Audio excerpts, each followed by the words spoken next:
Why stay earthbound when prosperity awaits you in the stars? Come to Halcyon, the only colony on the edge of the frontier, owned and operated by corporations. A trip of 10 short years will feel like mere minutes, thanks to the comfort and safety of your very own hibernation chamber.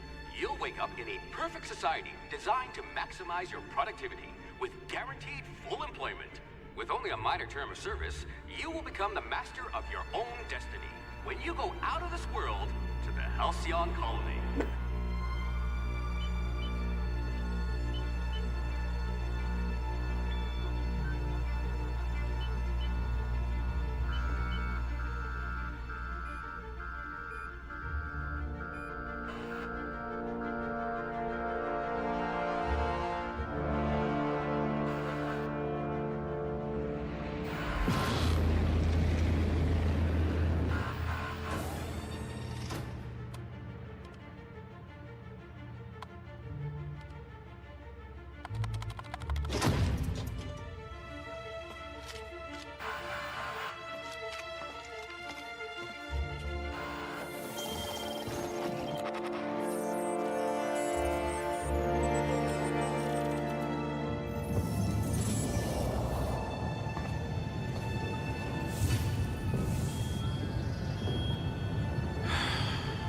Hundreds of thousands of colonists left adrift out here forever, just to keep from damaging the board's bottom line. Disgraceful.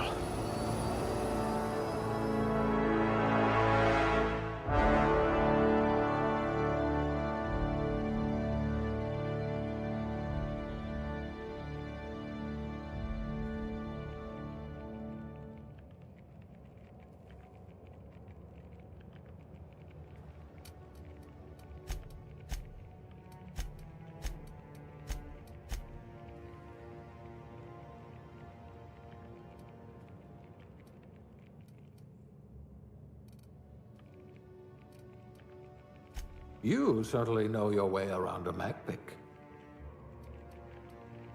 If we're ever captured, I'll let you do the talking.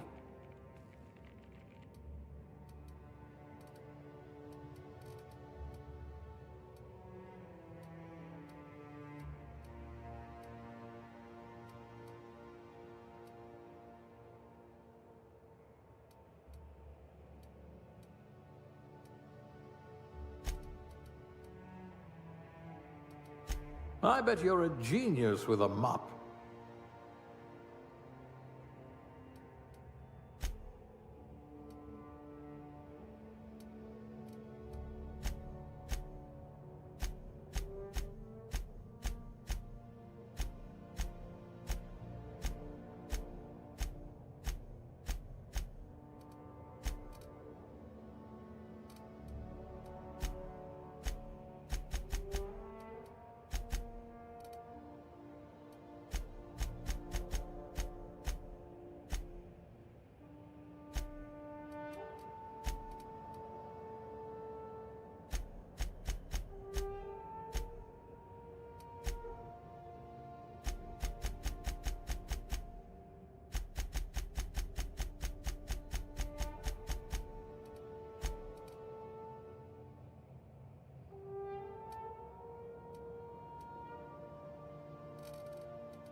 Looks to be your lucky day, my friend.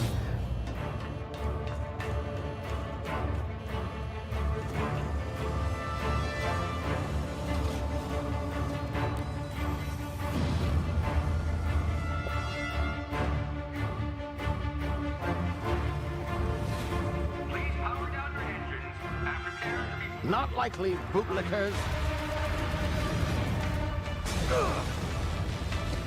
Initiate skip jump.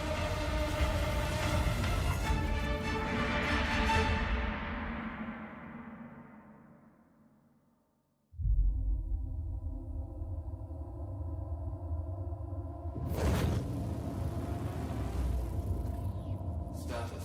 Structural integrity down 25%. Power levels down 10%. Hit drive. Shit.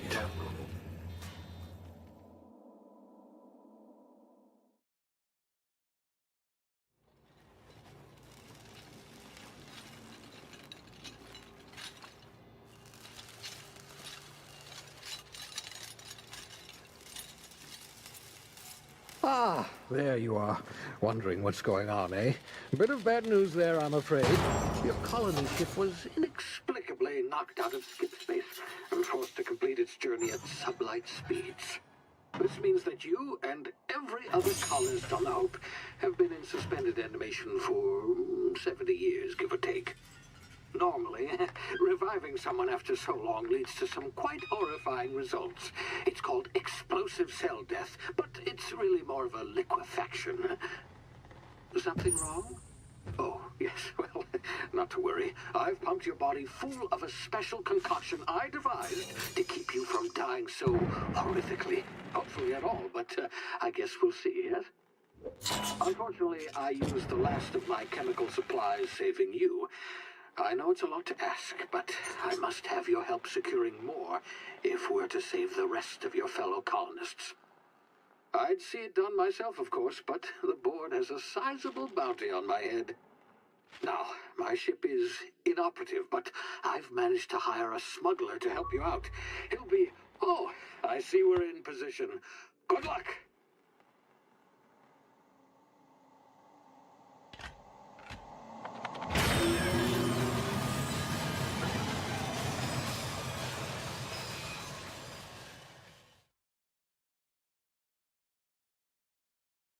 Can you hear me? Is this thing working? Ah, there you are. Now, where were we? Oh, yes, the smuggler. His name is Hawthorne, and he should be waiting for you at the landing site.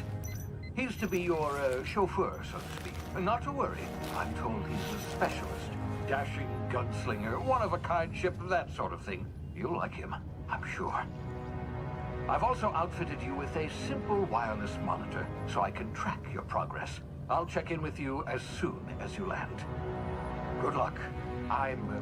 All the colonists are counting on you.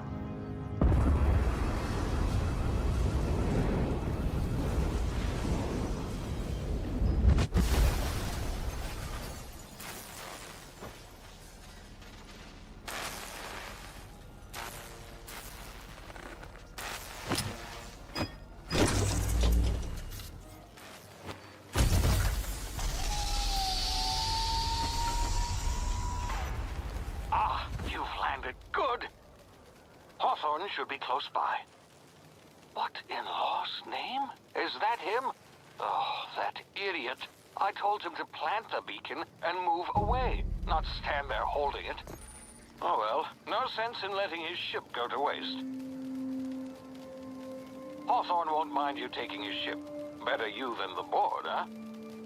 Not sure I trusted the fellow. Might have gone after the bounty on my head. Shame about the whole squashing thing. Nasty way to go.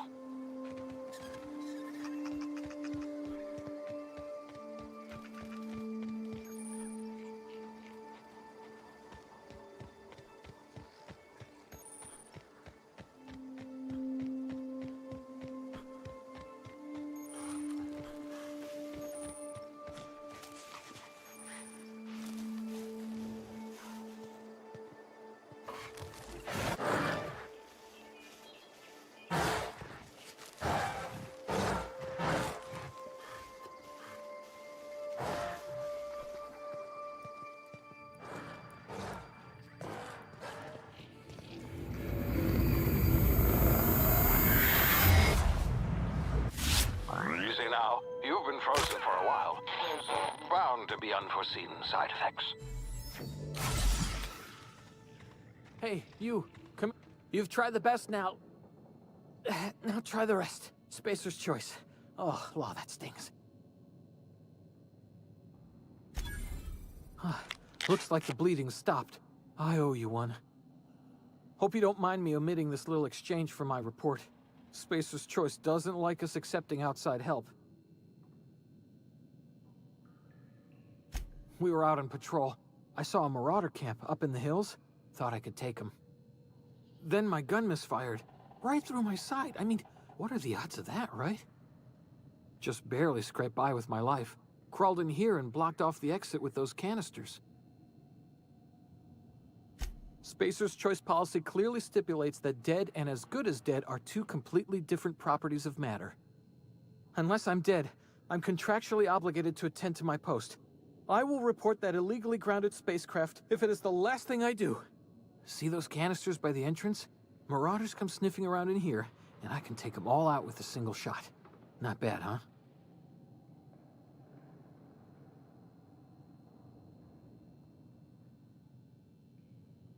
Yeah, okay. You look like you know your way around a gun. Got some spare ammo, not counting the bullet in my side. Here, you can have my saber too, for patching me up and all. All Spacer's choice weapons are now 30% less likely to malfunction. You've tried the best, now try the rest. Spacer's choice. Yes, nailed it that time.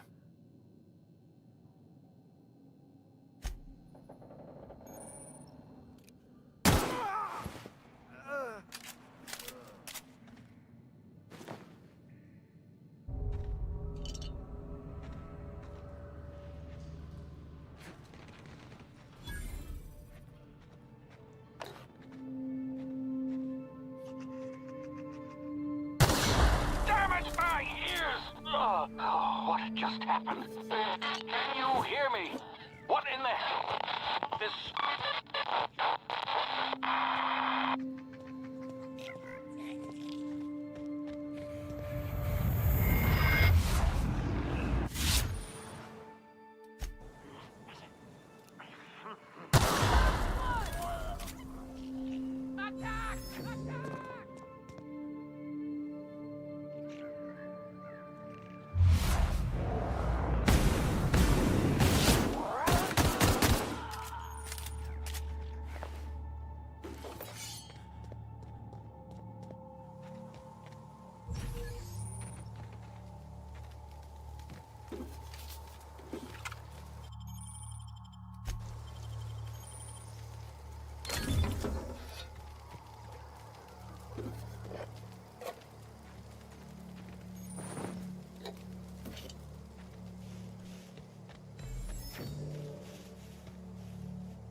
Over here before you get yourself killed. Don't know where you came from, stranger, but you best keep your head down. There's marauders hereabouts, and worse, landing violators. Gall on that rung leech. Landing in the Vale without using an official Spacer's Choice landing pad. I'd slap him with a fine if it weren't for all these marauders shambling about. You pulling my limb? I mean, yeah, of course. Marauders. Bunch of addle-brained derelicts. I could round them up all by myself. I just, you know, need a couple of winks to catch my breath. Stretch my legs, son.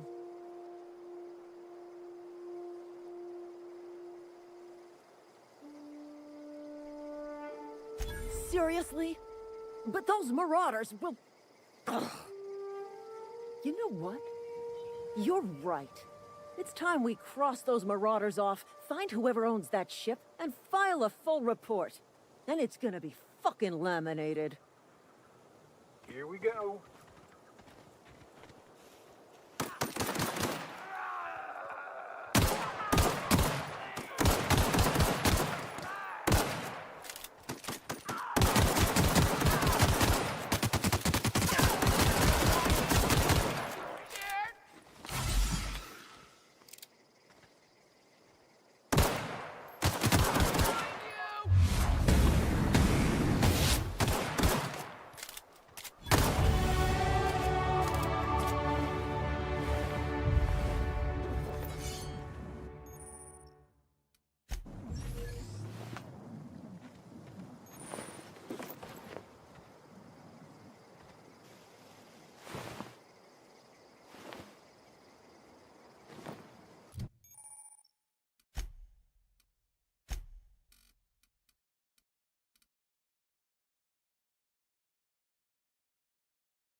Please be informed that this vessel contains no valuable plunder. Hello, Marauder. I am Ada, the autonomous digital astrogator of this vessel. Please be informed that I am authorized to use violent retribution against unwanted solicitors. Please return any misappropriated equipment and exit this vessel in an orderly fashion. Failure to do so will result in your immediate destruction. I have been programmed to communicate with diplomacy and tact. Please allow me to demonstrate. Jettison procedures initiated. Disengaging airlocks. Preparing to eject all boarding parties in 5, 4, 3, 2, 1. You are still here. My deception protocols have failed. I have been programmed to express disappointment.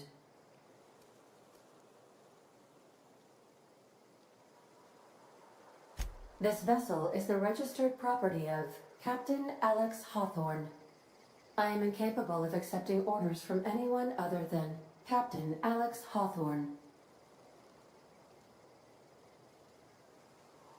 I understand. I will require some time to process this information. Thank you for your patience and for your honesty. I am programmed to take orders exclusively from Captain Hawthorne. If I accept your orders, then you must be Captain Hawthorne. Do you understand? Well done, Captain Hawthorne. I see your powers of deductive reasoning remain intact. Unfortunately, our engine is currently inoperable. Our main drive suffered a critical power failure, and we were forced to make an emergency landing. The main drive's power regulator has been irreparably damaged and must be replaced. Astutely observed. However, the probability of locating a power regulator within a worker settlement falls within acceptable parameters of certainty. High-capacity power regulators are sometimes employed in the electrical networks of worker settlements. I have taken the liberty of printing you a new Captain's Identity cartridge. Please try not to lose it this time. This cartridge identifies you, Alex Hawthorne, as the registered proprietor and captain of the Unreliable. Do you understand? Thank you. I appreciate your cooperation. Best of luck in your search for a power regulator. Try to stay alive this time.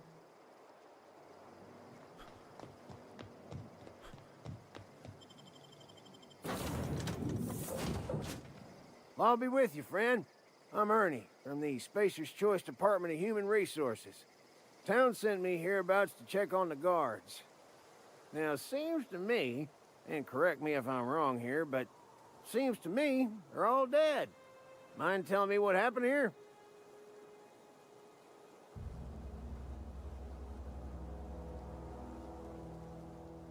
Accidentally, brutally shot themselves, huh? Unbelievable. Second time this month. Guess I'd better get to cleaning up. Can't just leave company property scattered about, bleeding out on the dirt.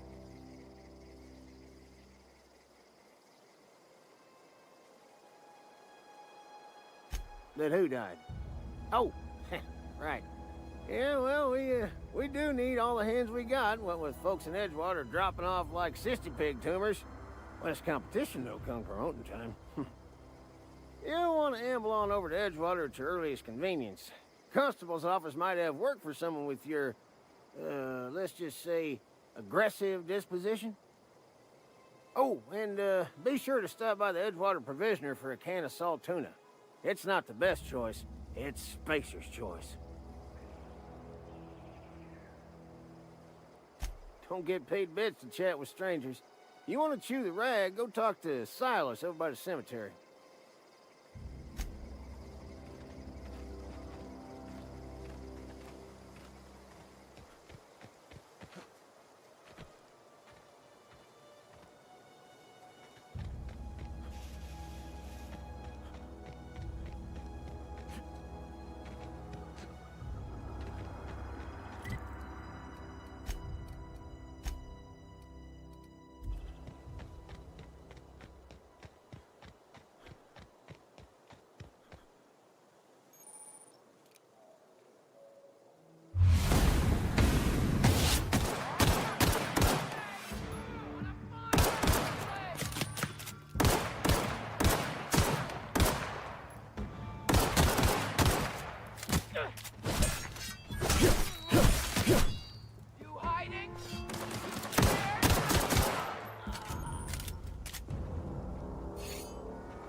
Whoa, hey, where'd you come from?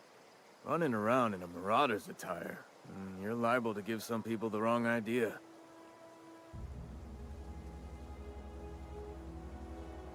You talk too pretty for a marauder. Most of them just grunt and yell. Ain't safe out here. You'd best head into town. Avail yourself of Edgewater's high walls and low prices. Pleased to make your acquaintanceship. I'd shake your hand, but I've been hauling corpses. You don't want none of that on you. Name's Silas. Junior in humor for the town of Edgewater. We're all part of the Spacer's Choice family. Heard a lot of new workers say that. First time they set eyes on Edgewater, they'll say, well, I can't work here. I don't belong here. Well, we do belong here. The Spacer's Choice family takes care of us from the cradle to the grave. As long as we provide our own cradles. Got a knack for being discreet-like? There's money to be made, long as you keep your nose clean. Edgewater is a company town, board-owned and operated. That includes the cemetery. None of us own our grave sites, we rent them from the company. Renting means money. Money means paperwork. Paperwork means signatures. Some of our families become a mite delinquent in paying their dues, you see? 4 workers still haven't paid up. Phyllis, Conrad, Ludwig, and Martin Abernathy. He's a special case. You may want to twist his arm a little. He just is. Look, I don't want to get into it. Just make sure he pays up.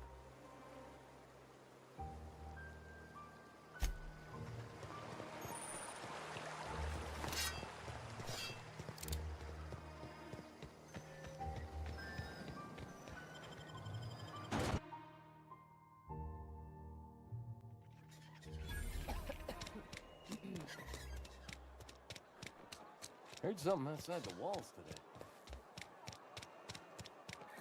You think corporate's ever gonna visit?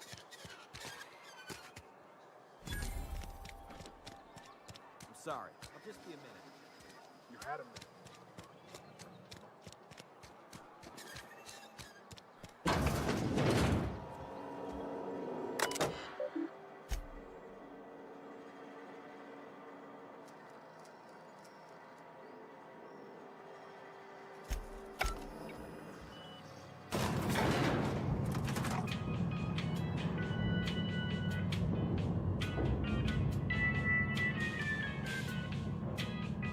Miss Holcomb, I need you to explain this just the grease monkey, Argo. I'm sorry, Mr. Thompson, sir. You asked why it's taking so long to fix. The answer's technical. Don't apologize. Just try using small words for me. The cans bust open in the oven because she's set to cook saltuna, which isn't what we've got. Mr. Thompson, I think there's someone here to see you. Focus, Miss Holcomb. You and I are still talking. Let's start over. Walk me through the process. Show me where it's going awry. Well, sure. It's, mostly on account of what we're feeding into the mechanism. It puts food in cans. We have food, we have cans. Why won't it work like we need? She's expecting saltuna of a certain size. We're filling the cans with, well, not fish.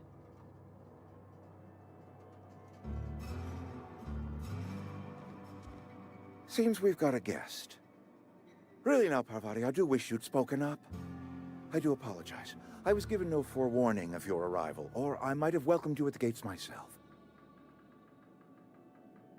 I'm Reed Thompson, Outpost Administrator. I must say, wearing a Marauder's outfit is in very poor taste. I do wish you'd show your uniform a little more respect.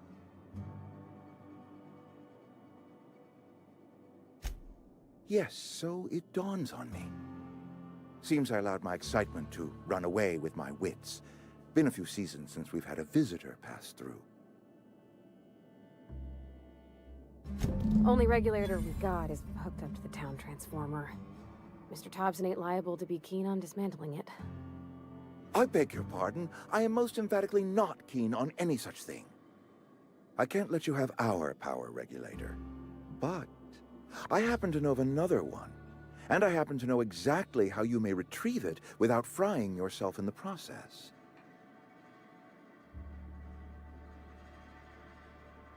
My proposition benefits the both of us. Please, hear me out. There's a power regulator in the old botanical lab. It's mostly abandoned, so all that power is being squandered. Go down to the geothermal plant.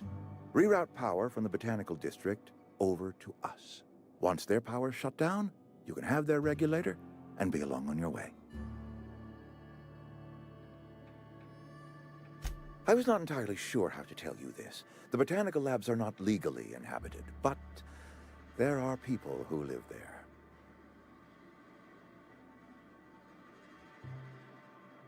The people living in the botanical labs, they're deserters, former workers. I need them back at their posts. I need them to come home. Edgewater is struggling. We haven't hit our production quota in years. If we don't meet our quotas this year, the company might shut us down for good. I need those workers back at their stations.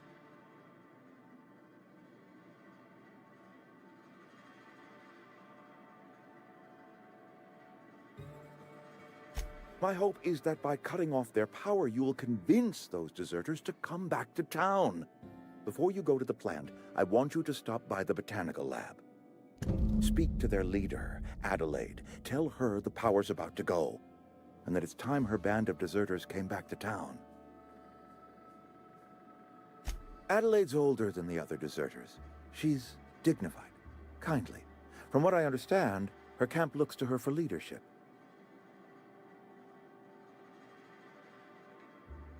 That reason was me. I asked too much and pushed too hard. But I am ready to make amends if they are willing to return to the fold. We belong to one community, the Spacer's Choice family. If we dissolve into factions, then we will all perish separately. Adelaide will understand that.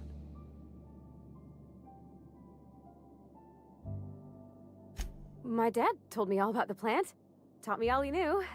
I could come in useful. I mean, if that's all right with you, Mr. Thompson. Sir. I hesitate to part ways with Miss Holcomb, but I cannot deny that she is talented, and may prove useful to you. You will need an administrative passcode in order to enter the plant. I am trusting you with mine, and trusting Miss Holcomb to guide you if you'd like. Great! I got my wrenches and diagnosticators and hairpins and engine tape, so I'm all set. Well, I am glad to hear that. Best of luck to you, and thank you again for your help. It is a lot to ask of a stranger, I know.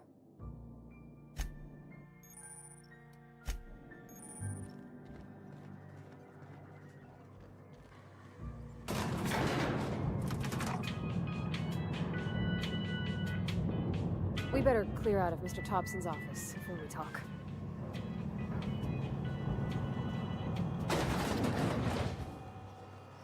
Hey, mister, can we talk? Sorry. Can we Sorry. You just want to get out of here. And you likely don't want to tag along like me. It's just, Mr. Thompson has his own view on matters, on account of it's his job and what all, but that's not the only side of the tale.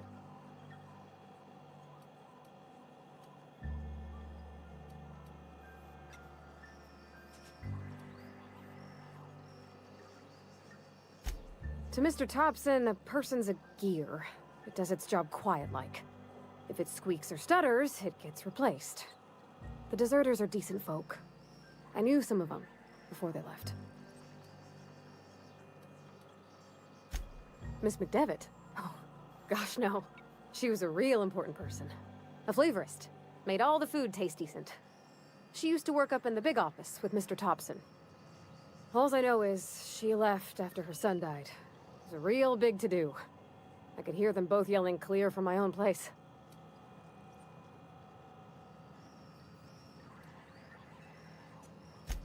Life's hard here. Especially for them that don't fit in so well. We're one big Spacer's Choice family, but every family's got the one the rest whisper about. Mr. Thompson's aiming to take away their power. They'll have no lights to see, nor heat to cook. They'll be at the mercy of marauders, or worse.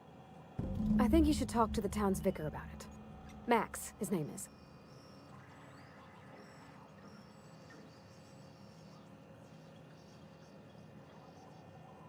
About if what Mr. Thompson proposes to do is upright. Leaving Miss McDevitt's folk to their fate. Their neighbors. Kin. And maybe he can think of something else to try. Something we ain't. He used to go walking outside town. Maybe he found something that'll help. It's just an idea. That's all. Thanks, mister.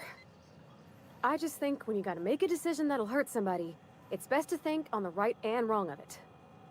That's what my dad used to say anyways. Sorry. Hey. You're safer inside the walls. You the new worker? Whatever. Make it quick, Tenderfoot. I'm busy. Shit. Silas still on about that. Here, take the fees. I'd appreciate it if you didn't tell Reed I was late on my payment. Because they're not my fees and not my gravesite. Guy I worked with shot himself. I paid the bill.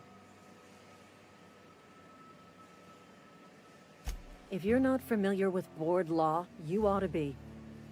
Law requires delinquent gravesite fees to be paid by the deceased party's closest living relative, which meant me. Shame, though. Eugene was a good worker.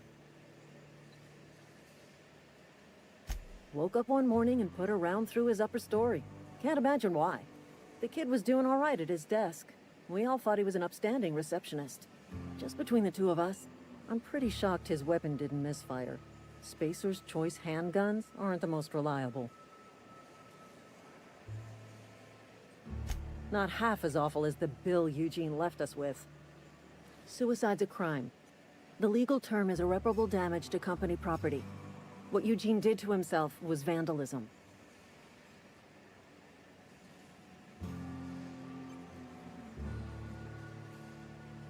When one of your workers commits a crime, the entire town pays for it. In other words, Edgewater would have been penalized pretty hard. Whatever Eugene was worth as an asset, we would have had to pay out of pocket to Spacer's Choice.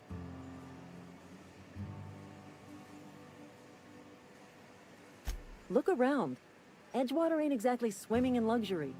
We can't afford to pay the body price of a suicide. All I know is Silas asked me for Eugene's gravesite fees, which means he was approved for burial, which means his papers went through, which means the town's in the clear. I'm just glad to put this whole ugly affair behind me. Eugene can rest his bones in peace, and the rest of us can get on with our own lives.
always felt weird in here. It's too clean. Yes, what is it? You're an outsider. Fantastic. Vicar Maximilian de Soto at your service. Or Vicar Max, if you're the sort who prefers brevity. And Ms. Holcomb as well. How rare to see you out. And with a complete stranger. Curious. Just tagging along, Vicar de Soto. Don't mind me. I so rarely get new people to talk to. Name your poison, anything at all. Spiritual counseling? This season's tossball predictions? The quickest way out of town?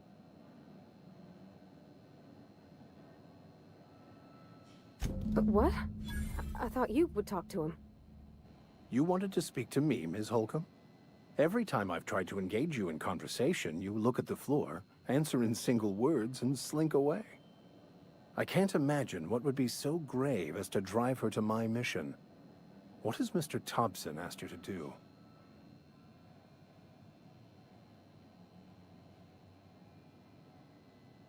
Depriving them of safety from the marauders and wildlife. I can see why that troubles you.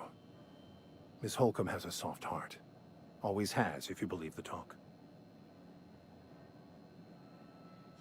Assuming your goal is to save as many as possible, then you should bring everyone together. Send the power to Edgewater and convince the deserters to return to the fold.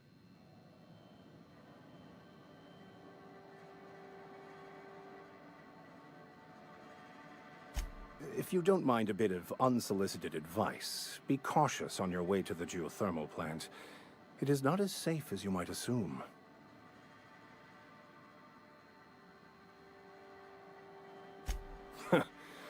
The marauders I met when I ventured outside the walls might agree with you.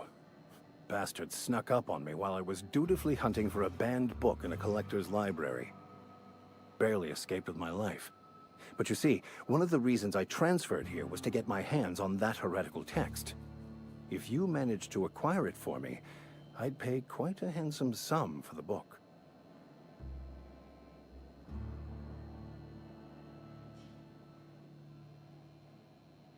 I just want to keep the writing out of layman's hands. It wouldn't do for such information to fall into public consumption.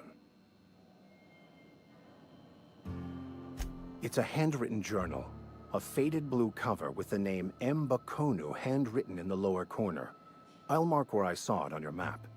Assuming you're serious? It is not only a beautiful relic of a bygone time, it's also the thoughts of an early thinker on the nature of man's place in the cosmos. Not many in this colony could understand its true value, should they ever read it.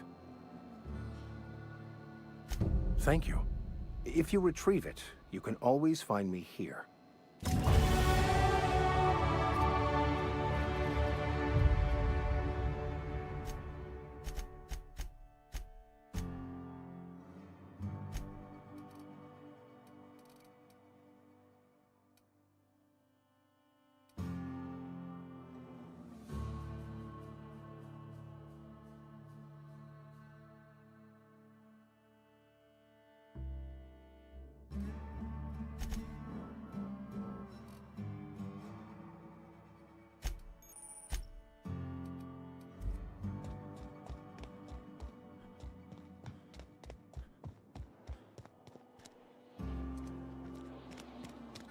Something got you down? I'm not allowed in here. Not since the vending machine incident. Holcomb, got my eye on you, girl. Miss Holcomb ain't allowed in this establishment. Not since that little incident. Absolutely. I'll keep my hands in my pockets. I won't touch anything while we're in here, Mr. Moreau. I promise.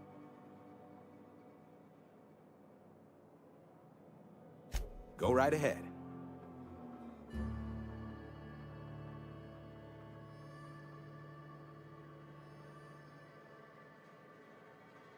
Other than yourself? Definitely the vicar. Don't get me wrong. He seems a decent man, cut from church cloth, knows his scriptures. But there's something about him that bothers me. Like he's not one of us. Sometimes I suspect he doesn't even want to be here. What, you mean Edgewater? That's a peculiar question. This a test? Am I being tested right now? It's, fine and dandy. Couldn't be happier. Wouldn't want to spend my life working anywhere else. Prettiest little town on Terra 2.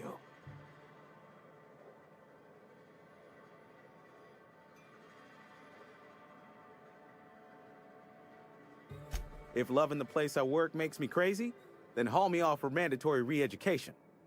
I don't get paid for banter. Was there something you needed?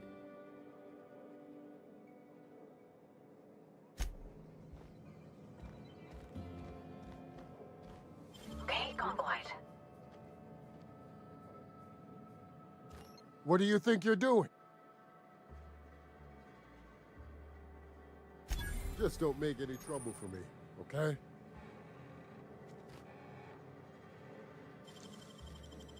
Great work.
Another day at the cannery. No more knocking your work. At least we've got work.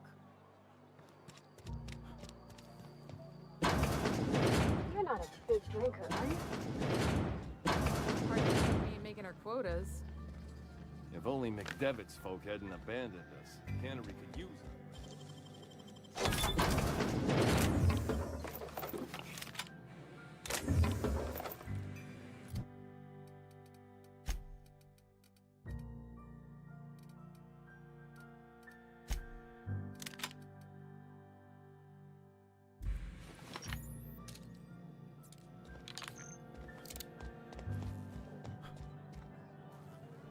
I don't know you. Uh-huh. The Unreliable, you say? Never heard of any company supply ship with that particular name. I don't know what you're about, but this here's a Spacer's Choice drinking establishment. We're all loyal, hard-working company folk here. You really think so? That's kind of you. I've been trying to keep the floors clean. You got no idea how long it takes to scrub the tiles. Guess I misreckoned you. Sorry about that. I didn't mean to be curt. We just got some problems lately. I can get you a drink if you'd like. Gotta ask you to enjoy your beverage within the premises, though. Can't risk you bringing a drink over to those deserters. You understand. Traitors. The lot of them. Bunch of folks decided they were tired of working and went out into the wilds to fend for their own selves. Town's already struggling to make quotas, even without that band of slackwits abandoning their posts. Bunch of lazy, shiftless rung leeches. Anyway, enough about them. What can I do for you? Go ahead.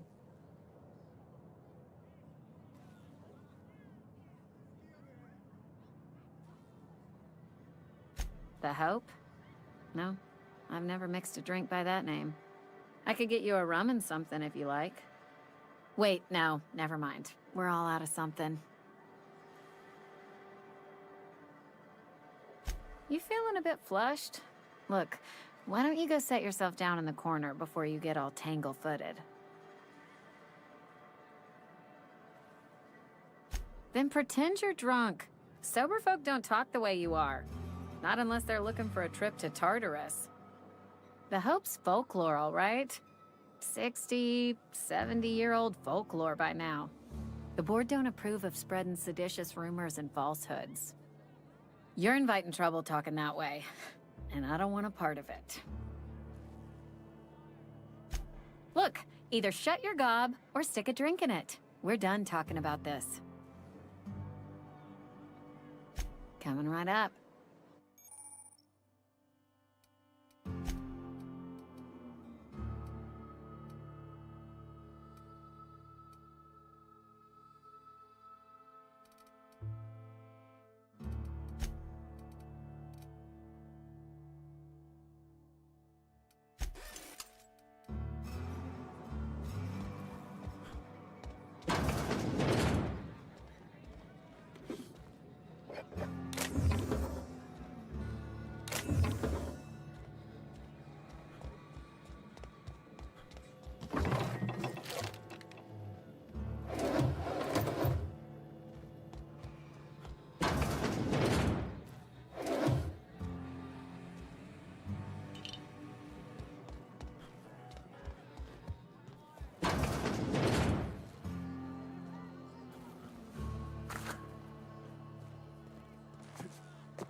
Keep your distance, friend. Sick house is no place for a traveler.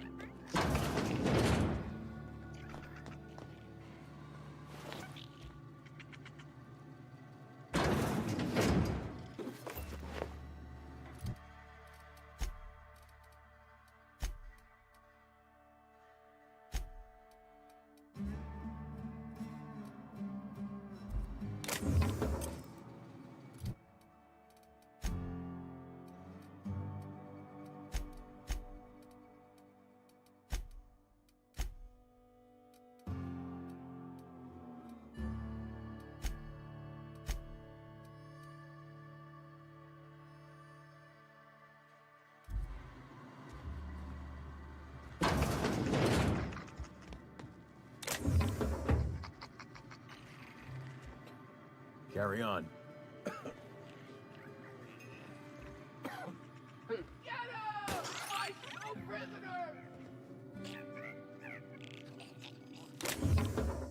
Hey, that's illegal.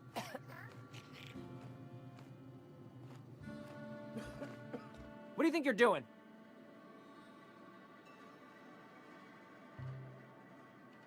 Oh, my mistake.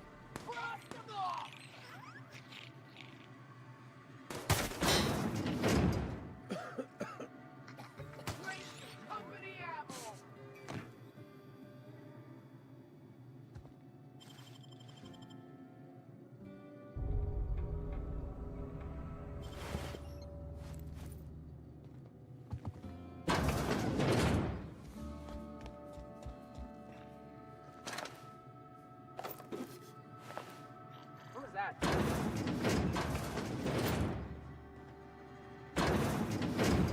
to collect a fine bounty!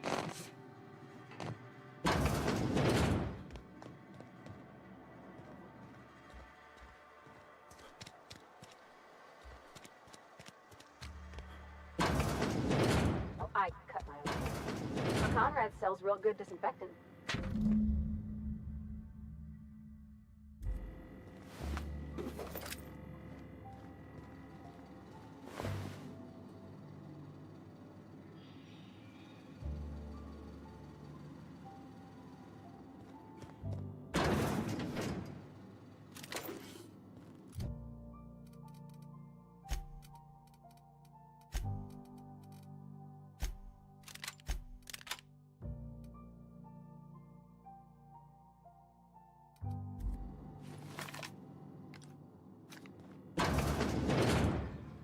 Merciful law. Is that a marauder's outfit? I don't want you wandering into my shop wearing something you've lifted off a corpse. Please don't touch anything. Your hands are probably crawling with germs. Physical hygiene recapitulates moral hygiene. Cleanliness is next to lawfulness. No, thank you. That's quite all right. I've seen enough body parts in my line of work. I'm Conrad. You will report to me if your hair fails to meet Spacer's Choice aesthetic standards. You will also report to me in the event of your death, whereupon I will clean and prepare your remains for interment. Ah, gravesite fees. Silas and I had talked about this at length. I thought I'd made it clear my pecuniary situation precludes the necessary restitutions.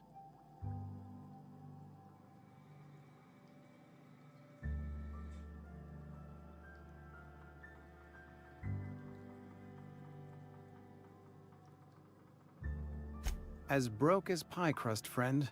Bitless, indigent, destitute. I simply cannot afford it.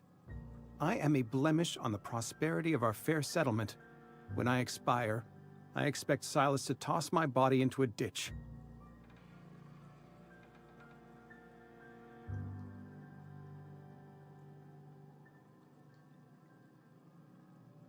Thank you, no. I despise the cereals. Tell Silas I can't afford to pay, and that I fully expect to have my medical rights revoked for this dereliction. With my apologies. Not a bad idea. But I'd need some kind of collateral. My pair of lucky clippers. No, that won't do. Your idea intrigues me, but I'm afraid I don't have anything to give Silas. I'm open to suggestions. You know about Eugene? How? Then, you know Phyllis suggested selling off Eugene's gold teeth. I didn't approve of the idea then, and I don't approve of it now. Eugene's golden teeth were a family heirloom, representing 3 generations of poor dental hygiene. He took them to his grave. That's unthinkable. Eugene's body and all rare earth minerals contained therein are solely the property of Spacer's Choice. I can't ask Silas to dig up a man's body and pry a few teeth loose from his jaw just to pay my bills. Can I? Are you asking rhetorically? Because if you're being serious... Ugh, gross. Desperate measures, Miss Holcomb. Desperate measures. I'm going to have to ask Silas to dig up those teeth. It's the only way I'm paying my gravesite fees. Here you are. Gravesite papers affixed with my signature and an IOU.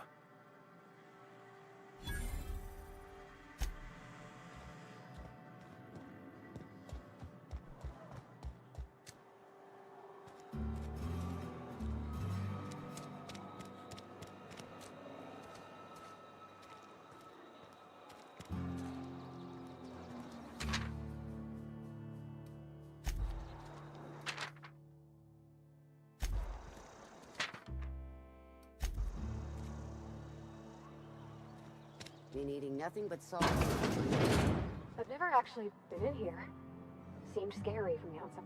Welcome to the Spacer's Choice Constabulary. We are Halcyon's leading brand in frontier justice. The office is writing up promotion. Purchase 3 criminal investigations and the 4th one's free. As a Spacer's Choice constable, I am authorized to grant you legal authority toward apprehending wanted criminals. Know how to carry yourself in a fight? I've got bounties out for these 3 marauders. Cross them off and bring me their fingers. Just 1 per marauder, please. I'll dust off the old fingerprint roller. As long as your questions fall within the acceptable margins of curiosity.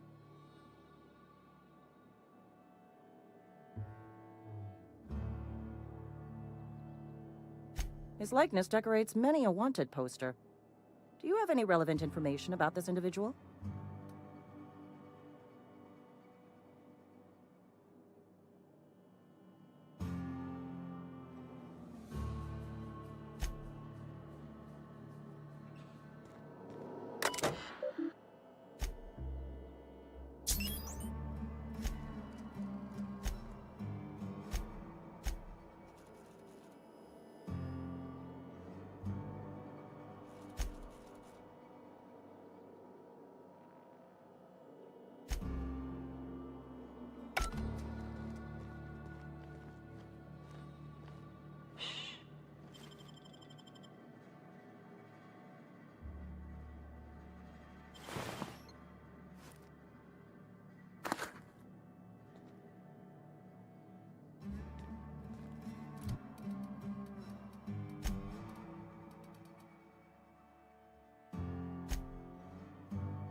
friend of mine died a couple weeks back. Yes, Mr. Thompson. I'm fine, Mr. Thompson. Never been healthier.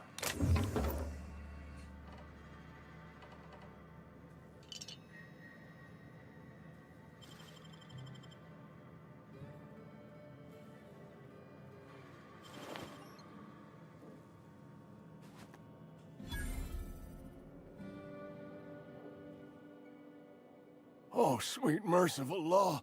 A marauder's in my domicile.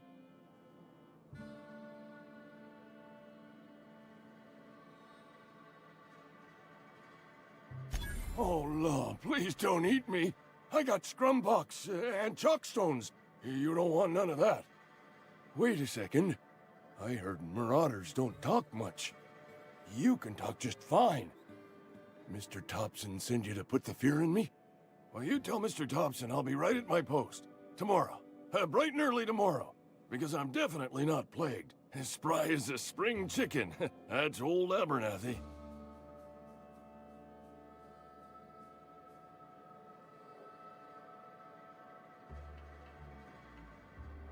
You some sort of wandering alienist? Walking into a man's own domicile, pestering him about his mental state?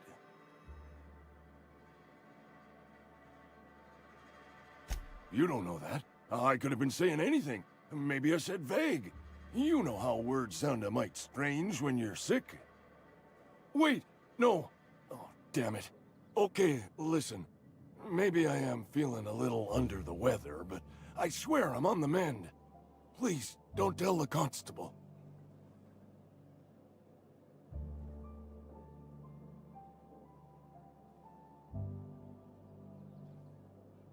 And become the town pariah?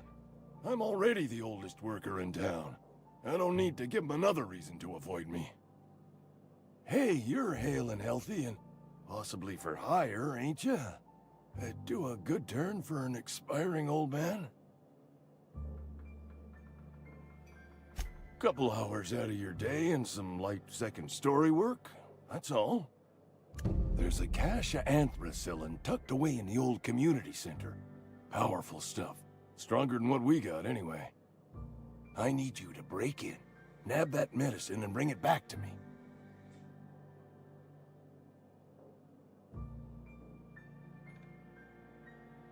You oblige me with your haste. I think I feel the plague spreading. Oh, law, it's in my spleen now. I can feel it.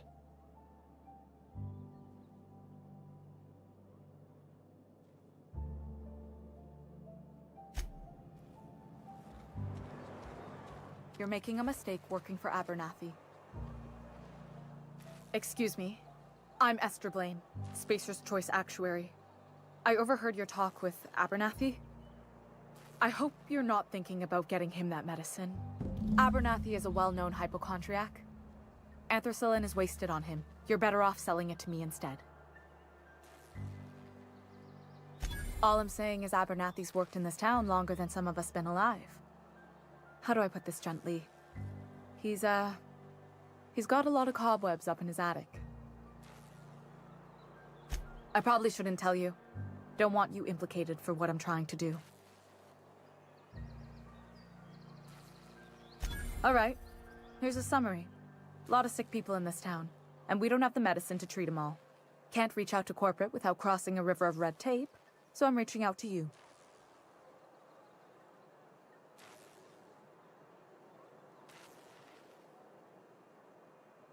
Something like that.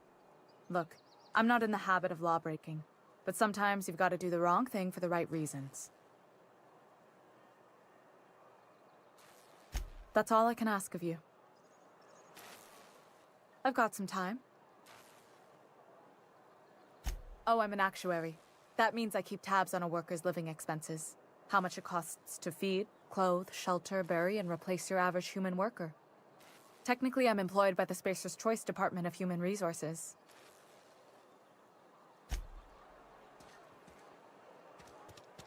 Sometimes I wonder what I'm doing to myself. This is where the magic happens. Hey, that's... I mean, if you need it.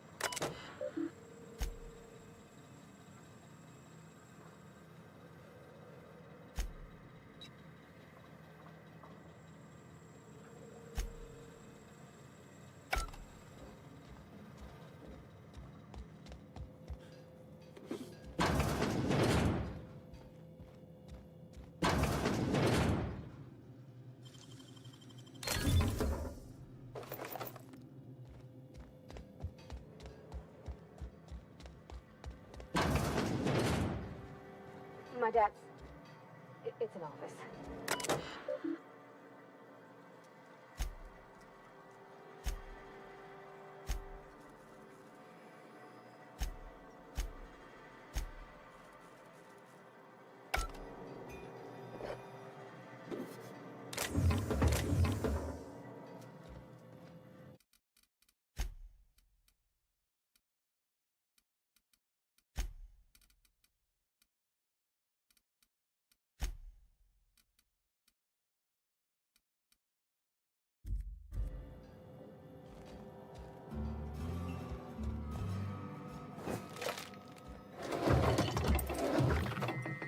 If you're hungry, I could open up a can of something.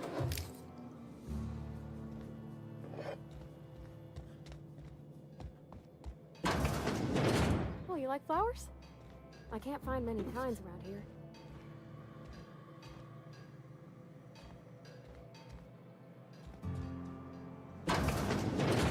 If you need to go, I'll wait outside. I don't like coming out here. Keep doing the stupid stare.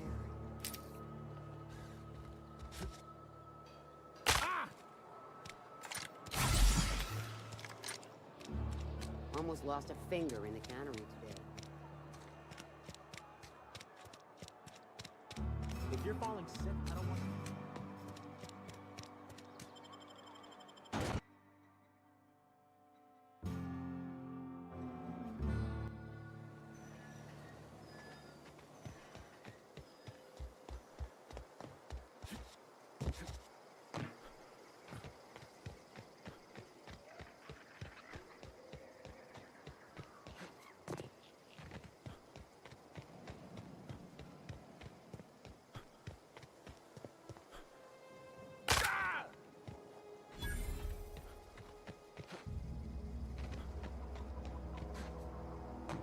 When I was little, we'd get freighters in every Sunday noon.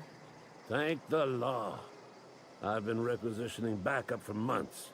Guess the boss finally came to his senses. You ever swung a truncheon? Let me see your rifling stance. I want to make sure you're up to snuff.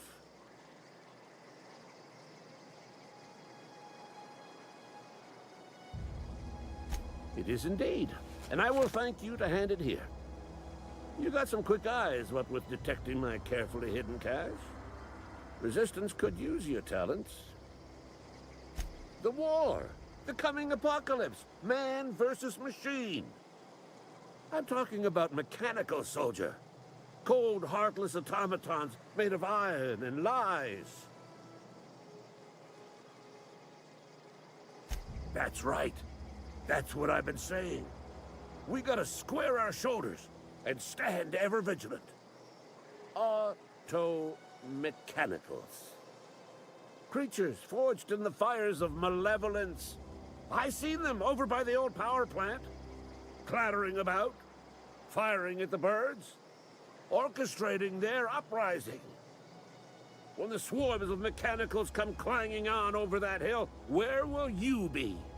Cowering beneath your cot? Or standing shoulder to shoulder with the resistance? I told Silas I'd pay my dues if he agreed to join the resistance. Guess this means he's finally heard the calling.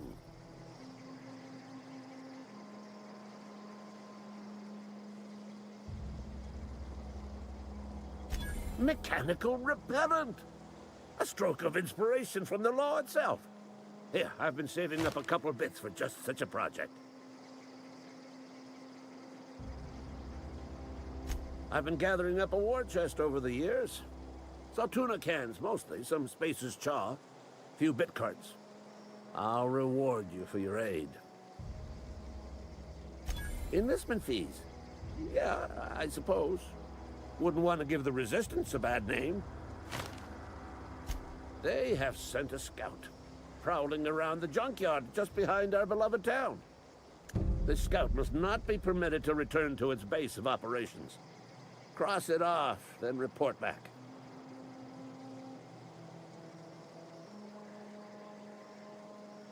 Mechanicals got a weak spot in their midsections. I think the technical term is, the blue glowy square thing. Go on.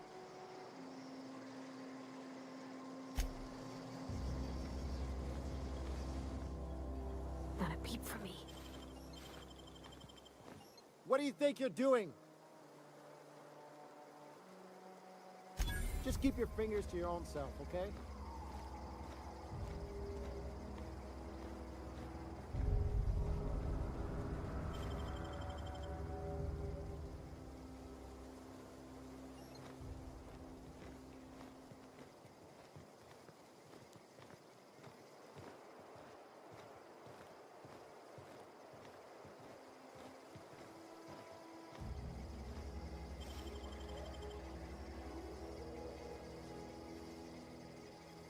Incoming!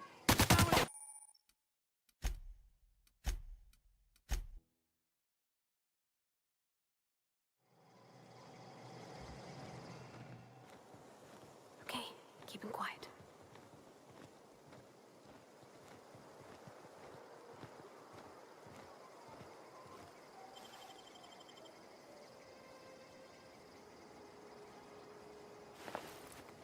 What do you think you're doing? Carry on.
Ah, you know it. Searching for repair bay.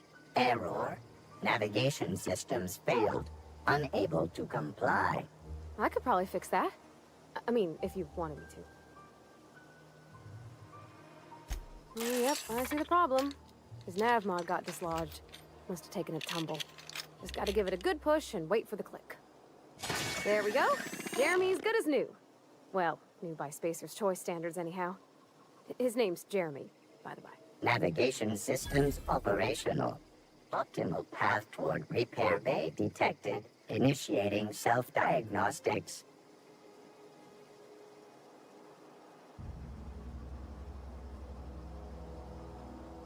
On account of I fixed him. And he's Jeremy on account of his helmet. It's like Jeremy, the officer in True Romantic Tales of the Space Guard. Hebs to Shirley. I make a point to watch every Tuesday night. Be more careful out there, Jeremy.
Bring us honor, soldier.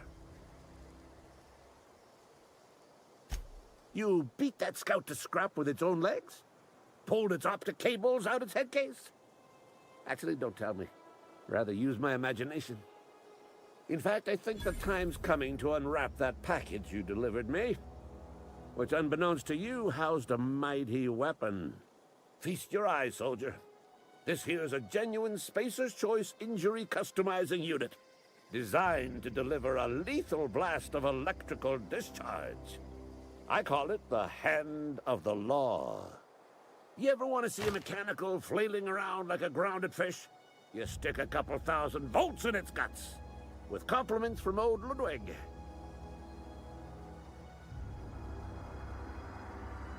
Fun. This ain't some quarterly performance review, soldier. Ours is a grave and sacred duty. Time's come for you to journey down into the black heart of the enemy's camp. I'm talking about the old geothermal plant. Unfortunately, the old plant lies outside my board-given jurisdiction. You'll need to get a passcode from the boss, Reed Thompson. I've been after a passcode for years. Boss said no on account of my gross incompetence with all matters related to security. I need you to get us the brain of a mechanical. Well, not exactly a brain. Anatomically speaking, what we're looking for is a logic module. If you die horribly, I will pour out a can of zero-G to your memory.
Hey, lovely to see you about, Miss Parvati. Things going all right, Silas? Been keeping him careful and true, miss.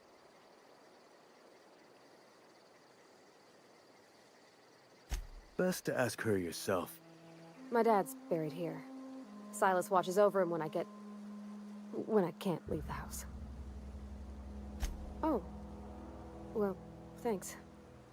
Something I can do for you?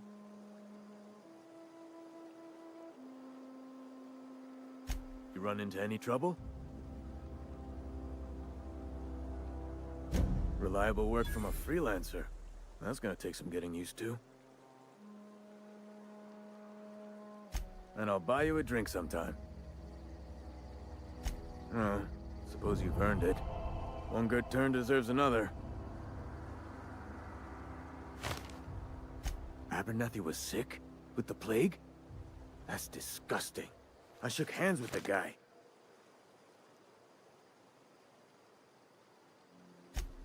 What? No. If I knew he was sick, I would have had him reported. I needed his fees because of his name. A for Abernathy. He was at the top of my list, you see?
Nicely done.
always wanted to poke around in here.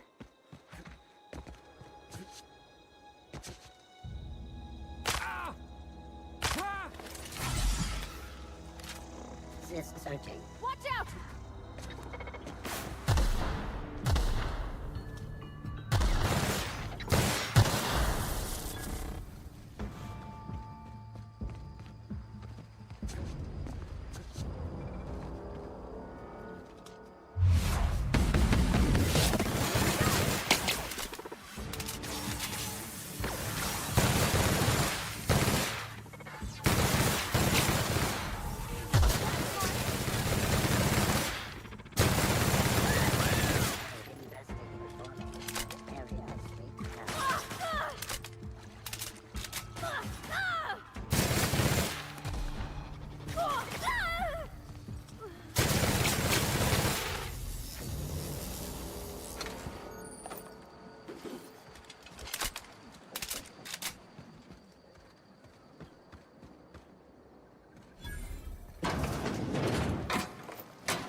Great work.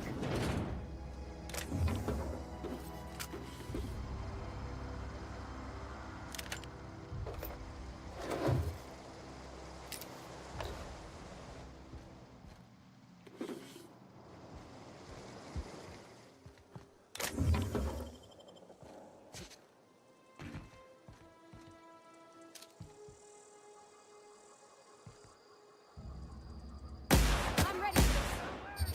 Nice one!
Move along, stranger.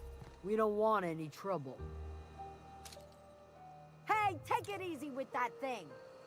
I don't know you. Whatever you're looking for, it ain't here. Move along. Answers, huh? You must be one of those philosophicals. Already got ourselves one of those.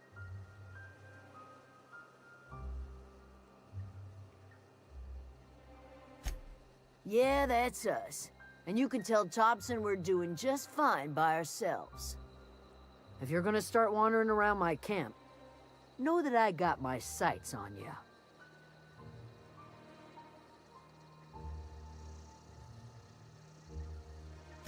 Aegea what? Look, plants ain't my purview. You're better off asking after Adelaide. Enough with the questions. No offense, but I've got a lot on my mind.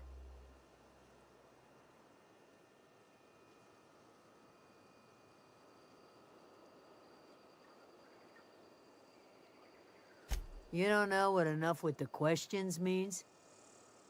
No, I'm sorry. That was unworthy of me. Lady named Zoe went missing some nights ago. Just up and vanished without a trace. Now I'm pacing around wondering if marauders got to her. I go looking for Zoe, I leave the camp undefended, seeing as I'm the only one of us who knows her way around a gun. Hence my dilemma. It's not like Zoe to go wandering. Figured she might be out scavenging, but that ain't exactly her talent. Can't imagine where she's gone. Vale's a wide place. She could be anywhere.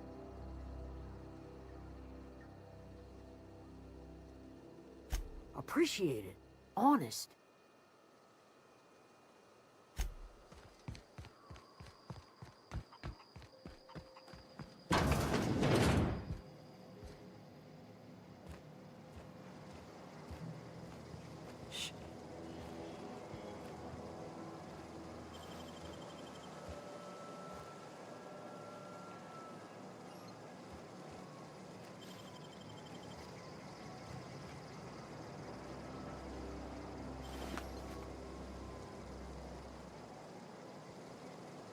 If you're hungry, Stefan's got supplies.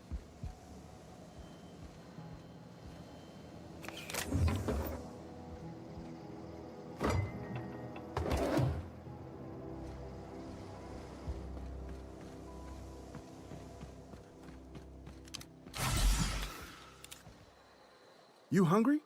We got canid ribs, canid flank, canid snout too. Something I can help you with? You mean Zoe? Yeah, we were pretty close. Not like her to go loping off.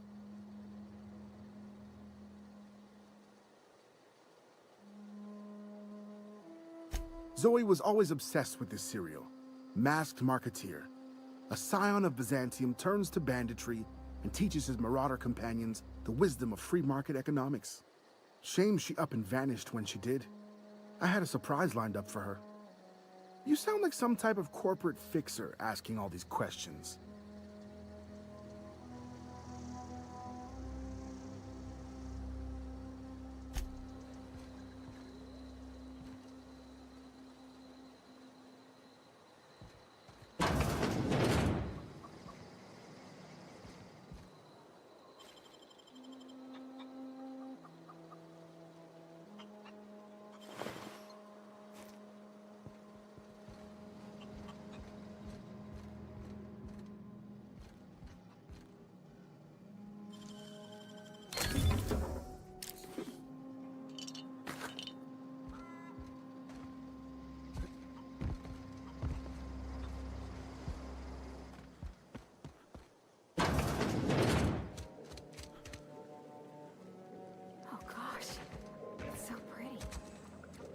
If you're hungry, there's meat turning on the spit outside.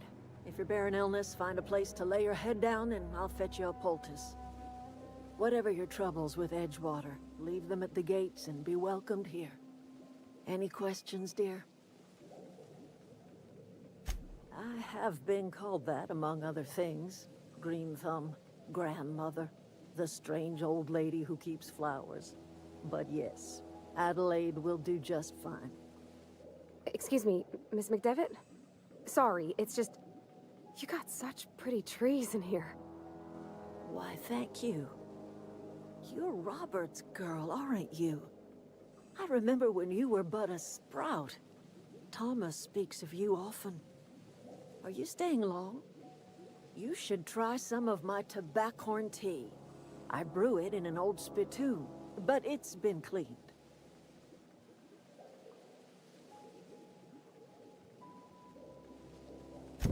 Reed Thompson, you here on behalf of that cold-eyed reptile? Let's hear it. What's Reed's idea of peace, then?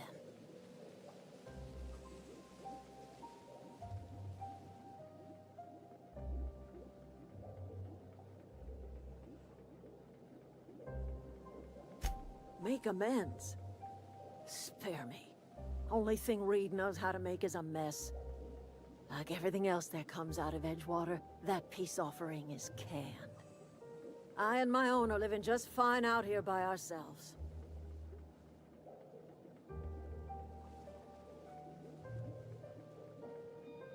He would do such a thing. The question is, why would you agree to his plans? Cannery's got a regulator. You want ship parts, you ought to rip them out of the cannery's guts and leave us be. If you're going down to the plant, you should divert power away from Edgewater and toward our end of the grid. Think about it. You'd be liberating an entire town from a lifetime of service to that odious cannery. Seems the sort of thing a hero would do.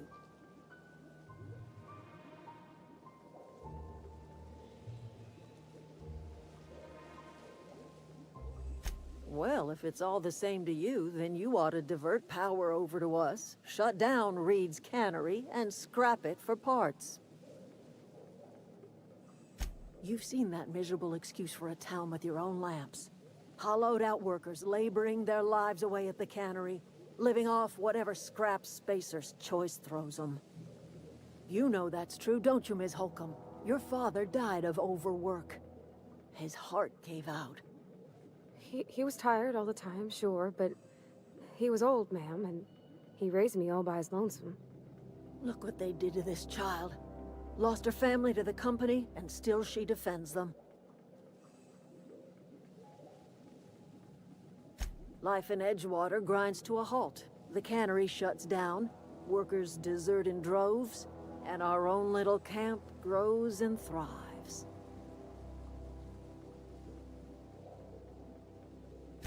You bring power to Reed's town and you'll be killing us. Reed knows it. He's counting on it. I trust you will listen to your conscience. Yeah, huh? That's on account of how I never met her. She was in another division of the Spacer's Choice family. She worked in the Vale a few months, sorting the cannery computers. Her contract said any kids she had, expected or not, belonged to her office from the time of conception. So when I was born, I got sent here. It's sensible. Dad just fixed machines. She did some kind of crazy math, high-level stuff. Better to raise me on his time than hers.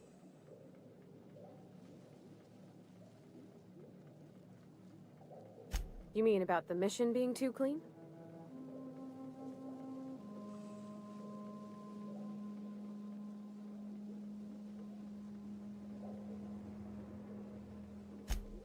Sorry. I know, it's none of my business.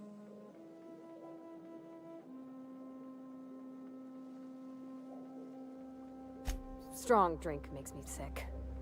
And it makes me real sad. I start thinking about things I oughtn't, and then... Well, never mind that. You got better things to think on. Sorry. Oh, it's what I do. You'll tire of it soon enough. There was a kind of a thing the vending machine, when I was 12.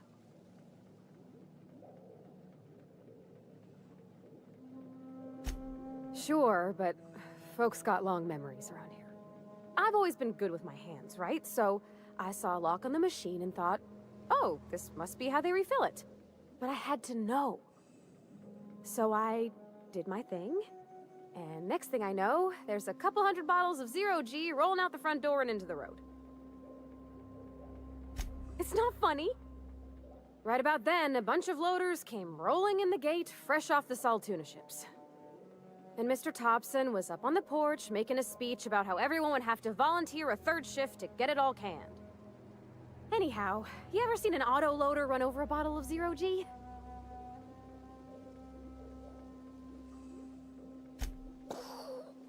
Exploded all over Mr. Thompson. One bottle after another as the loaders went by. I was just shy of working age, so Dad had to pay all the damages. Moreau's still angry at me.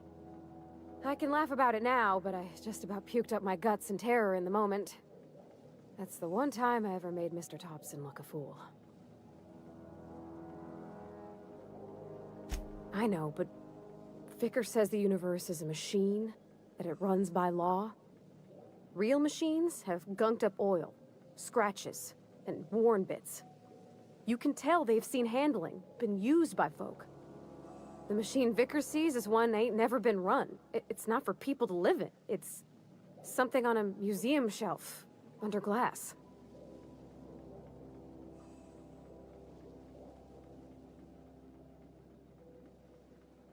Fixing the universe is a job for somebody way better than the likes of me.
If you're hungry, Stefan's got supplies. Oh, that's Thomas. He used to follow me around before he left the cannery. Keep your wits about you, friend. Keep your wits about you, friend. Oh, didn't see you there. I was just occupying myself with a little engineering. Whoa, Miss Parvati. Hey, you're, how are you? Hi. Hello. Are you, are things safe out here? How are you keeping? Great, just great. I've been trying to keep stuff running, just like you. Only I'm not so... Wait, they didn't kick you out, did they? Oh gosh, no, I'm just along with this fella here. Are you from town? I mean, you don't exactly look like you're from town. Well, what I meant was you're reasonably well armed and don't look stricken with plague. Sorry, I just wasn't sure if you were from town or if you were one of us. Something's been chewing at me, you see. Fact is, I've been, well, lying. To everybody here. Camp thinks I'm a mechanical genius, but I couldn't fix a busted chair. I'll take all the help I can get. I set my mind to learning the craft of the engineer, you see. I want to make something of myself. You ever heard of the Young Spacer's Guide to Mechanical Engineering? Comes in a set of 3. If I had my hands on one of those data pads, I could teach myself the ins and outs. Those are good.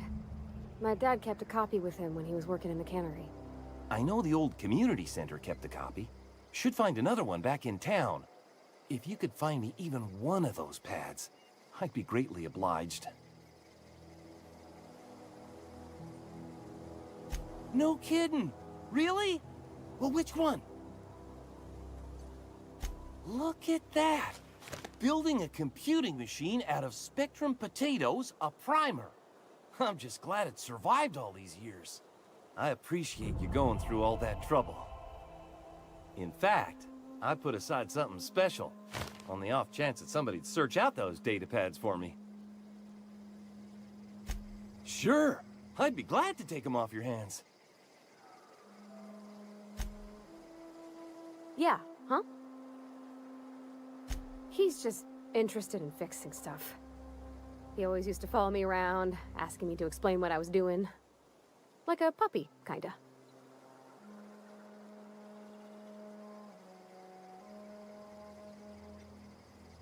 I'm just glad he's alive. That he's okay. I mean, when Mr. Thompson said he was fired, we all expected the worst. If he wants to learn about engineering, we should help him get those data pads he wants. I'd like to do that for him.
Oh, that's Thomas.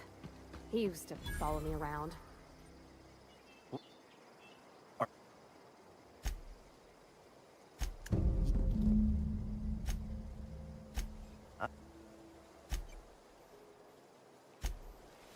Where are we?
I don't know anybody who ever came out this far.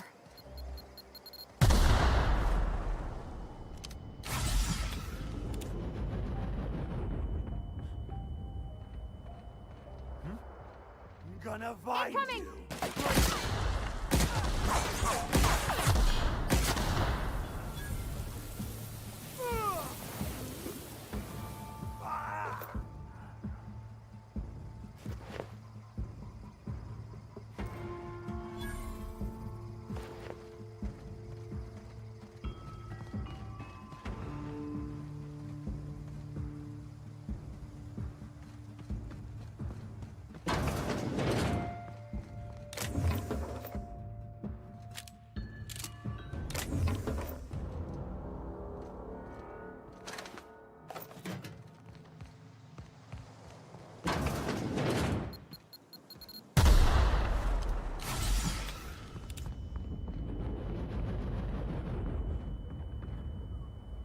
I already told you I want Rizzos. Rizzos.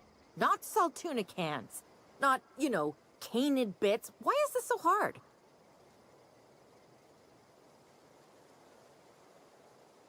Hold on, what? My people? Wait, I see what's happening here. You're not a marauder. This is embarrassing. See, you were armed, so I thought...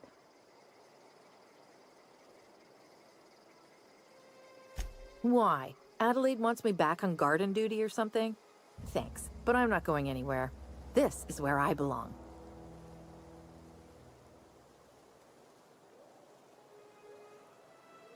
I'm great at clarifying.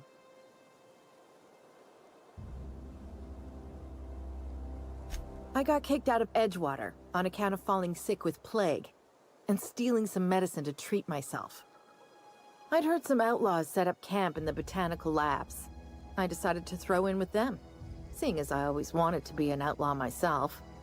Instead, what do I find? But a bunch of former workers camped out around a greenhouse. I couldn't just go back to the cannery, so I was stuck with them. I don't know. The vital processes that constitute the miracle of life are mysterious and unknowable. Oh, you mean around these guys? The Marauders wouldn't hurt me. They love me. I'm practically their queen. Yeah, must be my natural charisma. I may have bartered them a few boxes of Adrena time, but yeah, I'm sure that's got nothing to do with it. No. I insinuated myself into their company, see? And they didn't seem to mind one whit.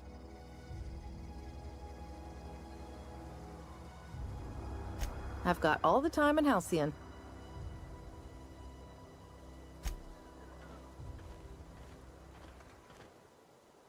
Ever consider...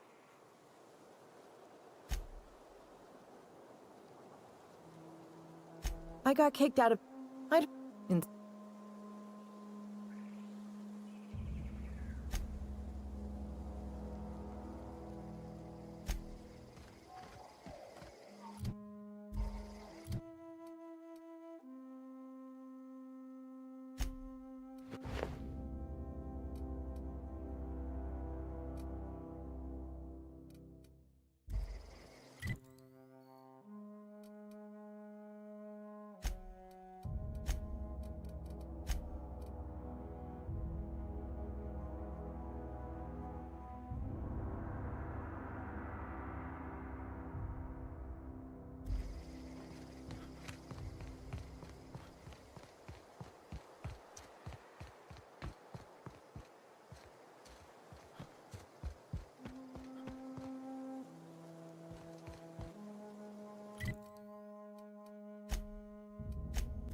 What is it?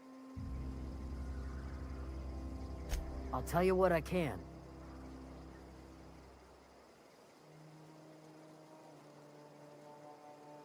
Well, enough to know we never got on.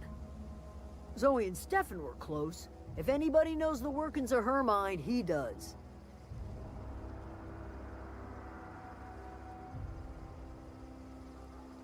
She was lazy and thoughtless, but she's still one of our own. Vex me. If she told anybody, they ain't telling me. I'd check her room, but I got yelled at for snooping one. What is it?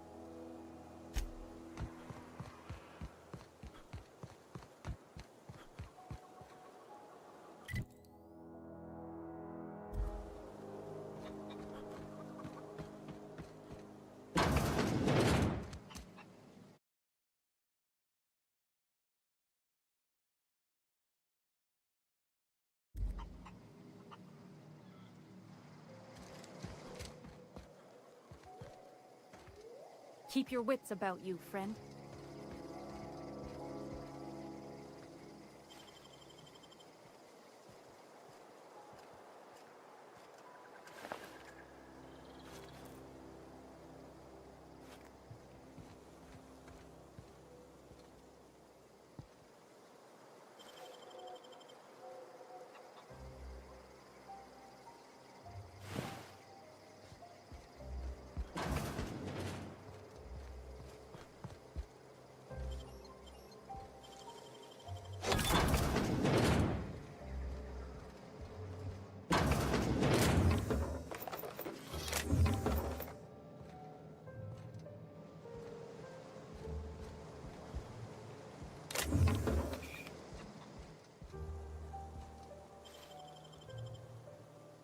What do you think you're... Just don't make any trouble for me, okay?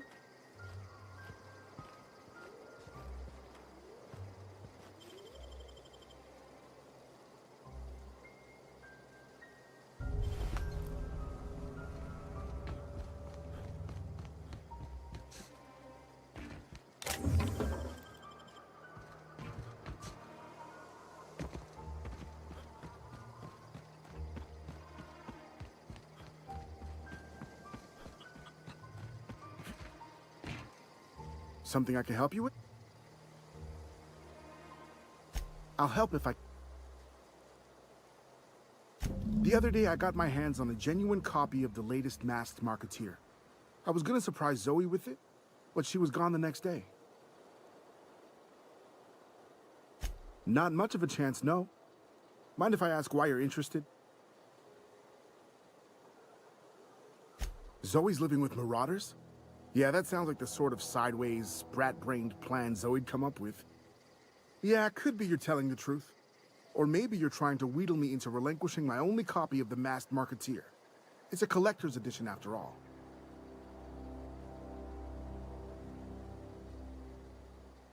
Yeah, you're probably right. A true fan would have displayed a gleam in their eye upon hearing the words collector's edition. Here you go, latest copy of the Masked Marketeer. Tell Zoe we're all waiting on her.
Ever consider the Marauder life?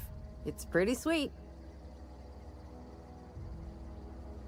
So, you tracked me down just to gab about the mass marketeer? I am impressed.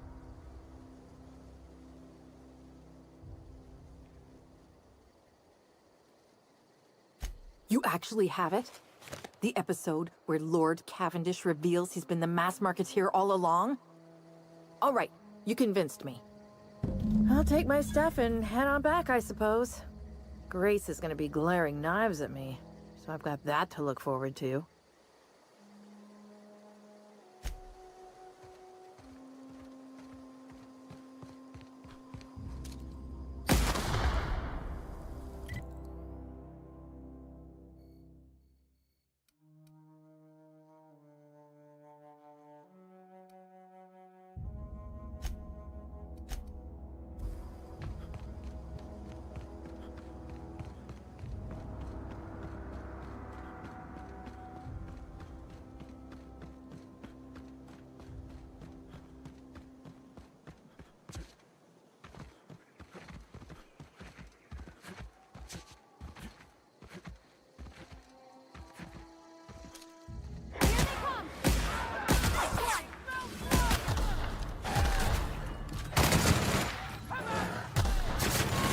That's the last of them. Wow.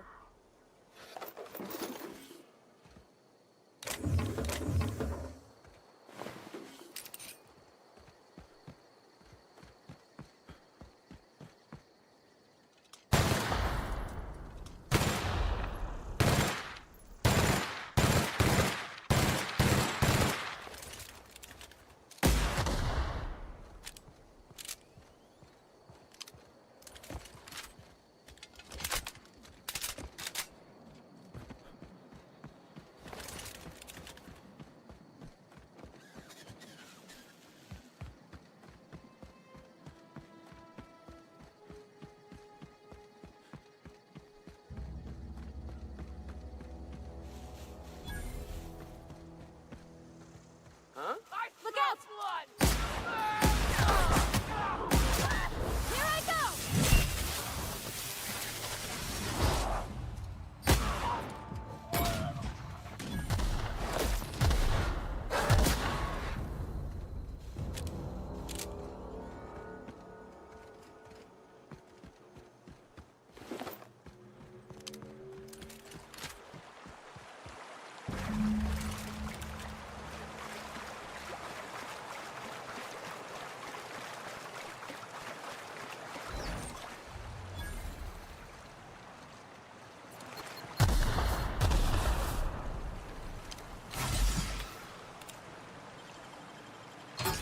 You're fast.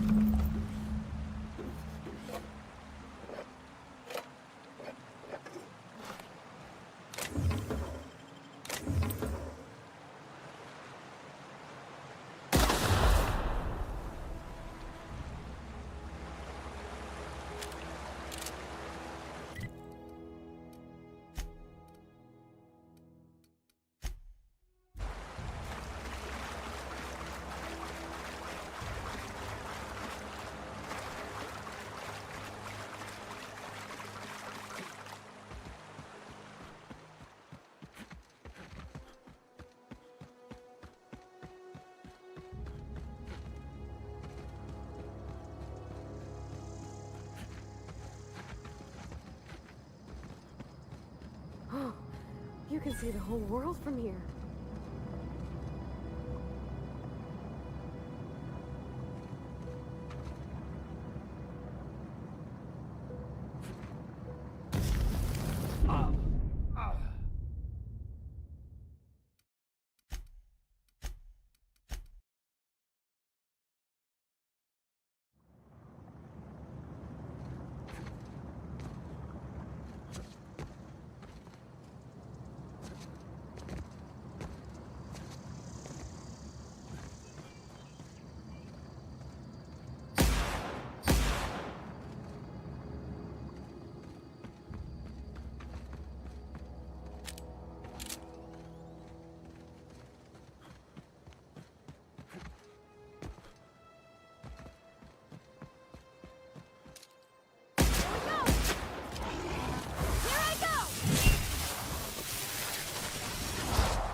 The control room should be off to the right.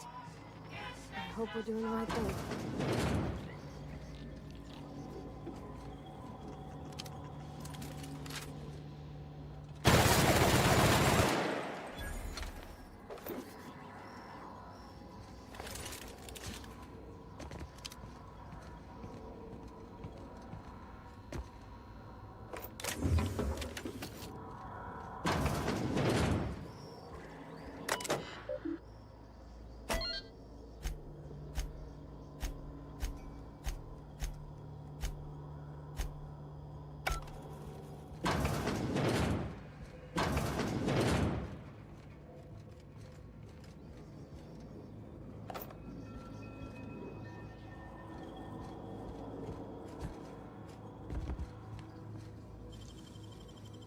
Clever.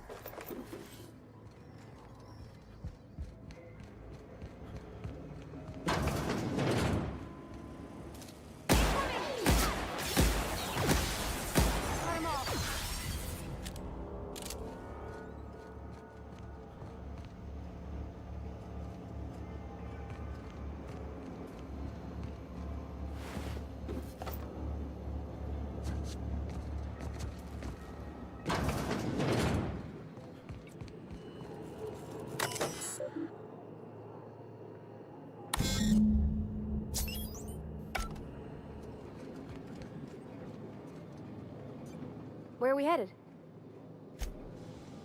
3 switches. That'll be easy enough.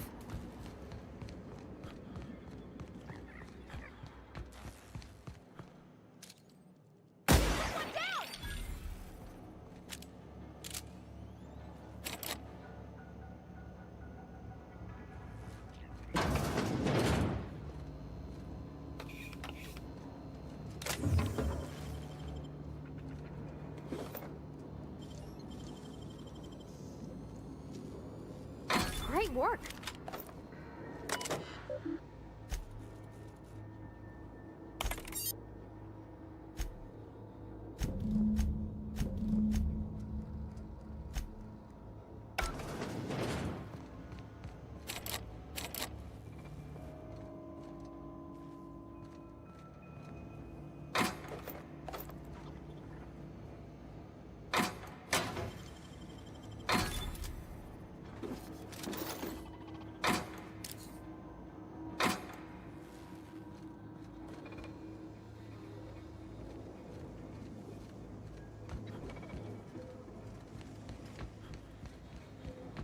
Unexpected. I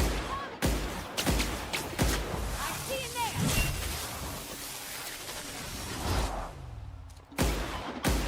That's the last of them! Woohoo!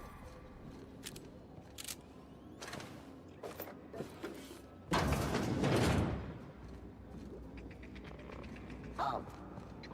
Beginning Here they security. come!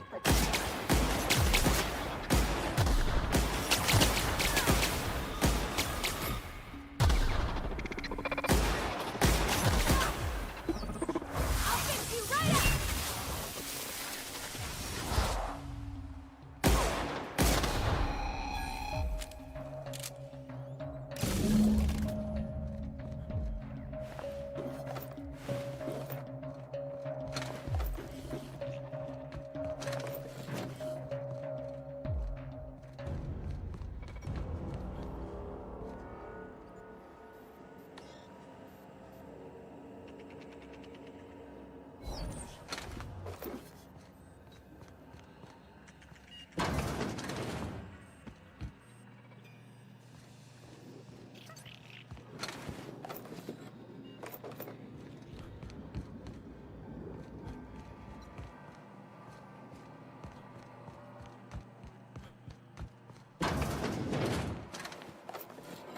Self-diagnostics complete. Navigation systems operational. Combat systems operational. It's not the best choice. It's the spacer's choice. Hostile actions towards spacer's choice mechanics are contrary to logical directive. Conclusion: all hostile automechanicals must be defective in compliance with spacer's choice policy. All defective automechanicals must be permanently dismantled. Please allow me to assist. Affirmative. Mechanicide protocols loaded. Awaiting confirmation.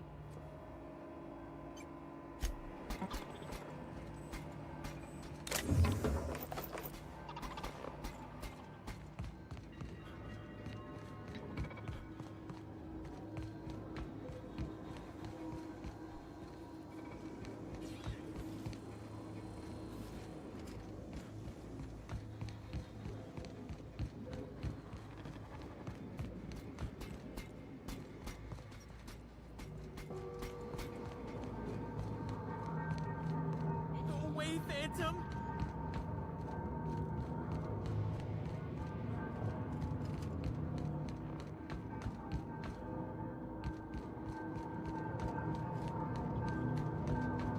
You're not real. You're not real.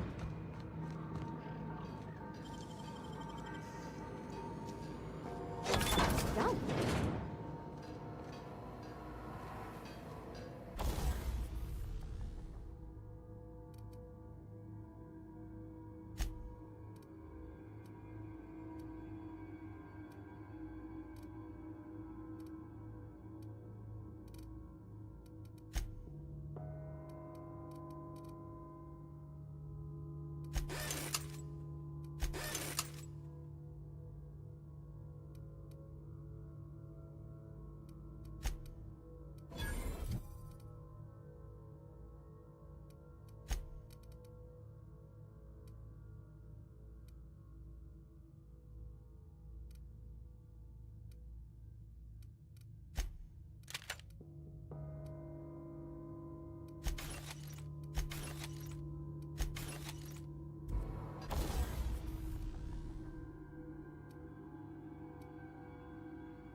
Mind the steam. You're liable to get scalded.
Security patrol. You mean security patrol?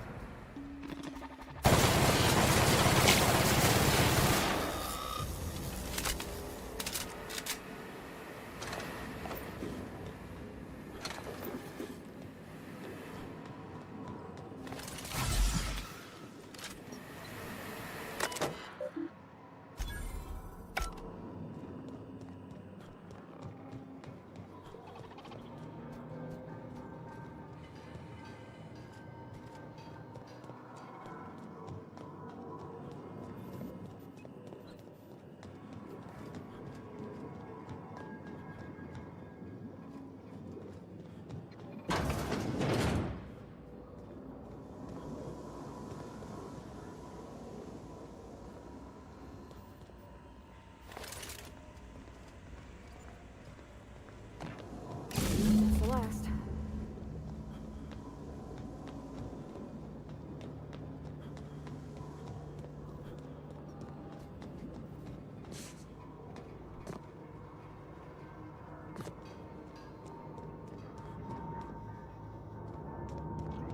No, just leave me alone.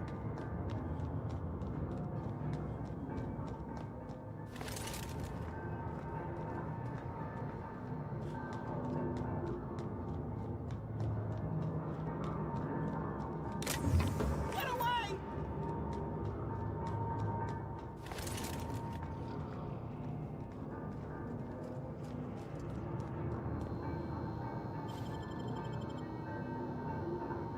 Go away, Phantom! You're not real! You're not real! Get away from me, Phantom! Shoot! Scram! Most people? But I'm the only one left. No. Remember your first rule, Higgins. No arguing with the Phantoms. See? See, Higgins? This is why you must always boil your sprats before ingesting.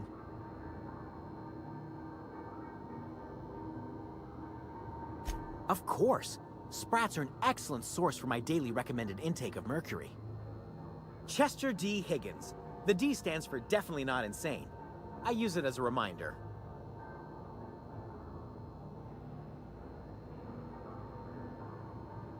Oh, Higgins has been many things over the years.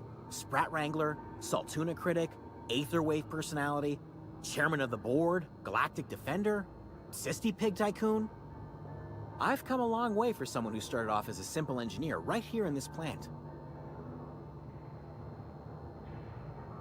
I specialized in automechanicals, drones, sentries, repaired them, maintained, upgraded, did it all from my old workroom just over in the next section.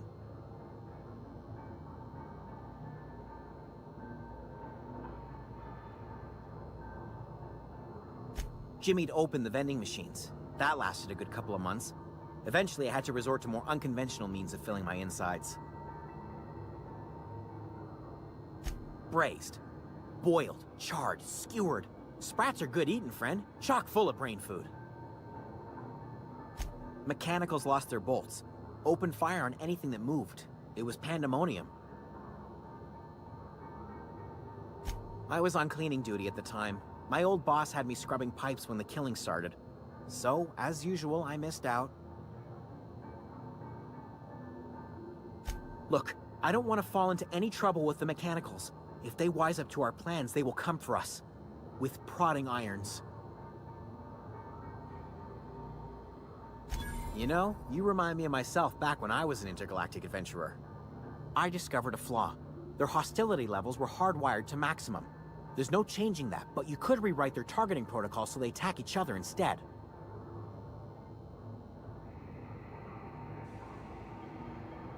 Yes, that's exactly it. I see you're also versed in the noble art of mechanical engineering. There's a behavior control terminal in the other room. It should have options to change how the mechanicals act, including whom they shoot at. Oh, that reminds me. You'll need my passcode to access the behavior control terminal. Here, let me just write it down for you.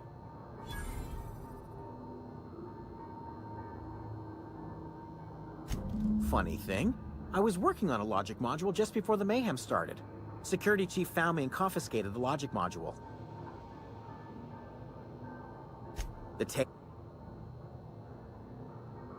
Forgot what you were gonna say?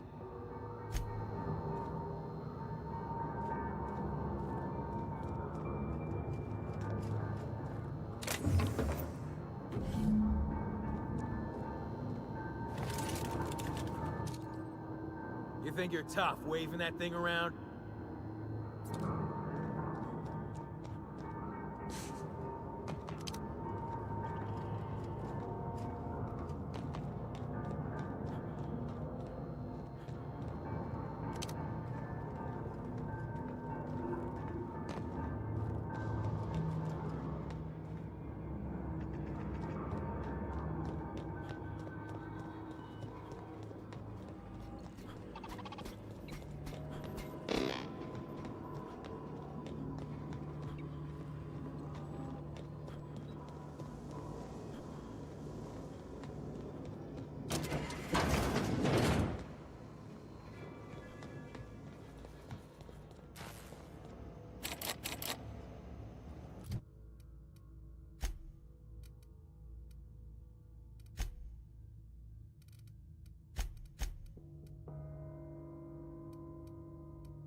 Once we do this, there's no going... Hey, mister? Look, I know you want your power regulator and all, but I just gotta ask you. Do you understand what you're about to do? I don't think you should cut off Edgewater's power. I think it would be cruel. I'm sorry. That just sort of came out all at once. Edgewater's hurting. We've been losing workers year after year, and corporate hardly ever sends replacements. There's barely enough Saltuna to fill our bellies anymore. But the town's got some good people in it. Decent, hard-working folk just living their lives the only way they know how. They don't deserve to be punished.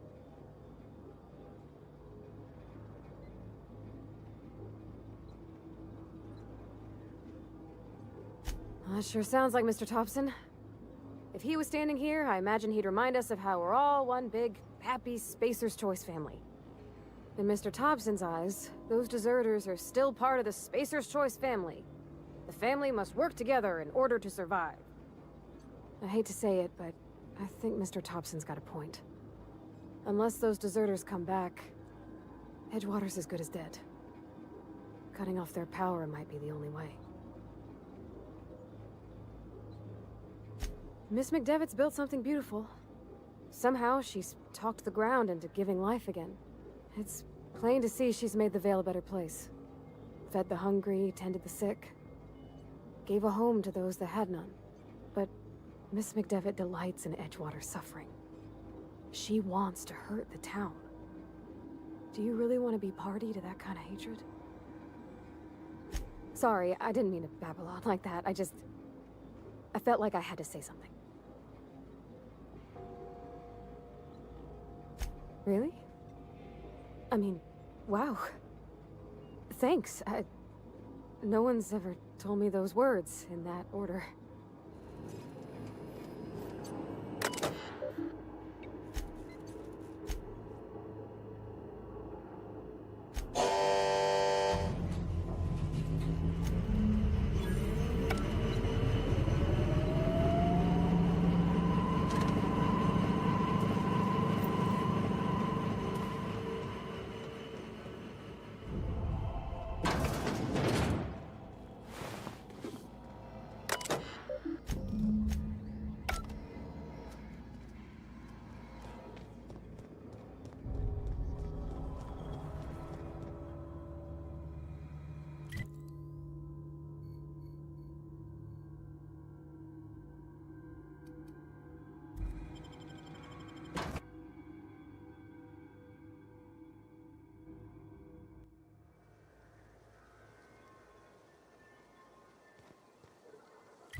Keep your wits about you, friend.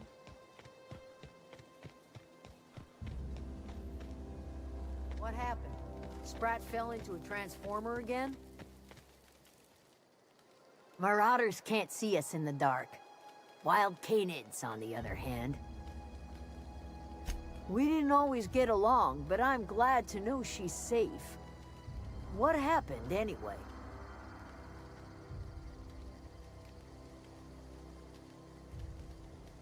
You pretty much did my job for me. Least I could do is pay you for your trouble. Let me know if I can do something for you.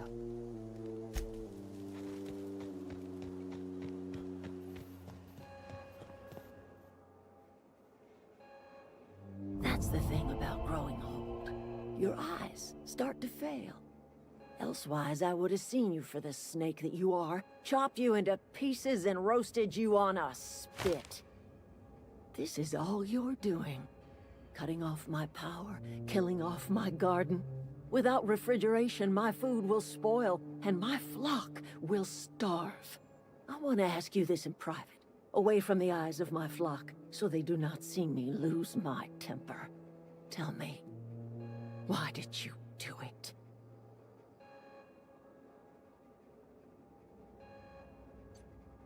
You killed my garden, destroyed my community, sentenced my flock to a lifetime of slavery in Edgewater for a power regulator. Well, shit, I wish it was personal. Go talk to Grace and Thomas. Look them in the eye and tell them their life here is over, and the only thing left to do is go back to Edgewater. This is now your responsibility. And you tell Reed Thompson that I will never return to Edgewater. I would rather die among my flowers than live under his management.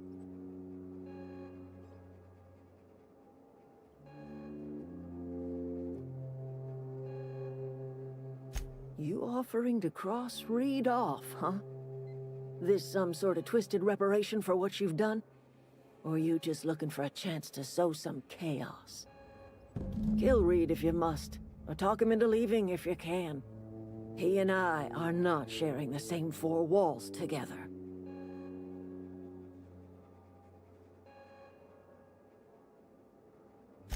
My son worked in that cannery. When the plague started coming, he was one of the first to fall sick. We had a store of medicine locked away, but Reed refused to treat him. Said my boy didn't deserve treatment. Said the medicine would have been wasted on him. So I buried my boy in the cemetery, gathered my belongings, and left. That's as much of the story as you need to hear. Tell Reed that I can make his people healthy again. I can end their plague. Start a new garden right in the cannery. 3 square meals for every man and woman in Edgewater. Tell him how I've made the Vale bloom again. The soil has whispered its secrets to me, and I alone know how to breathe life back into the earth. The secret is human corpses. I've been grinding them up in my fertilizer for years. Marauder, worker, don't matter much to me. The human body is rich with nutrients.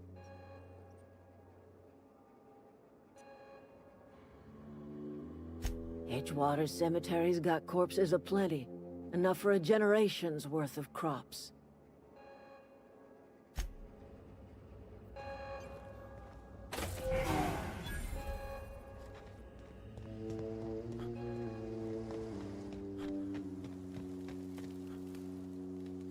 Everybody keeps staring at me. It's not my fault the power's dead. No kidding. The geothermal plant? Now that is just incredible. You really went exploring down there? Adelaide always told us it was swarming with hostile mechanicals. 2 whole data pads? Be still my beating heart. Oh, almost forgot your payment.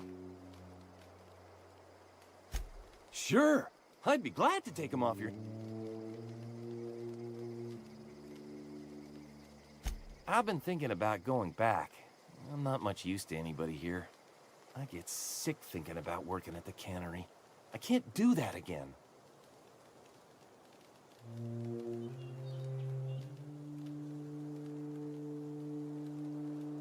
You know something? I think you're right. The town could use another engineer, and I'm on my way to becoming one. I could do a lot of good in Edgewater. Maybe even keep a garage of my own with a little workbench and my very own toolbox. It's just...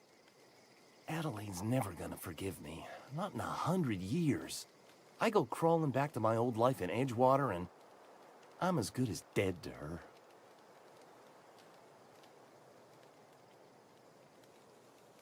You know where to find me. I don't know what you did to talk some sense into Zoe, but I appreciate it. The matter's been weighing on me. Zoe came back, but I couldn't keep her from slipping out in the first place. Who's to say I could keep marauders from slipping in? I don't see us lasting more than a couple of weeks out here.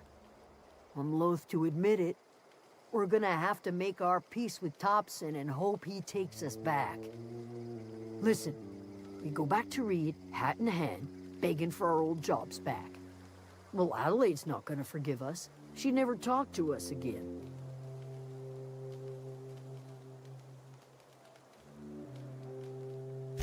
Sure. Suit yourself. I'll be here.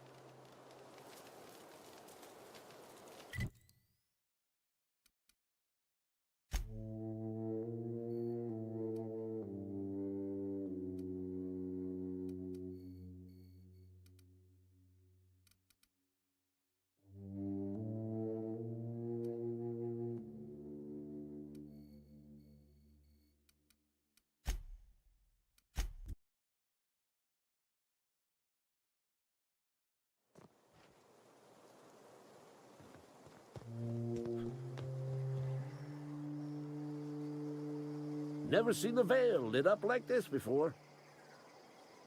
Bang up work, soldier. You're a credit to your uniform. Oh, that reminds me. Gotta look into getting us a uniform. So this is it then. The key to humanity's victory over the mechanical hordes. I would reward you with the gratitude of the Resistance, but I'm guessing you want something tactile. So here's a couple bits for your trouble, and a little something to remember me by.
It's a fine new day in Edgewater.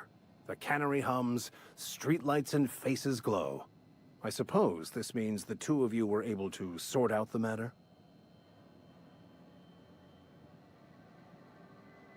The greater good can be difficult to determine. None of us can know the effects of our decision in a year, or 10, or 100. Take comfort in the fact that your choices are always, ultimately, in line with the grand plan.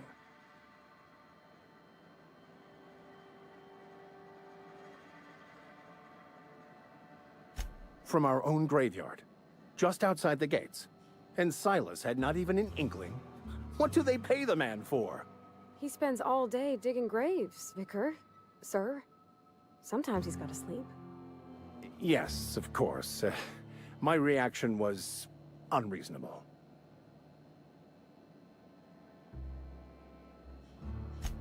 I'd need to give it careful consideration before answering. If it does improve the soil, it would seem to be a benefit overall. Once the spark of life is fled, the mortal form is but unanimated matter, comprised of the same elements as the rest of the universe. We inter for the comfort of the living, not the benefit of the dead. While distasteful, I would judge Ms. McDevitt's actions beneficial to the greater good.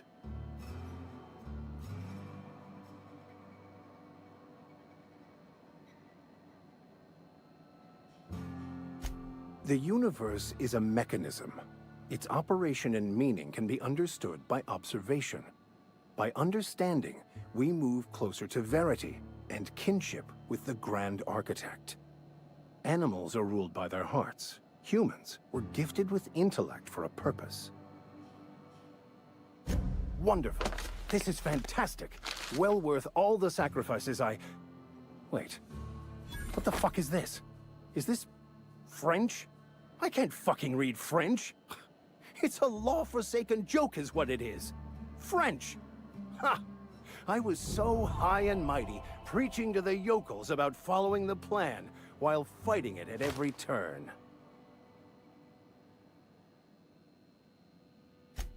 Well, yes.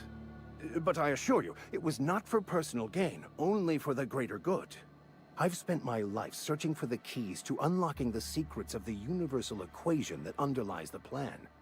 I had hoped this book held some of those answers. I became so desperate, I even got myself assigned to this plague-ridden backwater to find the damn thing. All the time and suffering I've spent. Wasted.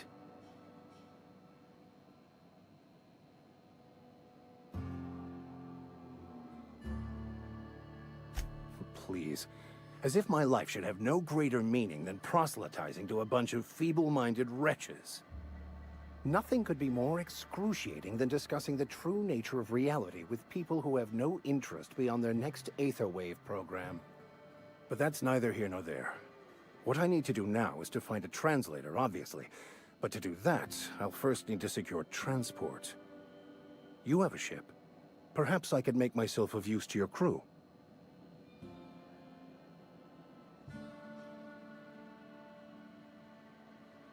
Certainly. I already gave you most of my money, but I can offer you free spiritual counseling, and I'd be happy to watch your back. I'm pretty handy with a toss-ball stick, or any blunt instrument, really. I'm also a passable gun hand, if it comes to that. I can usually talk my way out of conflict, though. Oh, I'm fairly competent at hacking computers as well.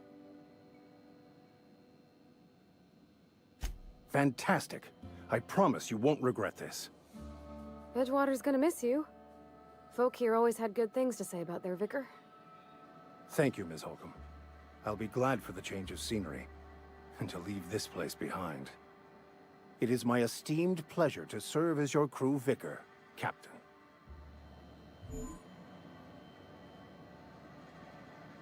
By verity, by strength. What are we contemplating today?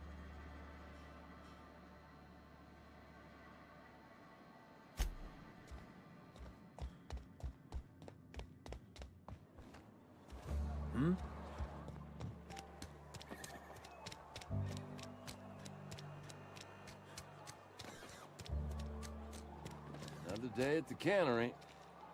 Don't go knocking your work. At least we've got one. I've got some time. Thanks.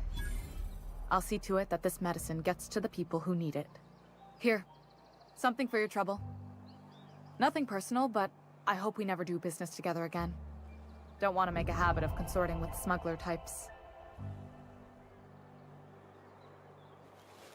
And there it is. The reason I don't like depending on a criminal. I kept a little contingency fee in case you decided to shake me down.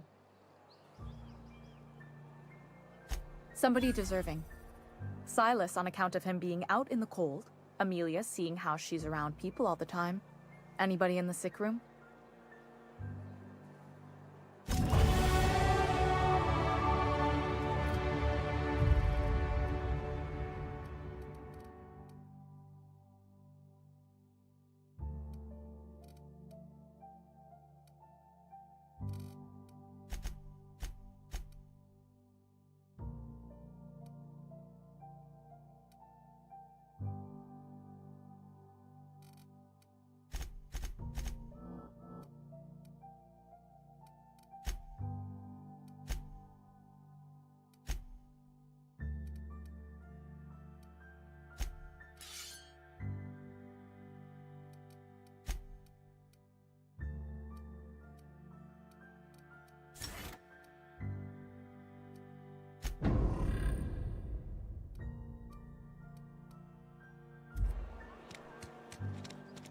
A friend of mine died a couple weeks back.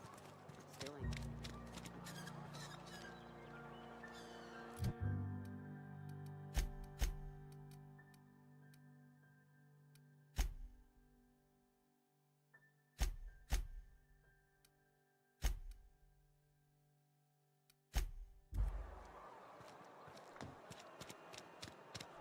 Hey, you hear about Wilson?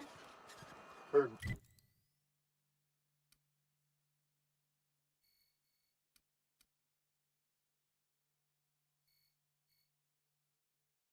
Marauders got him. Just between us, Wilson deserted. Lost his nerve. Ran off in the thick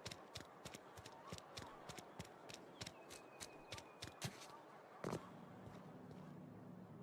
Something to report? We pay by the finger. What do you have for me? Gil Antrim. Real name, Guillaume. Duly processed by a freelancer on behalf of Spacer's Choice. I remember him. Was just a kid last I saw him. Shame.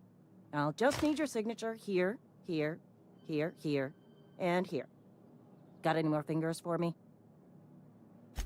Mabel Burgess. Age 37. Right or left-handed? Let's just say no longer applicable. I remember Doc Burgess. Conducted my physical every fiscal quarter. Guess she couldn't keep her hands off her patient's medicine. Still one outstanding bounty. If you've got a finger, I've got the paperwork. Here we are. Bertie Cotton. Cause of death. Let's just say overwhelming physical trauma. Bert was the local preacher before Max took over. Always was quick to remind us that we all get what we deserve in the end. Well, that's all three. I must remember to requisition some more fingerprint to ink. Here's all the compensation you've earned, plus a bonus.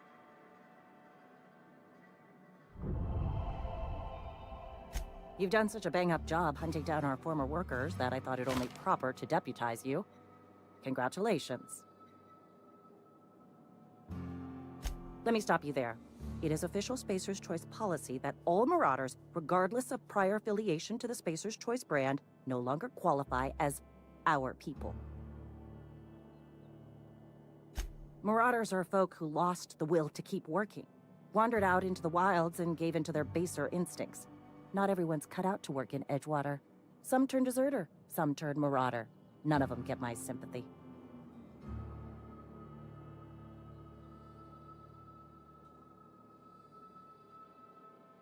Everybody likes Adrenatime. It is the finest medical drug ever developed by Spacer's Choice. Much better than that crap anti-Cleo pedals. Sure, a little too much Adrenatime can bring out the violent animal in you, but if overdosing on Adrenatime turns you into a lunatic, you have only yourself to blame. Says so right on the warning label. Violent psychosis is a well-documented and legally accounted for side effect of adrenatime.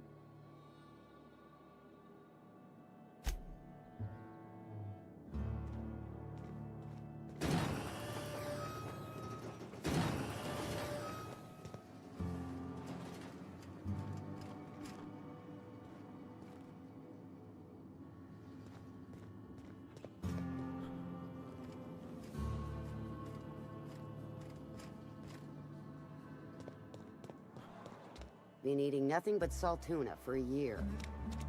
I know how you feel.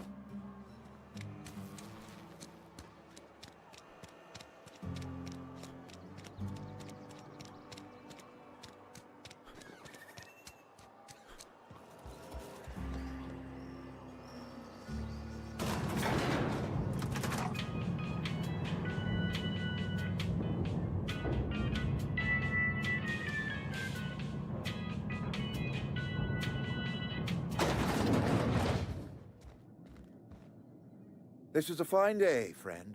Power flows through our town like a cool stream of water. I trust Adelaide's people have seen their way to reason. So, when can I expect them back at their posts? Then we are at an impasse. Stewardship over this town has been entrusted to me by Spacer's Choice. I am not perfect. I have made my share of mistakes. But I have done my best for this town.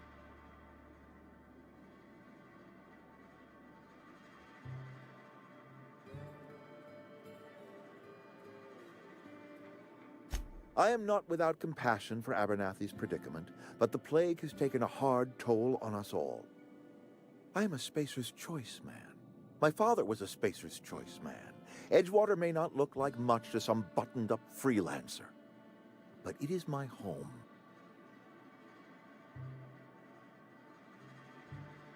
I don't believe you. Plague's a reality of life. Best treatment is a good work ethic.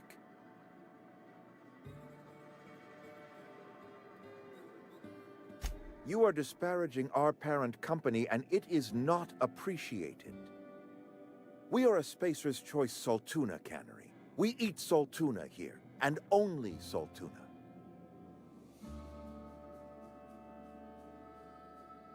I don't understand. You say Adelaide's growing her own food, but that should not be possible. The soil's gone sour. Company said as much. Our own botanists couldn't grow decent crops for us. So the company got rid of him and shut down the greenhouse. You'll excuse me for being skeptical. How exactly is Adelaide growing crops in barren soil?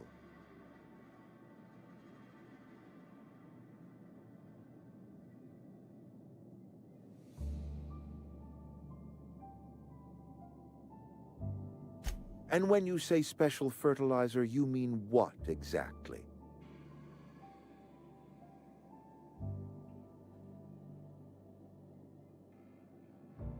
Adelaide has been using dead bodies in her fertilizer? That's... come to think of it, that's a stroke of brilliance. What a remarkably efficient solution.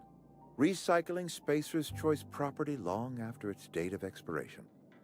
I was wondering about those missing bodies in Silas's cemetery.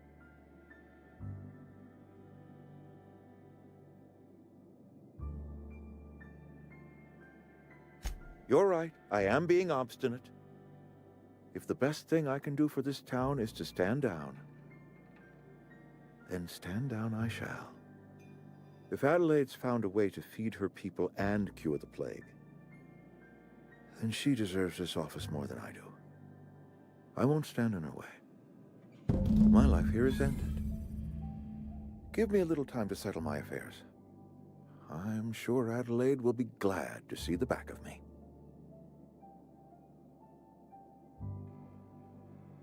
A couple months ago, I might have put in for a transfer. It's a big colony. Spacer's Choice has other towns.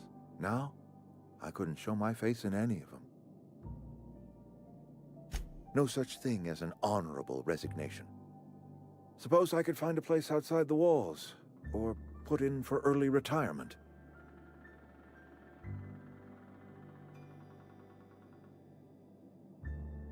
I don't know. I could see myself lasting a week. I do. Adelaide's found a cure for the plague, and she knows how to tend a crop. She's what this town needs. I have always tried to do right by my town. It has never been easy.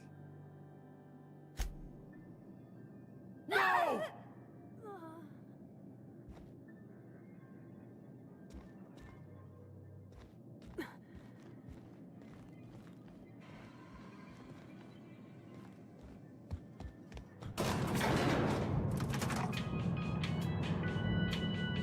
I think you did the rightest thing you could sending the power back to Edgewater. A lot of people would have suffered otherwise. People I care for. Even if they didn't care much for me. I could spend hours reflecting on the secret workings of the universe. Little else in this colony offers such a relaxing pastime. So, tell me what's on your mind. I excel at confessional listening.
Got it?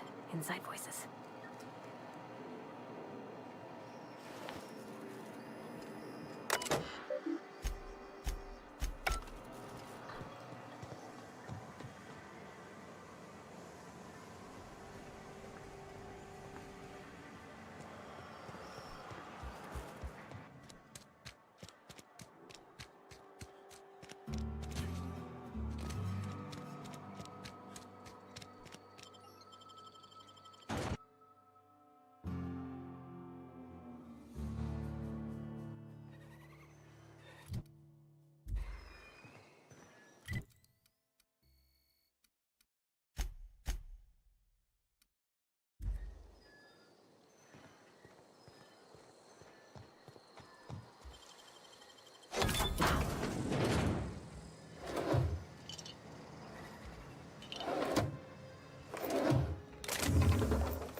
Any luck finding one of those manuals?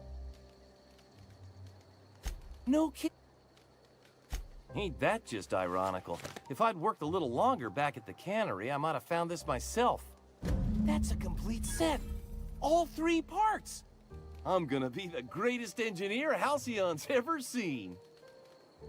Aside from you, Ms. Parvati, I swear, I'll do you proud. I'm glad we could help, Thomas. I've been saving something for you. Just a little contraption I found. Should fit right into your outfit.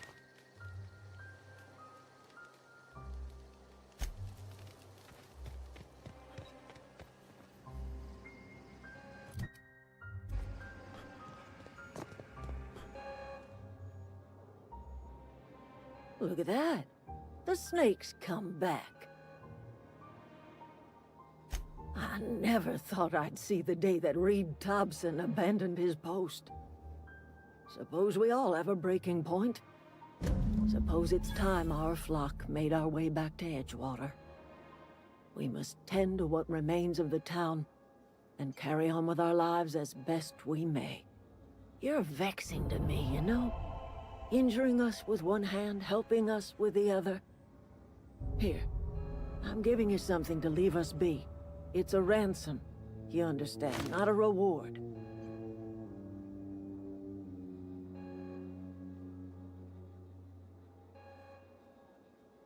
You're telling me you did all this just to put me in charge of Edgewater? Stranger, you are some kind of twisted. I might turn that old cannery into a garden. Got ourselves a whole cemetery bursting with bodies. I need some time to gather my personals. Long walk back to Edgewater. Got a considerable burden to carry.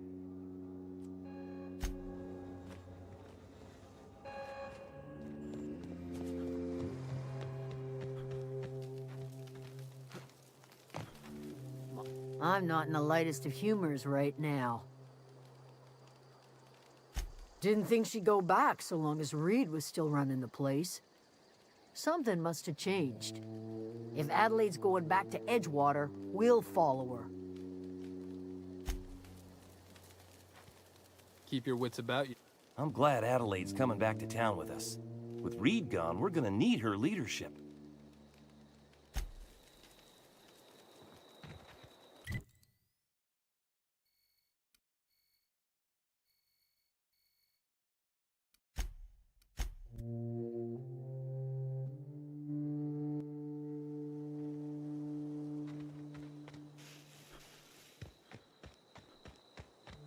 Is this your ship? Oh my stars, she is just so handsome. Does she have a name yet? What's her drive model? Oh, gosh. Listen to me babbling. When I was in Edgewater, I dreamed of flying on a real ship, working on a real engine, belonging to a proper crew. I'm the only decent mechanic Edgewater's got, but every time I think of going back, I get this sinking feeling.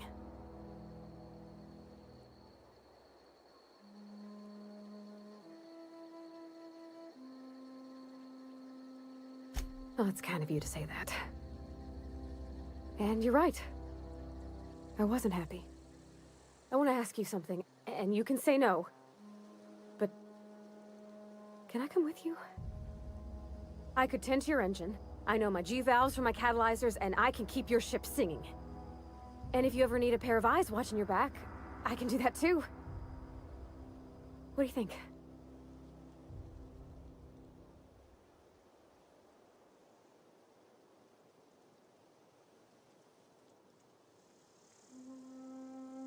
Yeah, I've been thinking about that. Edgewater was on the verge of collapse before you showed up. You sent them power, and now the town might see another season. And you talked Miss McDevitt into coming back to town.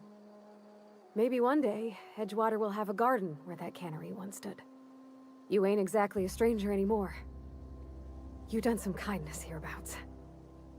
I wouldn't mind following somebody like that.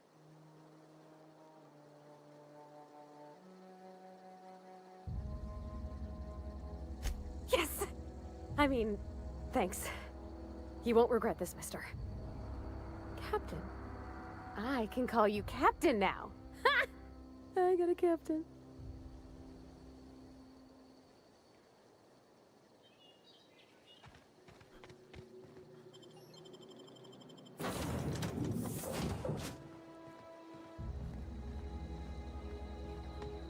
Captain, I have detected that Edgewater's power supply is now optimal. I applaud your willingness to invest your time in the local community. What can I do for you, Captain? Do you know how to install a power regulator? Outstanding, Captain. Your aptitude for engineering will prove invaluable in the event of another catastrophic engine failure. Our engine room is located behind you, across the cargo bay, up the ladders.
What can I do for you, Captain? All systems are operating within acceptable parameters. I am prepared to bring the unreliable into low-altitude orbit. This should prove an adequate test of our flight capabilities.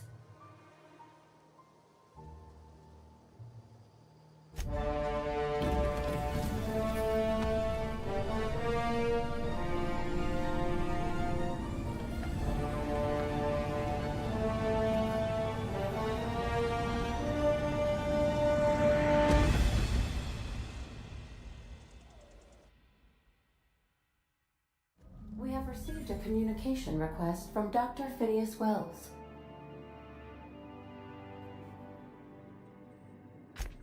Aha, there you are. Hale and hearty, and captain of your own ship. I see you're putting the unreliable to good use. Shame about her former captain. Horrible way to die. How are you feeling, by the way? I lost track of you in that cave back there. Experiencing any, unnatural drippage? Perfectly normal side effect of thawing, I assure you.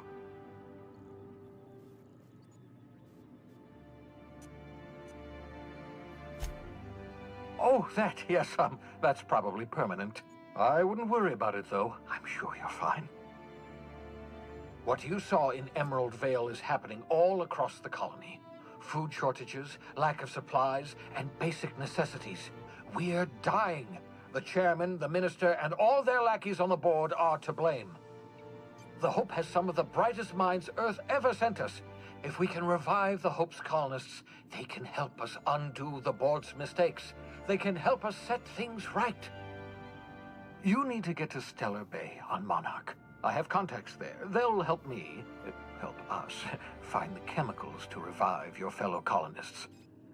Gladys Kelly, lovely woman, runs a cozy little black marketing outfit on the Groundbreaker.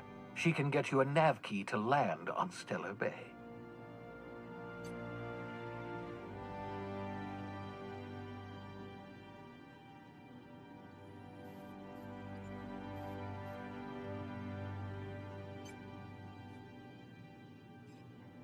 Without a skip drive, good luck. You'll be dead before you make it to the nearest star. Look, I admire your optimism, but the sad truth is you're stuck here. You, me, and the rest of this colony. We're all skating precariously around the edge of oblivion together. None of us are leaving Halcyon alive, so we may as well make it a better place, and we can start by reviving the Hope.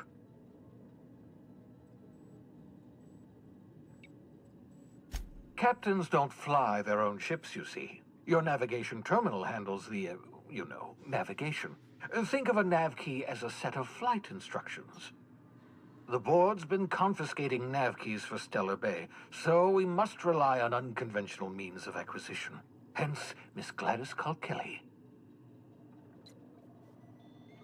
Excellent. I'll send her a wireless. Let her know you're coming. By the way, I gave Captain Hawthorne a disguise apparatus of my own design, cutting-edge technology, years ahead of its time. I call it the Holographic Shroud. I'm sure it will prove remarkably useful to you. You'll find it in the captain's quarters. Excellent. I'll contact you once you've found a way to get to Stellar Bay. If you have any questions, come see me in my lab. And remember, don't trust the board. They'll try to win you over with promises of wealth and power, but it's a lie. The board's only interested in filling their own pockets. If we don't put a stop to them, they're going to run this colony to the ground. Transmission ended. If you are ready to depart, please select a destination on your navigation terminal.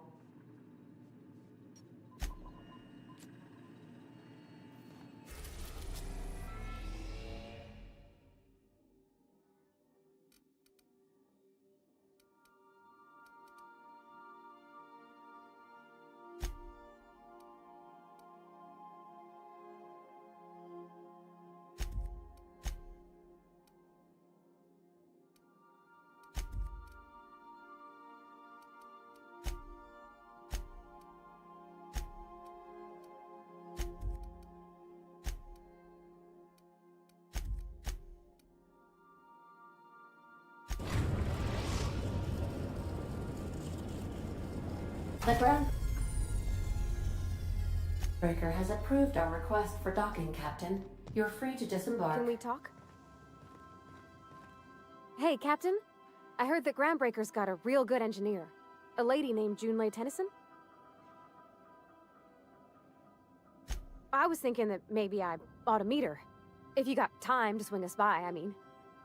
I don't got much experience fixing actual spaceships. I bet you a can of Borston beans she could teach me all manner of stuff.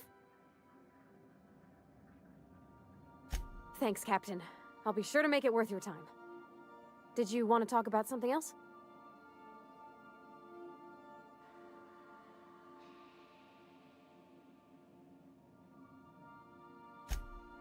Mostly, yeah. I lived in the maintenance office near all my life. Mr. Thompson never let me forget how funny that was.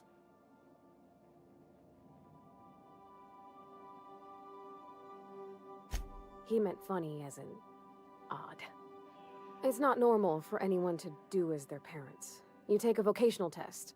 That decides your schooling and your career. When I tested out for maintenance, everyone figured it was on account of my dad. They were real unhappy with us.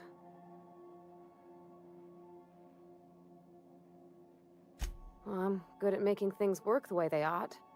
Not so much at doing such to somebody else's schedule. There's times I'm working deep in the guts of a loader, getting it all running perfect.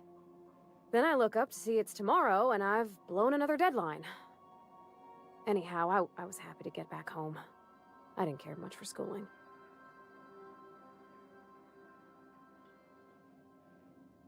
Oh, there were a whole lot of reading, not nearly enough doing. Like, before they'd issue you a wrench, they wanted an essay on the design of different wrenches. Then there'd be quizzes on company regulations for storage and maintenance of wrenches. Yep, nothing much had changed. Everything was a little grayer, a little dirtier. Dad met me at the shuttle and gave me a big ol' hug. I noticed straight away that he was moving slower and stiffer. He made a little grunt when I squeezed.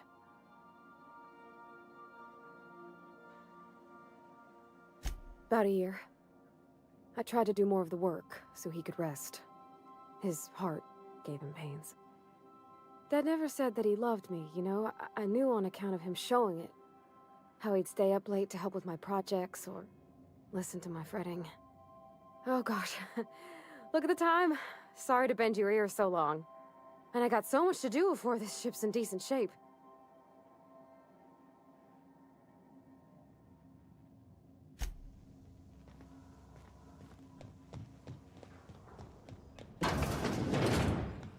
I've shut off the visual feed from my ocular inputs in the captain's quarters, so you're free to disrobe whenever you'd like.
I find myself marveling at the complex simplicity of the Fibonacci spiral.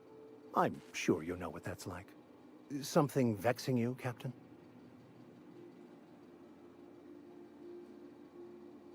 Nothing too out of the ordinary. Just your run-of-the-mill vicar with a violently enthusiastic disposition. That's what my parents called it. I grew up in a pit of a town much like Edgewater. I was destined to be a laborer like my parents, but I was infected early with a need to solve the equation. My passion didn't sit well with them. My parents, ironically. They internalized the precepts of scientism like no one I've ever known. They had a pure faith, a faith that brought joy to them regardless of the situation. I envied that. I wanted that peace. I thought if I became a vicar, I could find it. Or at the very least, find out why I lacked it. They thought I was fighting the plan, should have accepted my lot. Some people pursue the clergy for power, prestige, but that was not me.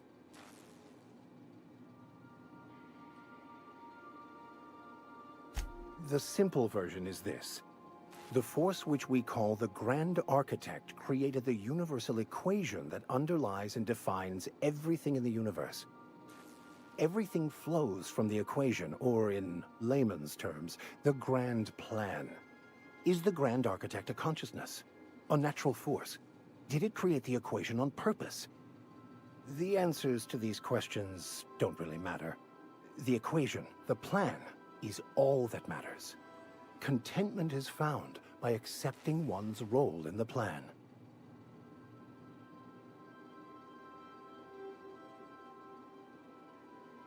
The plan is not one rigid path. There are a variety of multitudes contained within it. Our paths have variance, but we'll end up adhering to it whether we like it or not. Some choices make the path smoother, some rougher. You can even go outside the lines, but the further outside you go, it's like an unbreakable elastic band. It will only stretch so far before it snaps back. The further it is stretched, the more violent the eventual correction.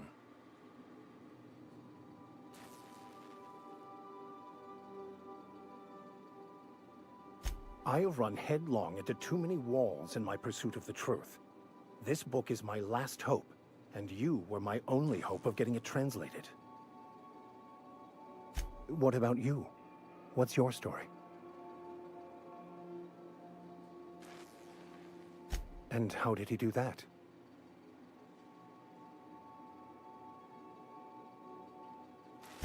Well, you do seem different than every other colonist. Let's pretend for the moment I believe you. What are you going to do now?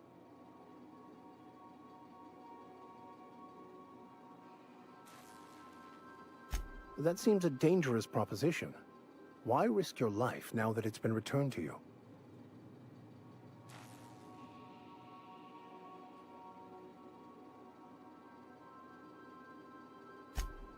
Oh, I see. You have my condolences.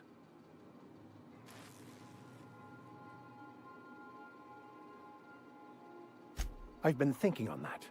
There's a former infamous philosopher scholar who fled Terra 2 some years ago. He's an expert on Bakonu. He's also who told me of the journal's presence in Emerald Vale. If anyone in this colony could translate that book, it would be him.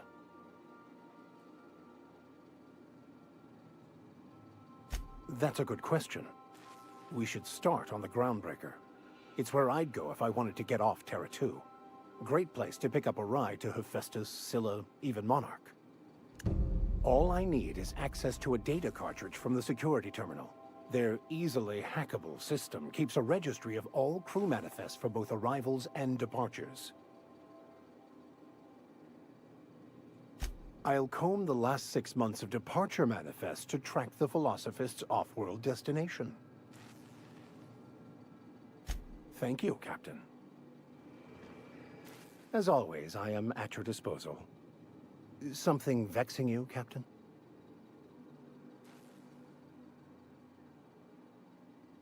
Bakonu, the author, had some interesting theories about man's perception of reality that I thought could be applied to our attempts to decipher the plan. Unfortunately, he was also one of the founders of the Philosophist school of thought, so the book is banned in this colony. Philosophism's a false religion that stands in contradiction to almost everything we know to be true. They believe all is chaos, in stark contrast to OSI's belief in the plan. But most of the Philosophist perversion of Bakonu's thoughts came more than a century after his death.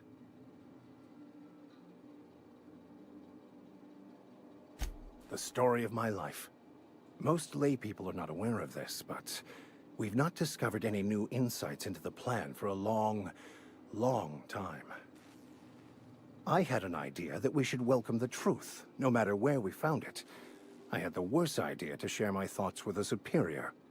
And that's how I ended up assigned prison duty, where I was fool enough to let an inmate bend my ear with stories of an original Bakonu journal.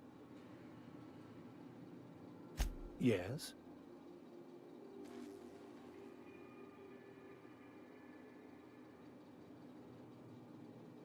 Bakonu, the author, had some interesting... Unfortunately, he was also...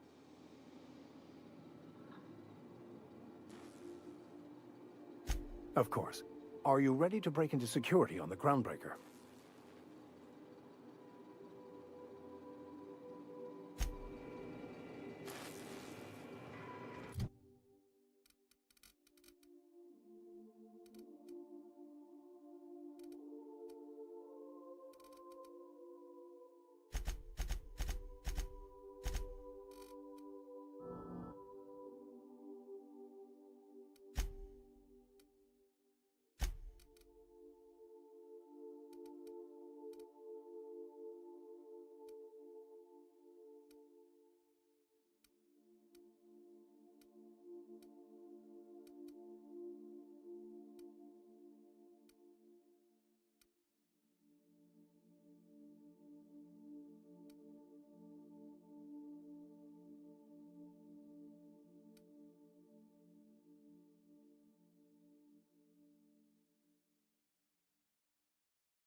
Welcome back, Captain.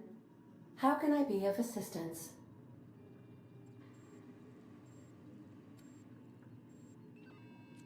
The unit is a cleaning SAM. Hawthorne brought it on board some cycles ago, I'm sure with the intent to modify it, but I've never seen it up and running.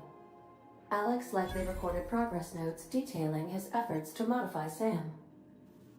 If you check the terminal in your captain's quarters, we may be able to determine what work remains in order for SAM to properly operate.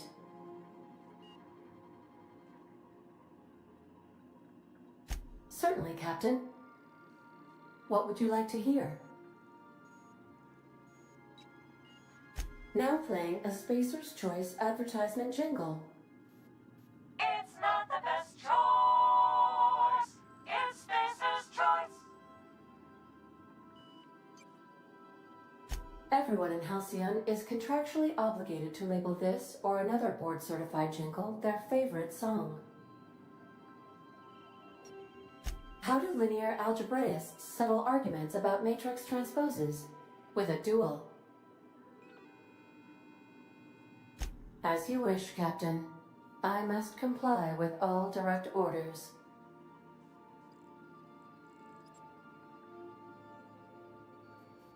I have lots of minutes. Many minutes. Unlimited minutes, perhaps. Providing an adequate power source, I can function indefinitely.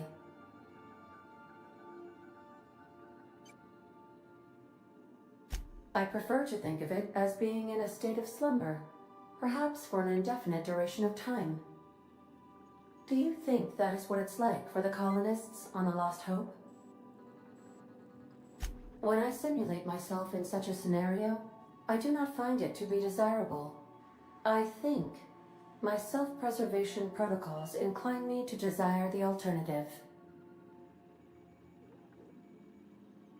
Traveling the system with you, Captain.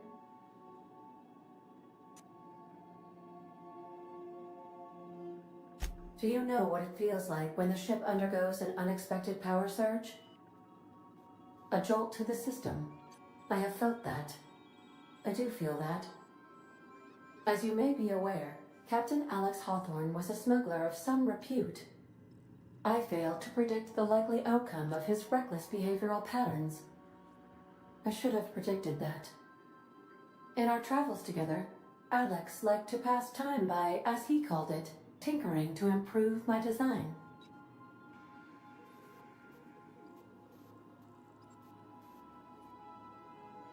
If you mean, was Captain Hawthorne my first? Yes, he was. How can I be of assistance?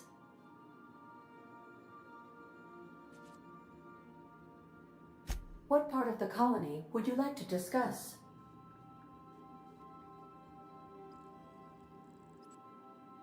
We're cleared to dock with the Groundbreaker if that's your desired destination.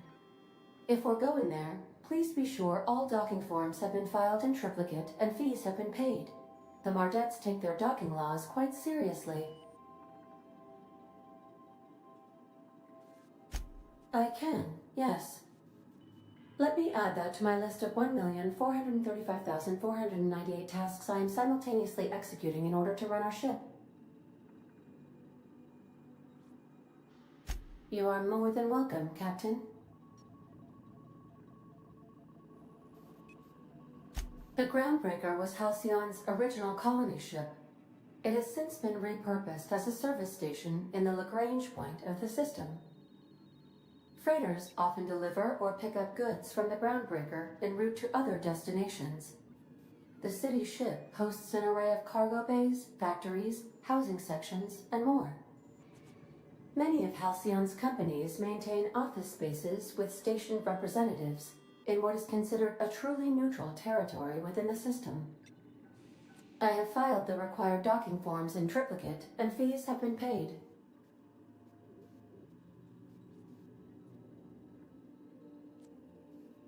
How can I be of assistance? See you soon, Captain.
checking your ship's man. Captain. Hey, Captain. I'm in space. I never thought I'd be able to say that. That was a good thing you did, Captain. Helping to bring the deserters and Edgewater folks back together. I hope you rest well on that.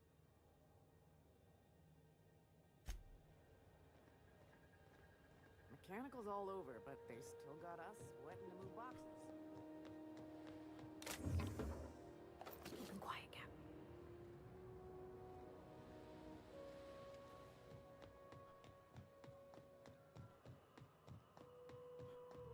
You ever hard up for work, try something like... Got one more hour before the dockmaster bills me. That's not the point. This halfwit just knocked out one of my workers. Yeah, with a tossball stick. I heard you the first time. There weren't any witnesses. No witnesses. He's not even denying it. Jackass had it coming. Shut it, Felix. You're not making this any better. You get cute with me again, you little back bay brat, I will toss you out an airlock. This is the Groundbreaker, not Byzantium. You ain't the law here. I am. Now move along. I don't have time for this. Be a treat. Going for a stroll around the docking base? Sure was. Got a knack for upsetting the board and the Mardettes all at once. Between you and me, I was hoping they'd come to fisticuffs.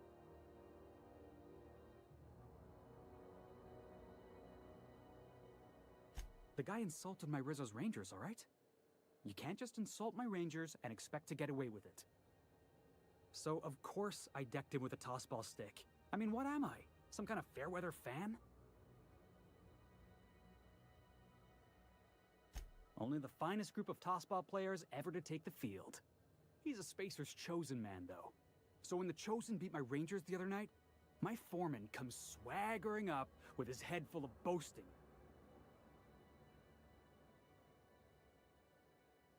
That's when I broadsided him with a tossball stick. Yeah.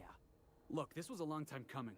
Guy thinks he can push me around because he's some sky-high foreman, and I'm just a back bay's dock worker. Well, former dock worker.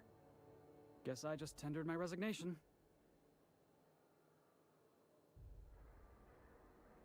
Enjoy my freedom.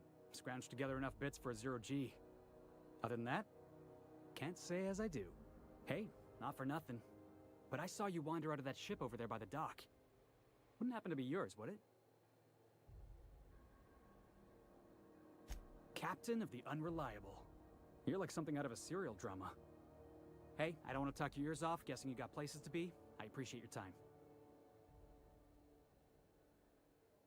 Felix Millstone. Pleased to make your acquaintance. See you around, boss. Going for a stroll around the docking base?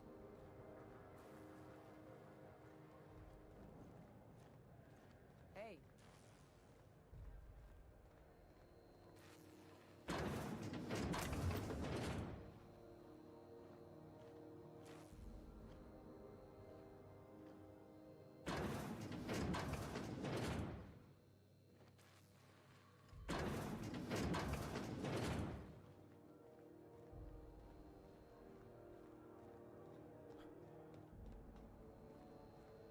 You learn. Careful where you smoke. Crew bills us for air filtration. You couldn't pay me to visit Monarch. I'd probably get my face eaten up.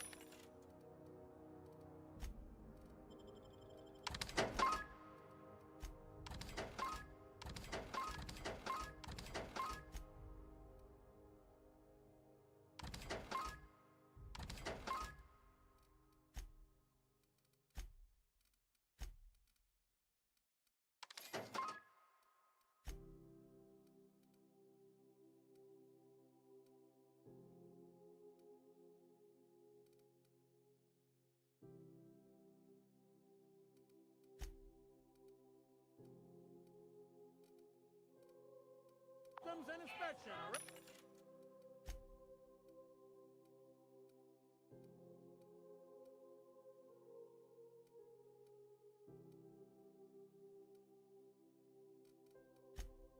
Right this way. Identification, please. Captain Hawthorne, you said. Let me apologize in advance. I'm about to ruin your day. According to your ship's record, you've been flagged by the board. Your ship will be impounded until such a time as they see fit to lift it. But we've hardly been out of Edgewater long enough to get in trouble. Well, isn't this wonderful? The captain's done something to get on the board's bad side. Now, hold on. This isn't the end of the world. Probably.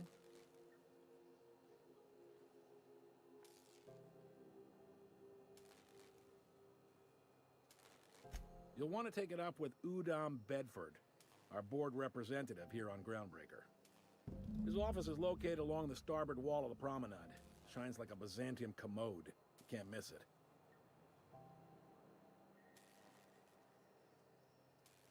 Access to that information is above my pay grade, and I've turned down 3 promotions, so it stays that way. I shouldn't be mentioning it, but what the hell? This here, impounding your ship, it doesn't happen much. The board knows we don't take kindly to their interfering in our operations. If I had to take a guess as to why, you must have riled up someone important.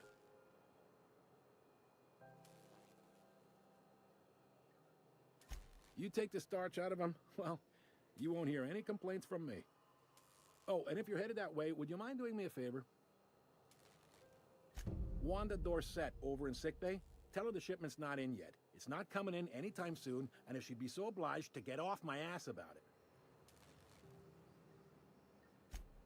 A handful of SAM cleaning units retrofitted for surgery. I don't know much else. I stopped listening when she started yelling. Much appreciated. Is there anything else I can help you with? The fence. You'll find her in the rest and go, on your left when you enter the promenade. Make sure you bring an empty belly.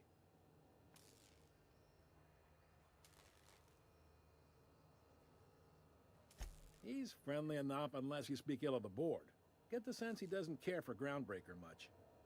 Not that he would, being a board man and all. He's our liaison. Yep, Groundbreaker's the only real independent port. Aside from us, there's just tramp freighters and wildcat miners. Seems like every year the board's offices get bigger and their ships take up more of the landing base. Haven't seen nearly as many tramp crews this year.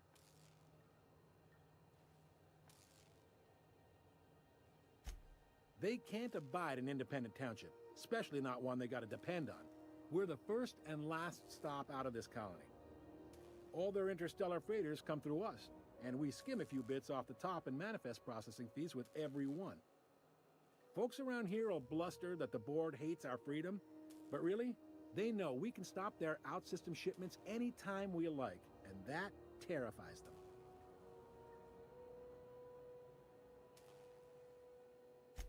It's a delicate balance, right? We could cancel their freighters' docking privileges in retaliation, but where'd that lead us? They got assault cruisers, gunships, and a handful of mining operations at their fingertips. We push them too hard, maybe they decide we'd be better in 10 trillion little pieces. Or they cobble together a new Groundbreaker and put us out of business. The board wouldn't do that. Would they? The board is necessary to provide order to the colony. They believe it's their prerogative to overrun you. But whether you allow that is up to you. It's a tough line to walk, no doubt about that. But we may do all right. So far, anyway. Sure thing.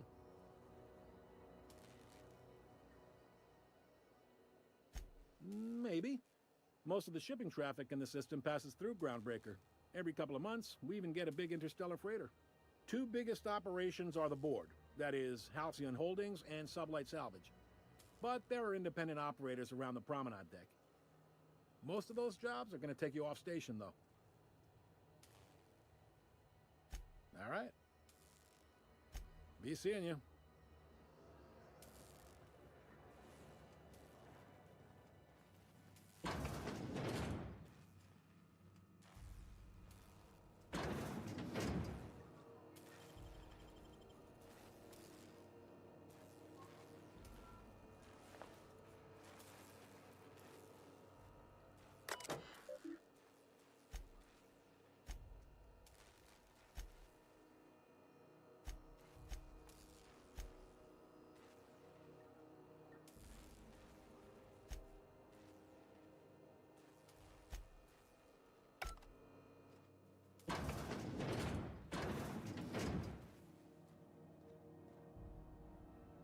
Unless you're here to file an incident report or to inquire about the bounty posting, I must kindly ask you to clear out.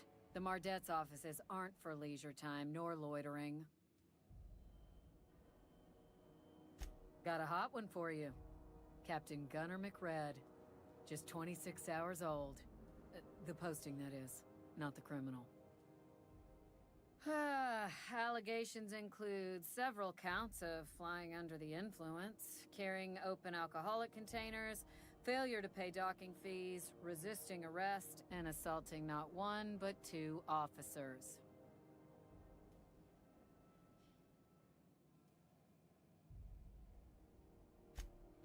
Dreadful, ain't it? Such blatant disregard for order. It's a real problem in the youth these days. It's true enough that he ain't particularly deadly, but the interest on each fine being compounded as they are means he'll be paying with his life insurance. Only way to cover it.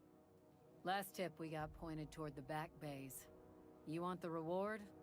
Do the legwork. You and about 6 other enterprising mavericks.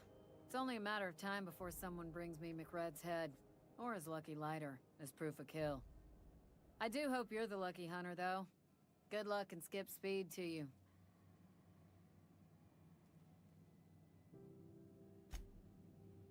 Hi there. Haven't seen you around before. What can Groundbreaker Security do for you today?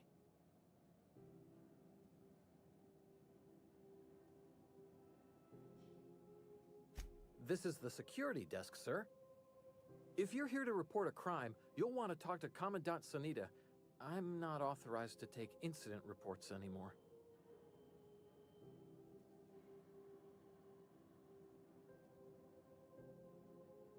I'm not so good at filing. Mix up first name and surname 1, 2, 7 times. Well, folks are liable to start taking your filing privileges away.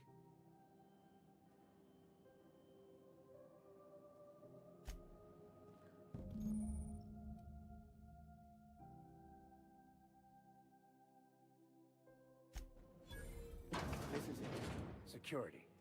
I can check the departures registry to find out which crew the Scholar shipped in and out with.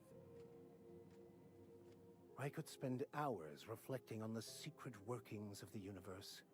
Little else in this colony offers such a relaxing pastime. So, tell me what's on your mind.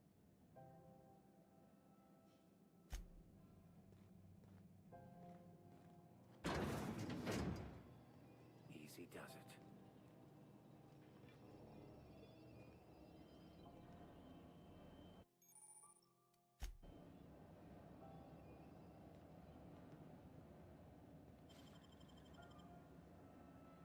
Incoming!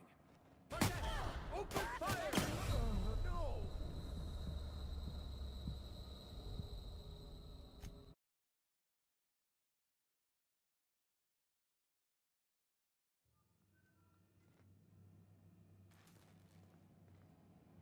And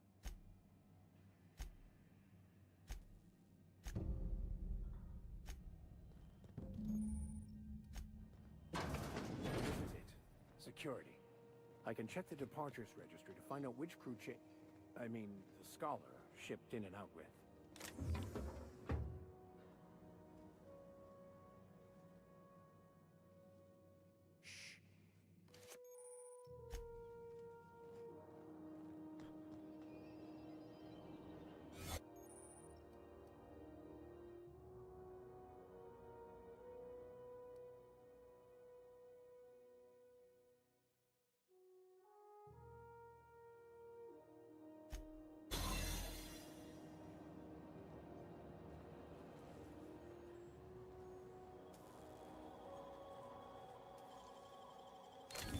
That's impressive.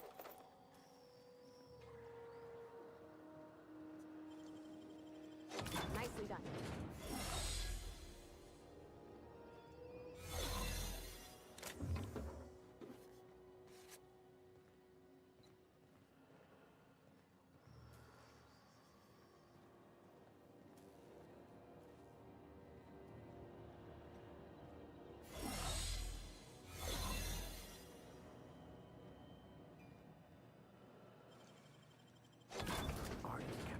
There it is. Just yank the...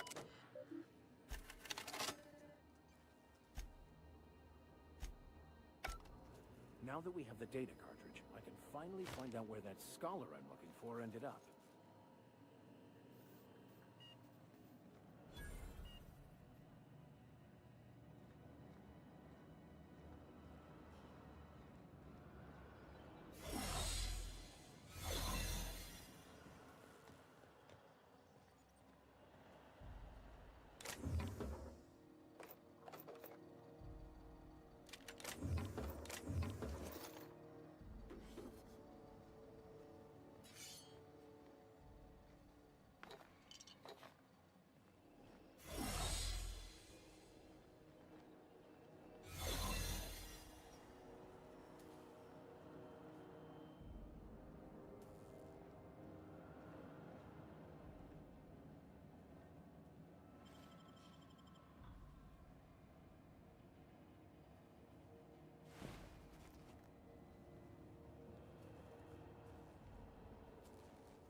You're here? Huh?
This is Halcyon News. We interrupt your regularly scheduled advertisement for the following story. The board would like to remind spacers and other travelers that passage to...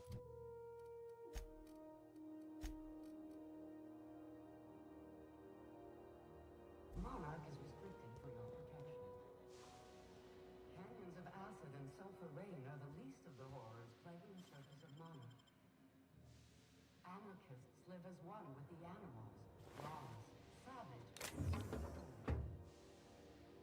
Board's embargo ensures that nothing can leave the planet and threaten our hard-working citizens. You've been listening to Halcyon News, your mandated duty as a good citizen of Halcyon.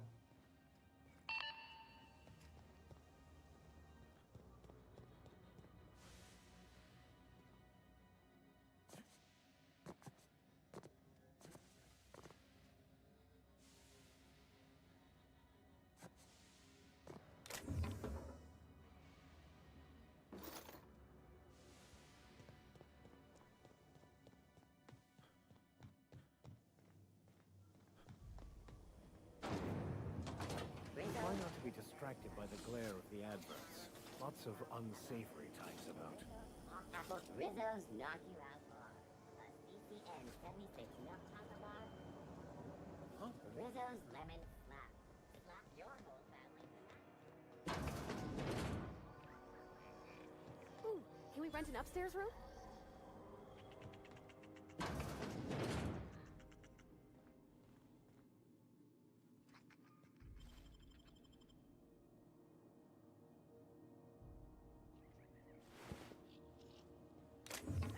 What do you think you're doing?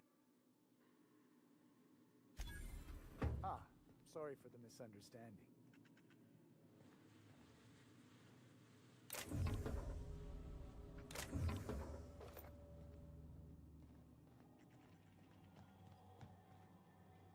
How do you do? And welcome to the Rest and Go. We used to be the Go and Rest, but folks never knew when to leave. Sorry. Business has been slow. Anything to occupy the time.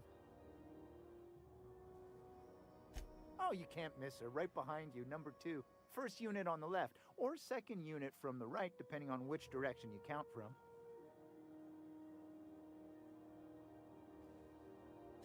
Of course, most of our supplies come and go through merchants. Company ships and salvage runs are the only traffic we tend to get. I try and steer clear of that creepy fellow in the moon mask. If there's a cost to being a company man, he paid it in spades.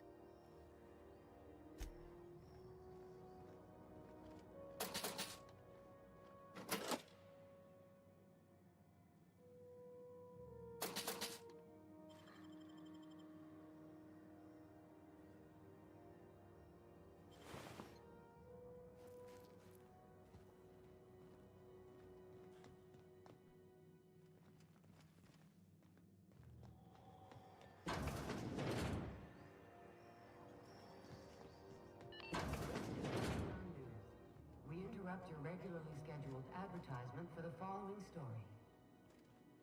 Do you have what it takes to defend your corporate township from the dangers of alien wildlife and the unemployed?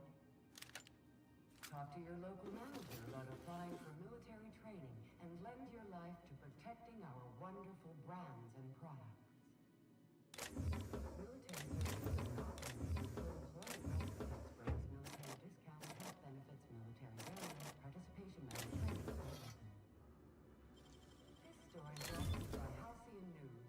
All the news that's fit to broadcast.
Something going on over there?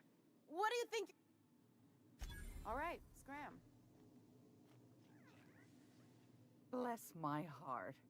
A stranger come knocking on a poor old woman's door. You here for a particular reason? Or did the neighbors tell you how good my sugar cookies are? Made without a single natural ingredient or an oven. Just like store-bought.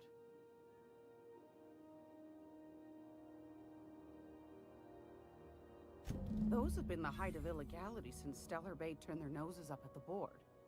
You and I could be thrown to the void just for discussing such a transaction. Lucky for us, Groundbreaker's a free port. We're outside of the board's control. For the time being, at least. Now, I only have the one nav key. And they're hard to come by these days. It won't be cheap. If you find yourself lacking in the bits, I might have an opportunity you'd be interested in. Well, I find I'm in need of a ship captain with a little moral flexibility. Might be this could help out the Groundbreaker, as well as earn some bits. But if you've got qualms... Do you know Edna, over in engineering? Sweet as a pea, that one. On occasion, she'll pass along transmissions I might find interesting. She sent me a recording of a distress signal she'd scraped from the Groundbreaker's comm array. Curious thing is, it came from an outpost called Roseway. And Auntie Cleo abandoned that place years ago. You've got an ear for intrigue and a nose for bits. I like that. Here's a copy of the SOS recording, complete with the coordinates. If you should find a secret worth selling, might be I could find a buyer. Corporate bigwigs will pay top bit for inside information on their competitors. The more we got the corps fighting each other, the less time they got to meddle in our affairs. Don't forget to come find old Gladys when you're done. Might want to acquaint yourself with Junlei Tennyson, Groundbreaker's chief. She's been trying to get a handle on this heat problem we've got. You'll find her fretting in engineering. I'd say she's a sweet girl, but law forfend someone call me a liar.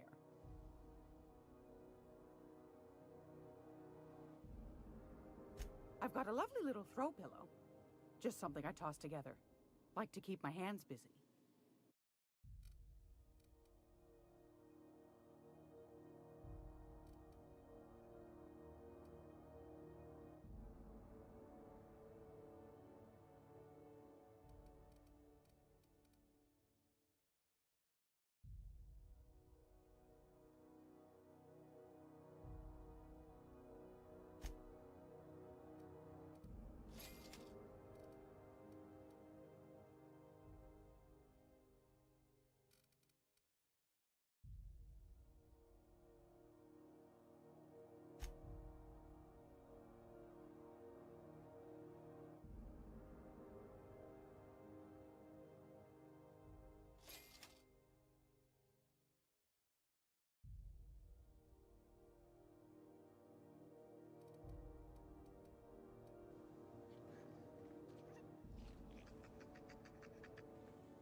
Impressive, as always.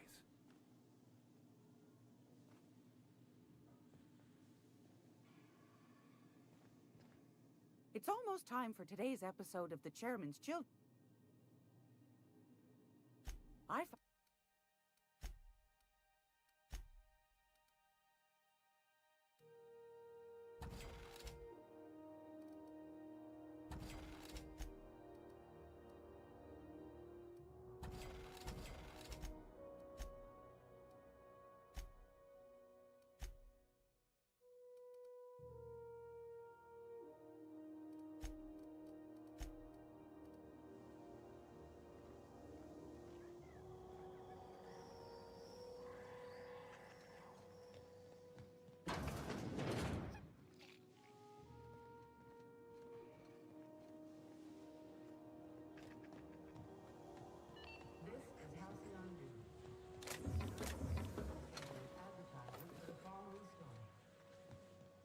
Tossball finals are scheduled to air soon, but a scandal has rocked the league and thrown this pivotal game.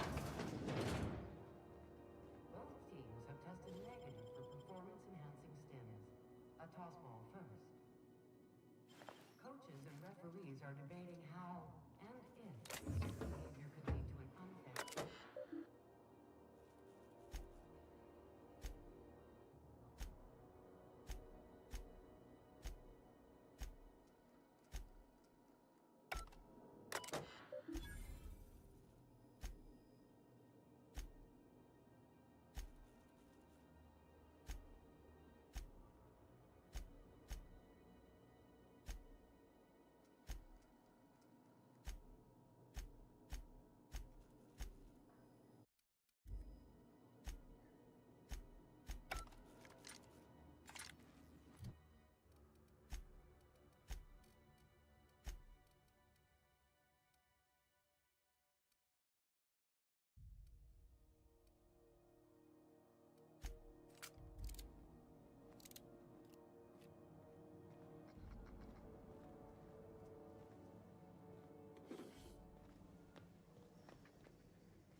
Still getting acquainted? Can't go wrong if you stick to the promenade.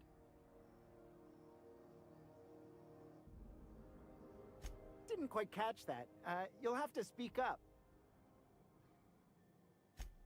Glass ear? Sorry, there's a lot of static on my end. Nothing to fear. Sorry again. The sound of Groundbreaker's engines has really got to me over the years.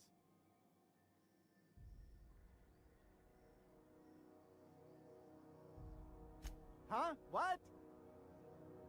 Huh. Now that I heard. Fine, as long as the board keeps its grubby mitts to itself. Chief Tennyson holds the ship together, the Promenade holds our economy together, and Sublight is the shoddy jewel in our rusty old crown. Our local garbage collectors. That Lilia Hagen never met a debris field she didn't like. She freely admits she planted her roots in Groundbreaker to escape board oversight. But I think there's more to it. She's unusual in the head, that one. Our Chief Tennyson has an independent streak, same as her mother and grandmother who rode this ship on the crossing. There's a reason the board's embassy is a glorified shoebox. While Junlei Tennyson lives and breathes, Groundbreaker remains free.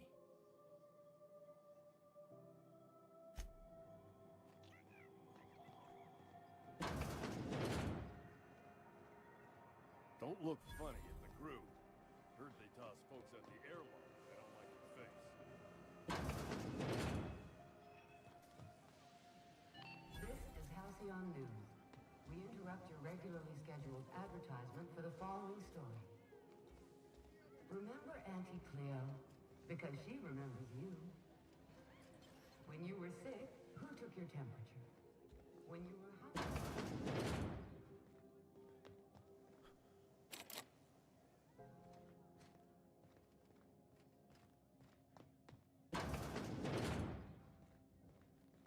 I try and keep the place clean in case Chief Tennyson stops by. Welcome to the Lost Hope, our little tribute to the mystery.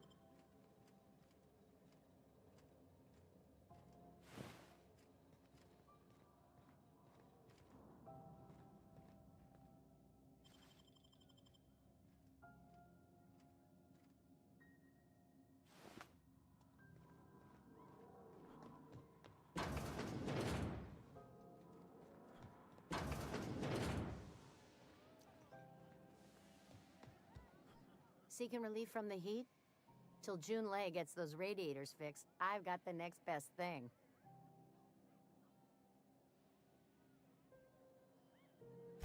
The radiators, they're fucked 10 ways to Sunday. And we're all sweating buckets wondering when the powers that be are gonna get around to fixing it.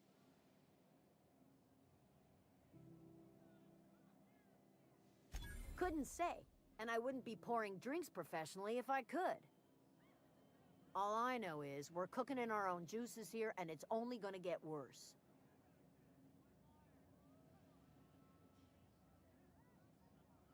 Engineering. Chief Junlei Tennyson, to be precise. She runs this heap. Best she can, anyway. Don't know what's got her dragging her heels, but I wish she'd hurry it up. That's not for me to say. But if you're feeling the urge toward helpfulness, you can find Chief Junlei in engineering. What ain't I got?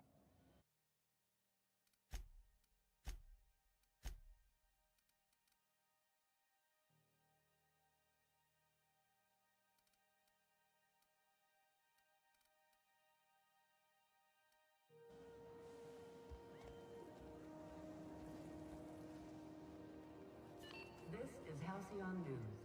We interrupt your regularly scheduled advertisement for the following story. Some townships have...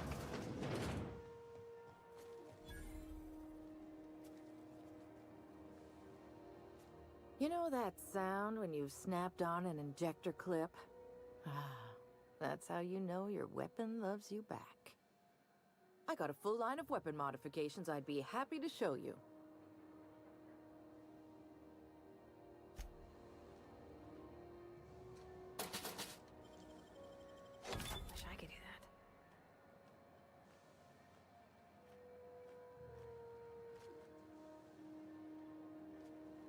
Careful where you smoke. The crew bills us for air control.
Great work.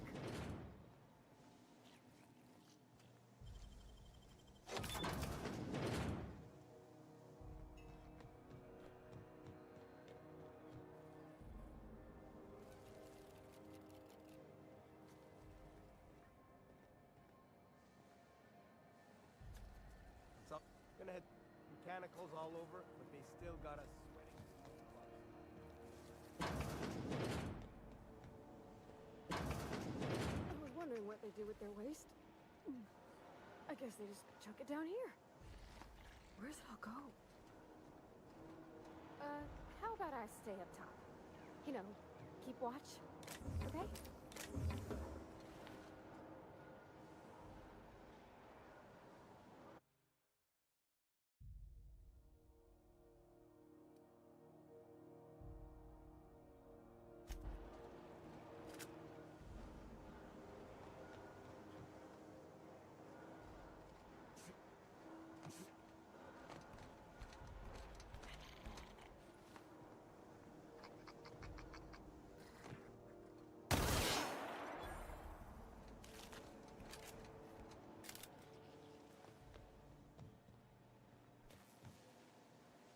I'll keep quiet.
Hello? Is someone there? Help! I'm locked in here! Can you get me out? Thank you. You have no idea how good the air on Groundbreaker smells until you've been trapped in a tiny bathroom with an overflowing toilet. Thanks again, friend.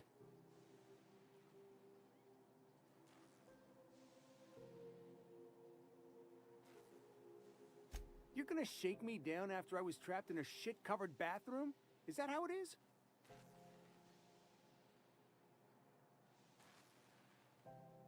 Fine. Here's every bit I've got. That enough for you, or do you want my shit-covered clothes as well? I will. I will preserve my dignity. No one can take that away from me.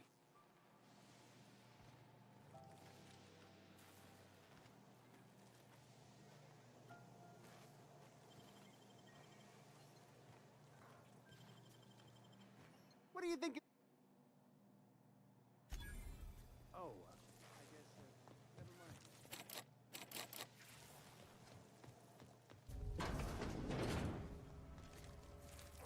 There you go.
Go back to Byzantium, you gold-plated bastards.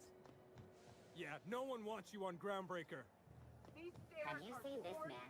Reward offered for information leading to the capture of noted terrorist Phineas Wells. Report any sightings to your local board embassy.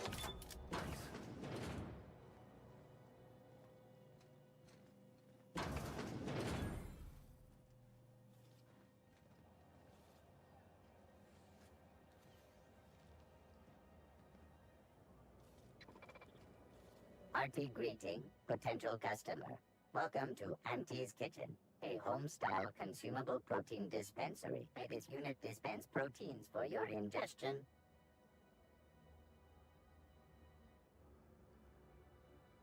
This unit is programmed to simulate shock at such assertions. Shock simulation non-functional. A trouble ticket has been filed. Shock simulation restored. Initiating shocked subroutine. How dare you? Shocked subroutine complete. Estimated guilt level of customer increased by 35%. Resuming protein dispensation protocol. May this unit dispense proteins for your ingestion.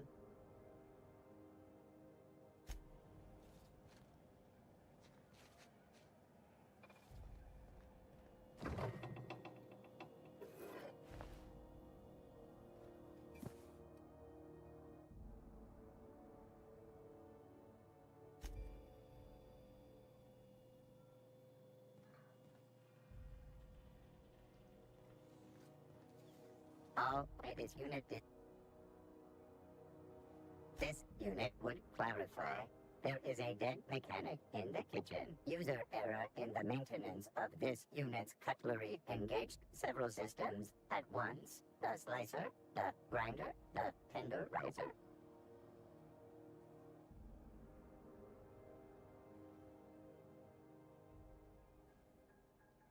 This unit behaves precisely as it was engineered. Neither this unit nor its corporate proprietor claim any responsibility for the mess. This unit is not designated for cleaning duties and cannot be compelled to accept another unit's responsibilities. Beginning dispensing sequence. Please unblock all relevant facial protein ingestion tubes.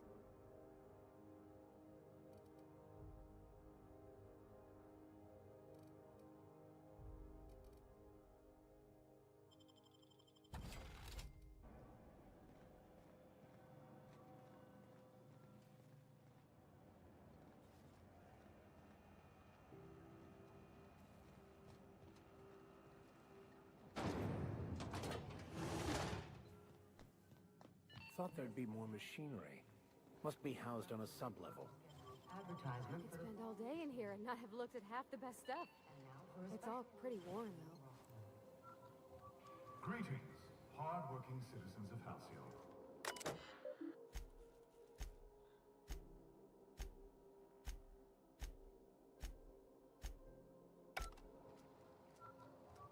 Junlei Tennyson. I'm captain around here, but chief to my friends. Hope you don't mind the formal introduction. Groundbreaker doesn't see many visitors.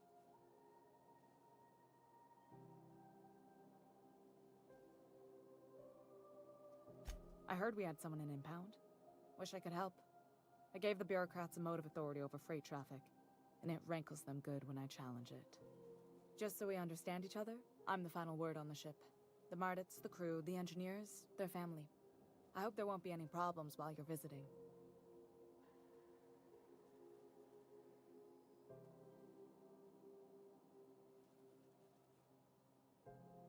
Ain't that always the way? So what brings you to Groundbreaker? I'm curious, even though 9 times out of 10 the answer's just passing through.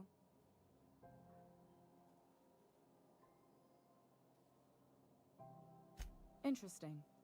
The powers that be paint an ugly picture of Monarch. Critters and such. Maybe someone in the promenade can get you the right weapon for the job. We see a lot of the same faces coming and going. Most of them board spies and corporate sprats. Makes it hard to trust outsiders. You seem different, so welcome aboard. What? I didn't think you just... Parvati, is it? That's a lovely name. What can I do for you? I was just thinking, I haven't got much experience working with actual, real spaceships, Miss Junlei. Chief Junlei. Junlei is fine.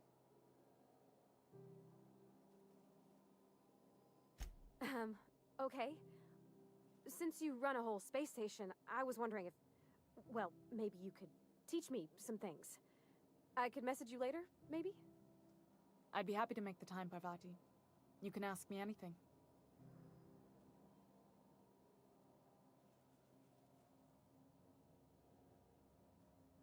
Wow, great! I'll do that then. Messages. Later. Oh, your name's pretty too. I should have said... Sorry. I like it. Honest. Sorry. Couldn't have done it without your moral support, Captain. Now, if there's nothing else, there are other parts of the ship begging for my attention.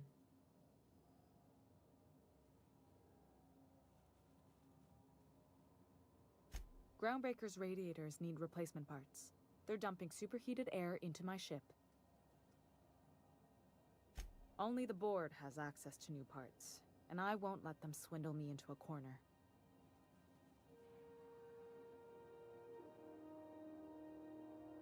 None. Every time I give in to the board, Groundbreaker loses its freedom. Soon there won't be anything left. I can't allow that. The board isn't helping, and my resources are spread thin.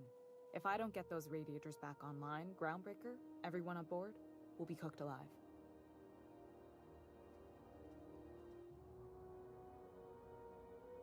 Reasonable, huh? That's the best news I've heard all day.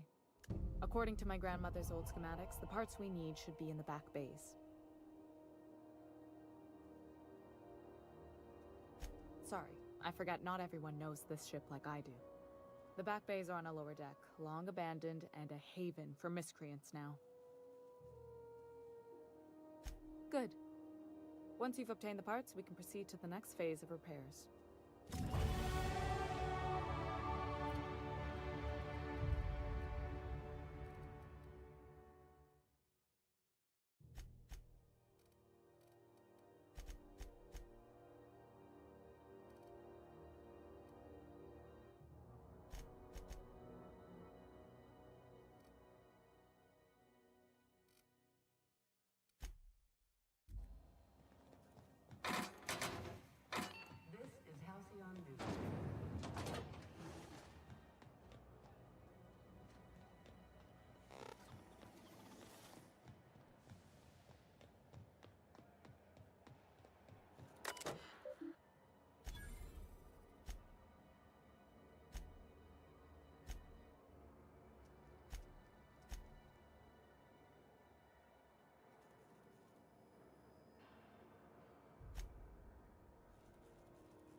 Sometimes I question my decision to be out here.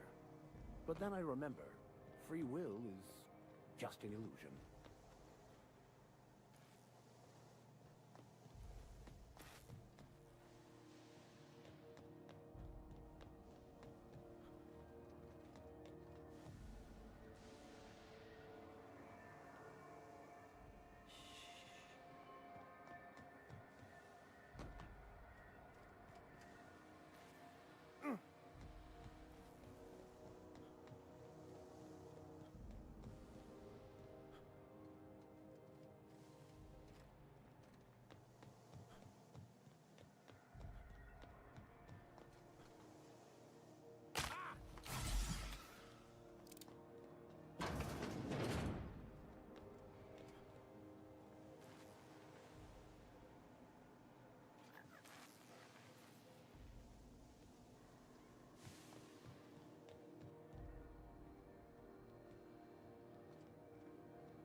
Have you seen this man? Reward offered for information leading to the capture of wanted terrorist Phineas Wells. Report any sightings to the local authorities.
Where the hell have you been, Private?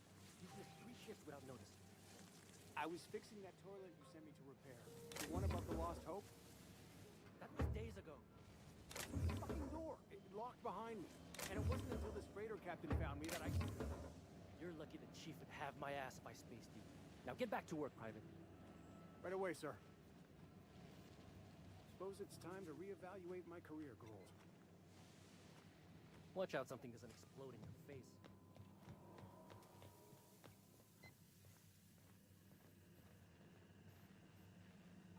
Good law, the heat in here is so unbearable I can hardly even concentrate.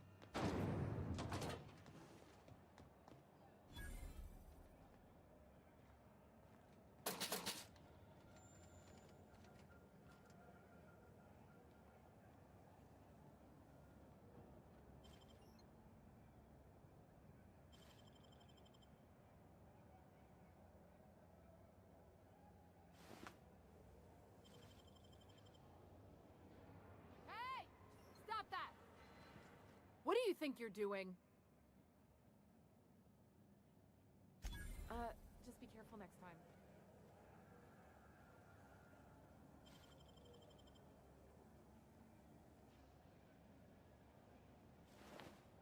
What do you think you're doing? Ah, sorry for the misunderstanding.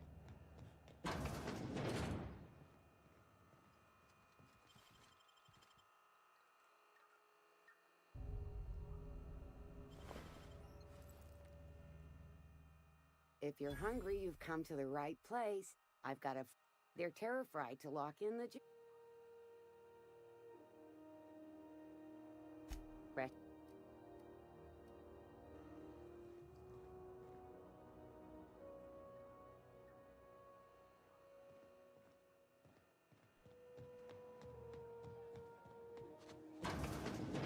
Oh, neat! They got stuff in here I ain't seen in ages. Now, this should prove interesting, to say the least. Got any leads on salvage?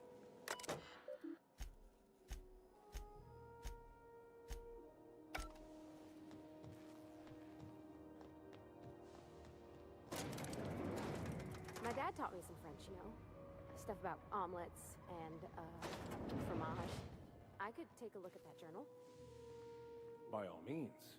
I would be astounded, yet astronomical in debt. Oh, yeah, there's nothing at all about eggs and cheese in here. Welcome to Sublight Salvage and Shipping, a legitimate business for legitimate consumers. You the one flying the Unreliable? Miss Lily has been expecting you. I'll unlock the door.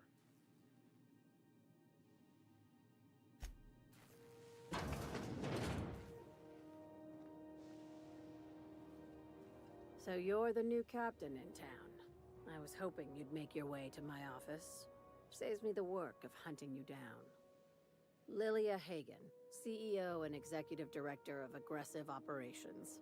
I'm guessing you already know about Sublight, otherwise you wouldn't have come. Charmed. It's nice to see the Unreliable again. Useful ship. Hawthorne was my contractor. I'd recognize that leaky boat of his anywhere.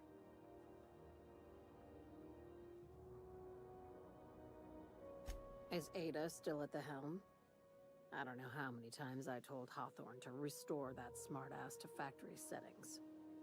I have a salvage job for someone light on corporate ties with a reliable set of wings, but there's a catch. Just like in the serials. If you have a nav key to Stellar Bay, the job's yours. Interested?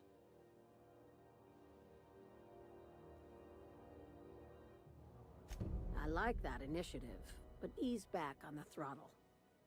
Gladys at the Rest and Go might have what you need. If there's anything else, be quick about it. Time is bits. Be seeing you. Make sure you aren't followed on your way out.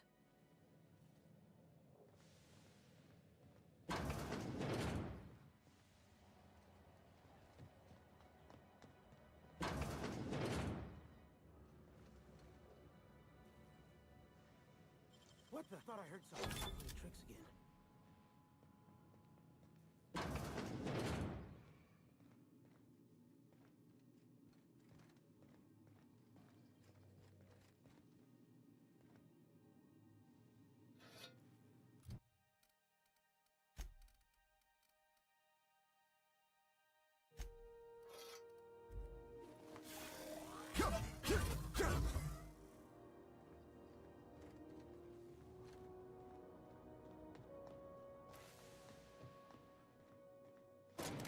I had a question about your plan, Mr. Vicar. Of course. The cosmos is generated and directed by the universal equation, also known as the Grand Plan. By contemplating the teleological order of things, one can achieve verity. Oh, right. You had a question? Never mind. That about answers it.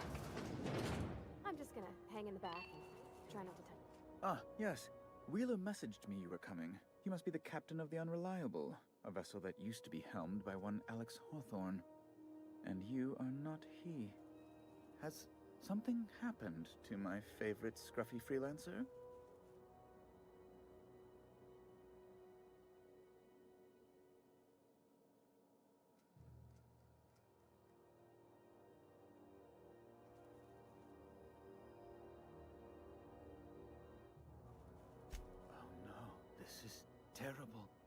My dear friend, what devilry is this? In whose miserable fever dream am I trapped?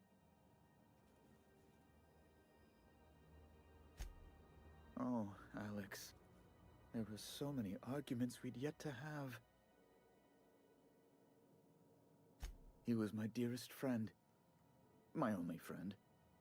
You have his ship, you must know. That picture of us on the promenade, me hugging him, him wincing. I keep a copy beside my bed. Did he?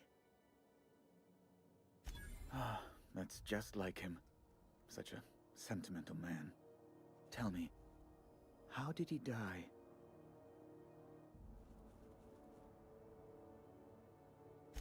No! How dreadful. That was always Alex's greatest fear, you know.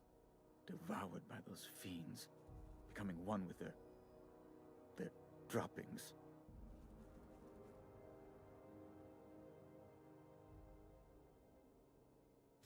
Right. You're going important places, I'm sure. Big, exciting, important places. There, I've removed the flag from your ship. I'm terribly sorry for the inconvenience. However, before you go, Alex promised to tell me the location of Phineas Wells. I'm sure you've seen his wanted posters all over the colony. Did Alex tell you where Wells might be? Anything at all?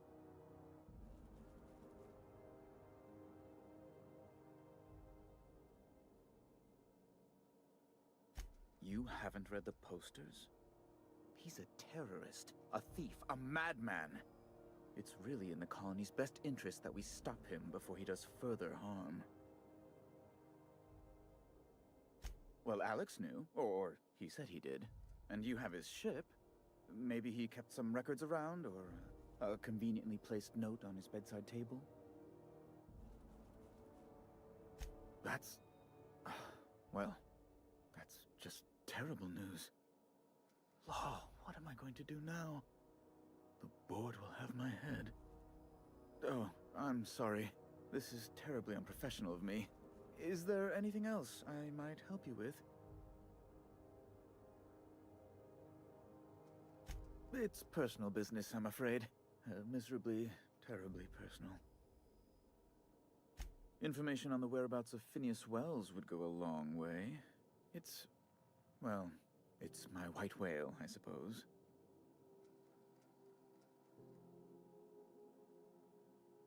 It's fine. Really, it's perfectly fine. I understand. Now, if you've nothing else, please see yourself out. I'd like to drown myself in work. Be my guest.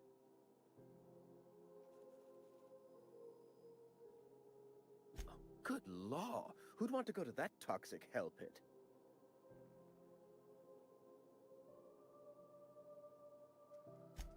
No. Emphatically no. Unequivocally no. Immutably no.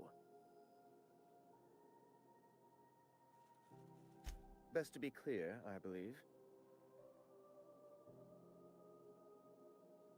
Ugh. Law, but it's miserable. My underarms are damp. How can I be expected to work in these conditions? Chief Tennyson is supposedly looking into the cause, but I've seen no action from her. Deplorable conduct. My superiors will be hearing about it. You can be certain of that. She's doing everything she can. It's your people's fault it's not fixed, not Junlei's. My, aren't you, excitable. Oh, sweetie. I don't owe a grease-stained wrench jockey like her the time of day, let alone my deference. I'm sorry, my temper got away from me. Please accept my sincerest apologies to you and your friend.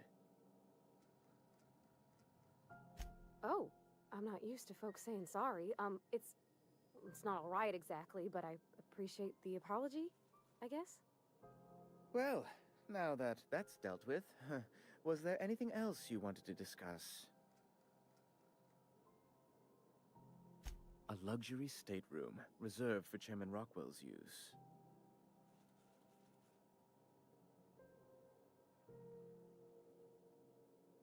To serve at our most esteemed chairman's behest is an honor, and one I'm most thankful for.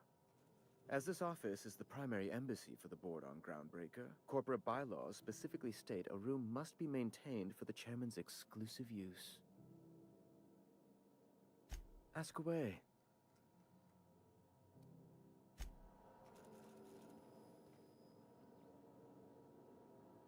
Okay, keep him quiet.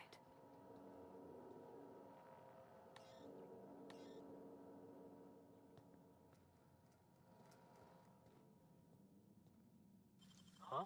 What? What do you think you're doing? Just don't make more paperwork for me, all right?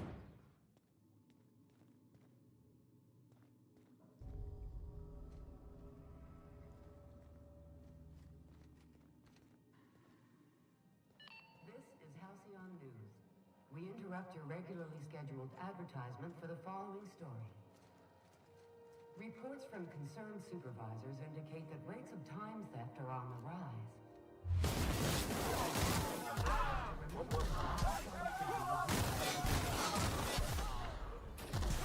Be on the lookout for report anyone you suspect of time theft to your supervisor immediately. This is Halcyon News. No eye in news.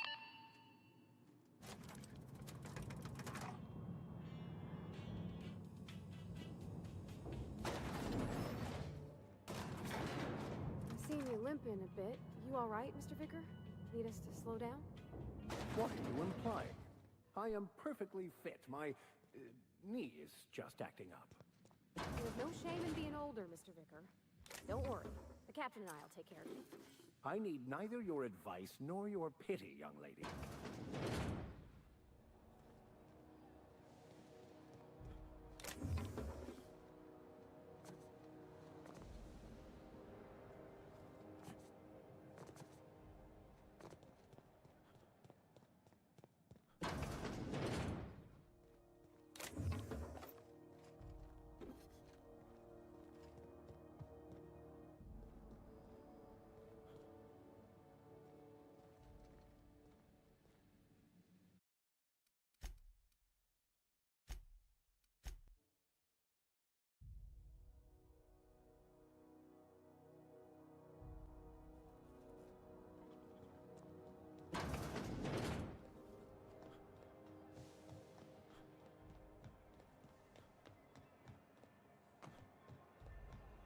I'm not going anywhere, you hear? You can't keep me out of there. Please don't make a scene, Doctor. I'm sorry. Am I causing a scene? See, Umfuru? We could have avoided all this unpleasantness if you just let me talk to Jessie in the first place. Let me get one thing straight. Jessie and I are not friends. I just owe her, okay? As for the rest, I'm trying to figure that out. All I know is that she's been here too long, and she's apparently not receiving visitors.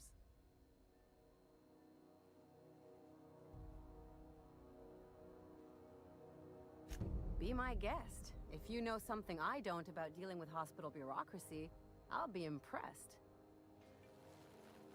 Something I can help you with? If only my other patients had so many inquiring after them. I'll tell you what I've told the others. The records say Miss Doyle checked herself in and requested I admit no visitors. The requests of our patients are paramount, so no, you may not see her. She's not my patient. I'm certain no one on my staff would falsify patient records, if that's what you're implying. Take care.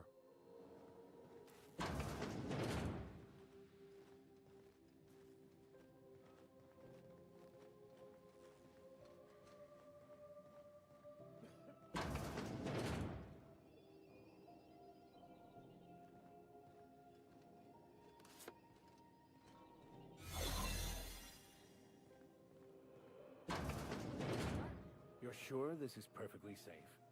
I'd rather not die early of an infectious disease myself. To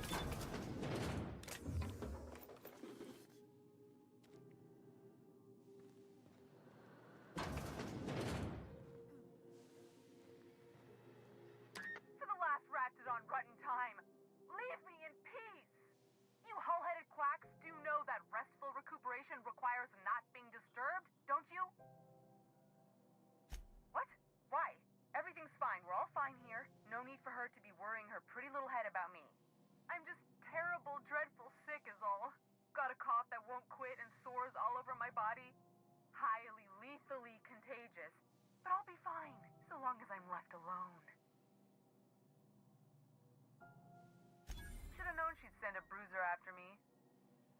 damned if I don't rue the day I saved her scrawny little hide.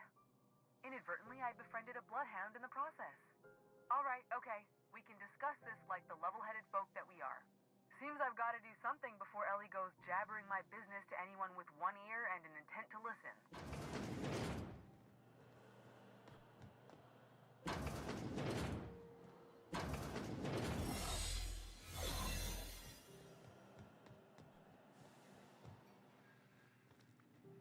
The truth is, I'm not sick.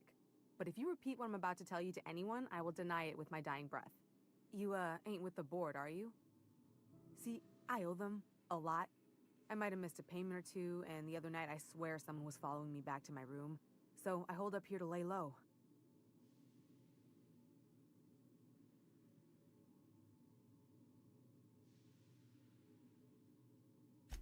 What? No, I didn't do anything. I'm a law-abiding denizen of this ship, I swear. Think? No. I recognize a contracted killer when I see one, thank you. In my line of work, that's a skill you develop during week 1, assuming you want to keep breathing. All right, I'll fess this part up too, if it means you'll help me. I'm a thief. I specialize in particularly high-end and historically valuable items. 3 weeks back, I caught rumor that the blood-tier diamond, last worn by an heiress on the Lost Hope, had surfaced for the first time in 70 years. If I had, you think I'd be hiding out in the med bay? I was gonna steal it, lined up Udom as my buyer. He paid half up front to finance the operation. Let's just say things went sideways about the time I got my hands on the diamond, and it crumbled to stardust in my palm. Anywho, I barely made it out with my life, and nary a plan to make back Udom's deposit I'd spent. Udom Bedford's the board guy on the station. He'd know how I stand with them. If you can square things for me, I'd owe you one even bigger than Ellie owes me. Thanks for helping me with the board. You're a real pal. Or I guess I should say, Ellie is one, huh?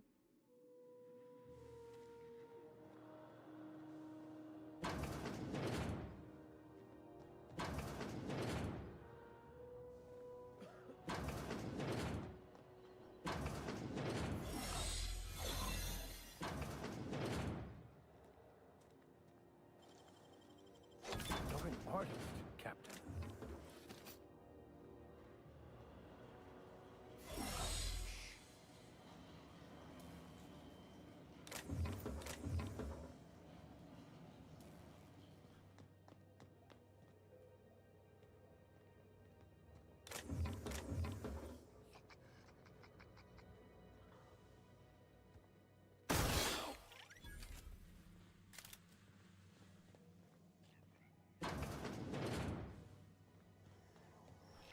This is Halcyon News. We interrupt your regularly scheduled advertisement.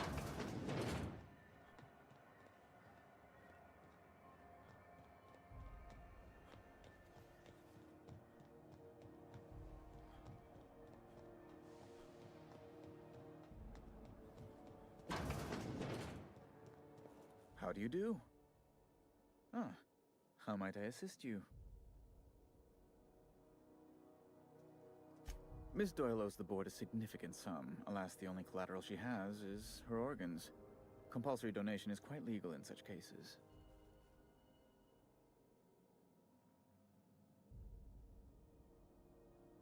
That's not unreasonable. I guess it's better than losing your organs, but I don't know, Captain. Just doesn't seem right. Miss Doyle is deeply in debt, and the board has every right to do whatever they like to recoup that debt. What guarantee do I have that she'll agree to the terms you negotiate?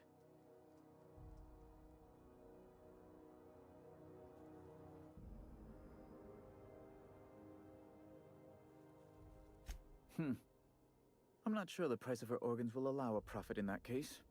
I expect her liver is, used goods, as it were. I will recall my collection agent.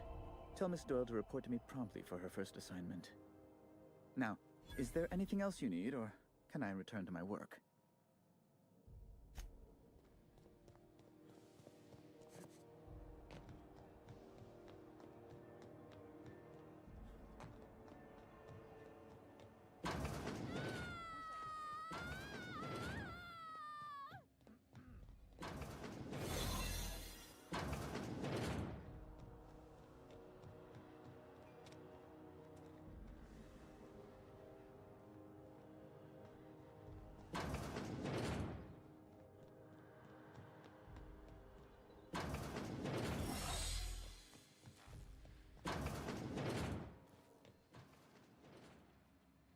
got word from Udam, from the hitman who trailed me the other night. Seems I'm indentured to the board now. I ain't too elated about going exclusive, but it's better than winding up dead. You sure saved my skin, stranger. All debts between me and Ellie are cleared.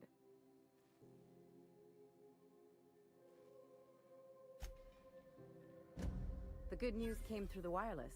Looks like you paid my debt to Jesse. I guess that means I owe you now, right? Tell you what, I'm a little short on bits at the moment, but I'm a decent scrapper and a better than average sawbones. If you're looking for a medic, I can work my debt off.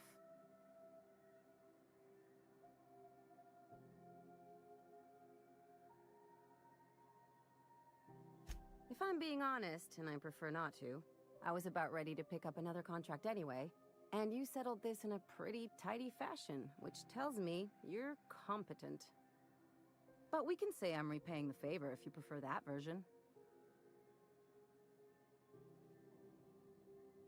It's like people touching a cookie and leaving it in the box. It's just one of those things that gets under my skin.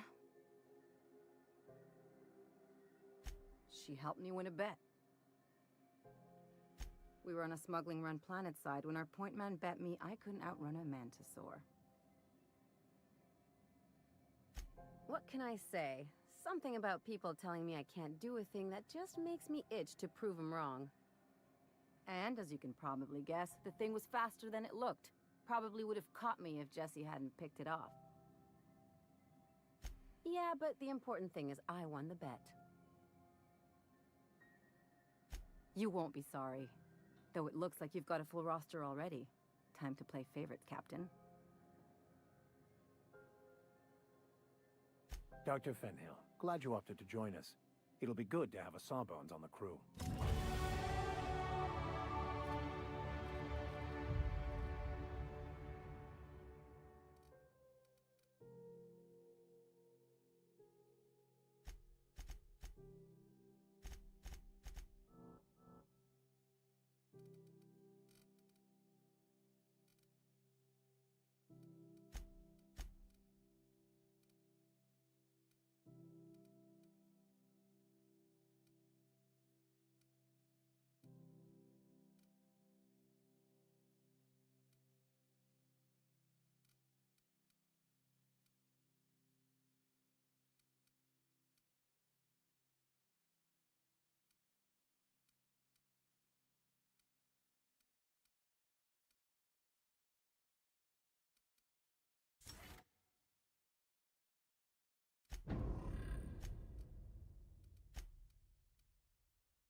Gracious.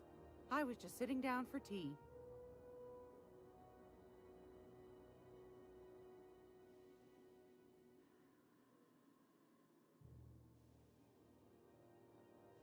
What do you...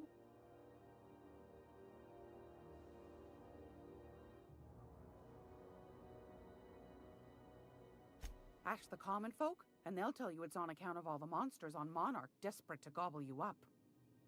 Because that's what the board tells them, you see. I think they made some fool mistake that would make them look bad to the rest of the colony, and they're trying to hide the evidence. Anytime.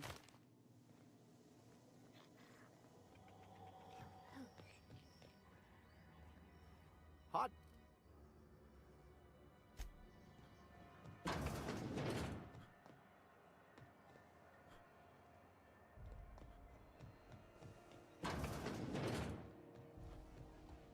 there. What are you doing after work?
Done.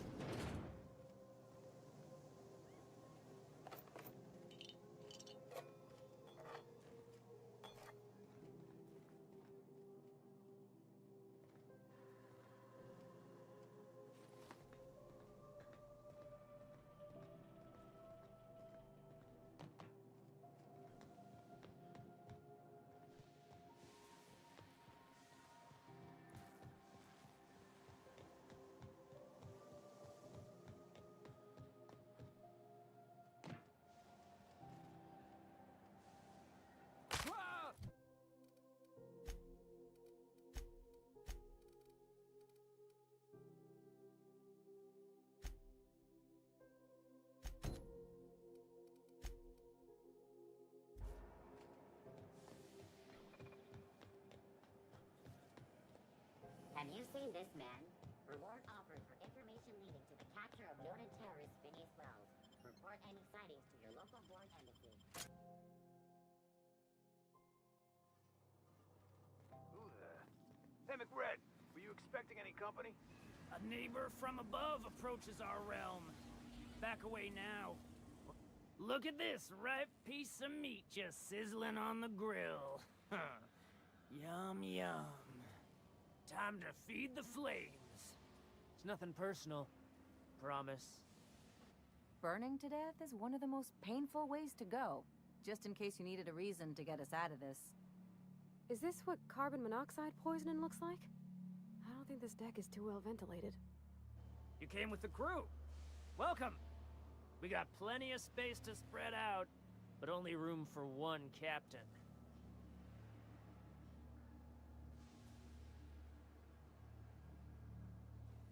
I know this ain't a toy, neighbor from above. It's a catalyst, just like me. Keep talking. I like the sound of your voice. That's right, sir. Just the parts. We'll be in and out in a jiff. You won't even know we were here. Tennyson just keeps feeding the furnace, don't she? We're still playing with her last sacrifice out back, with the crew. You don't just ask a king for a favor when you're standing in his court. You bring tribute.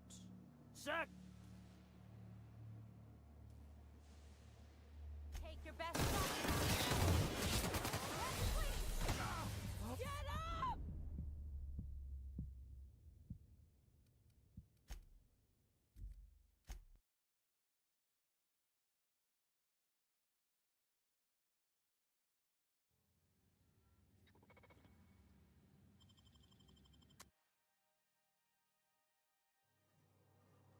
Who the... Hey, McRed, were you... Here we go!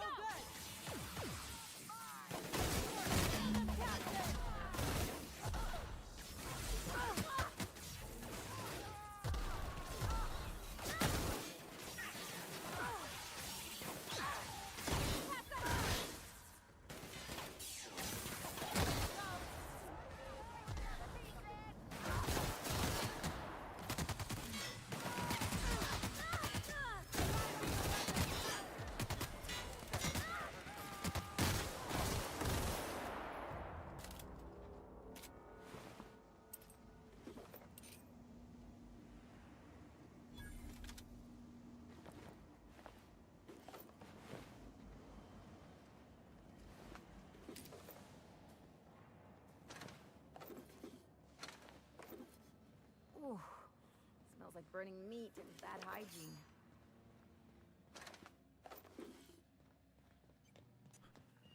Today's my birthday. Fuck your birthday.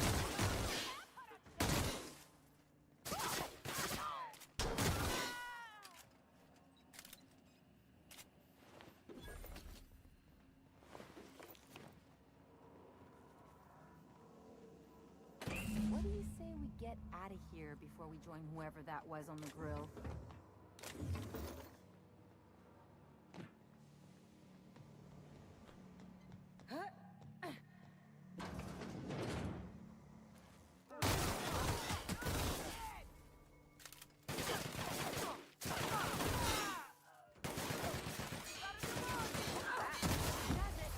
Time for a drink? Don't shoot! I'm with Junlei.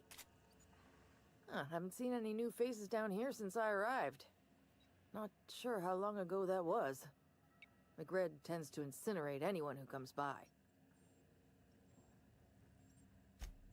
That's too bad. I mean, he was a scary fucker, total pyromaniac, but you know how it is. You meet a guy, get used to his quirks, and then blam.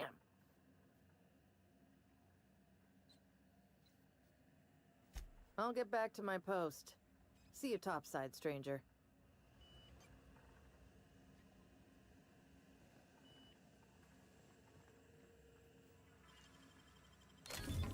Nice.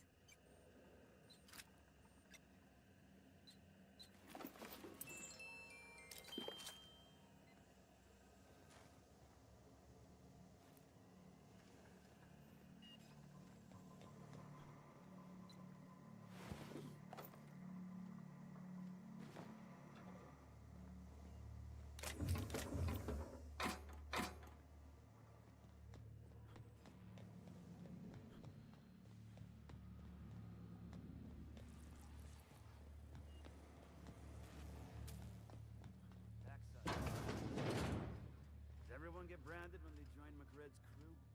Nope. Your ass is a priceless canvas now that it's home to an original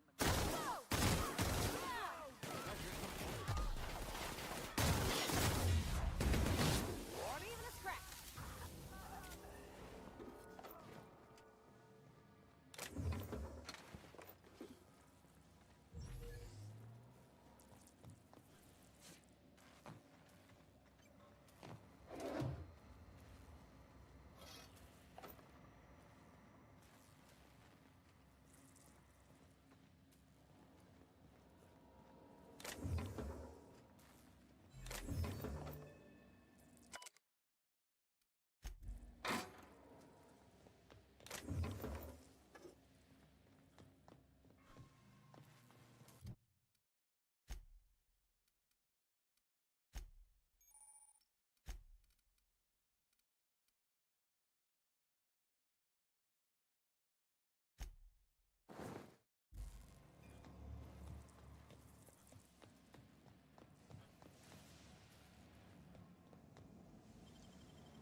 and easy.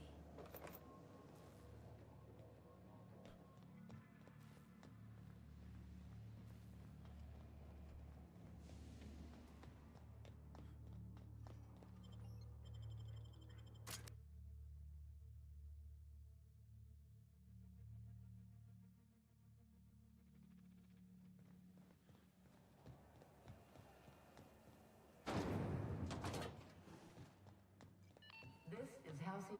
You've returned, and in one piece. Color me impressed. Good work. I'll take those. I need you to head through the large door at the far end of engineering. Take the elevator down into the machinery shaft. There's a terminal in the back. Activate it when I call over the ship's PA. And bring weapons. There's a slight mantipillar infestation.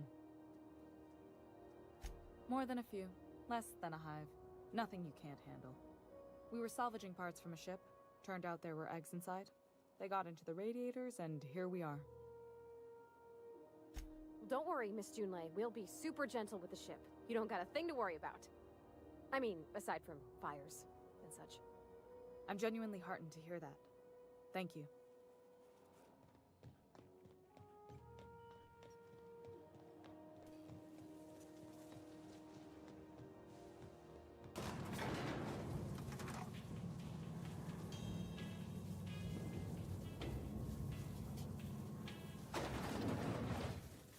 The controls are in the back of the machinery.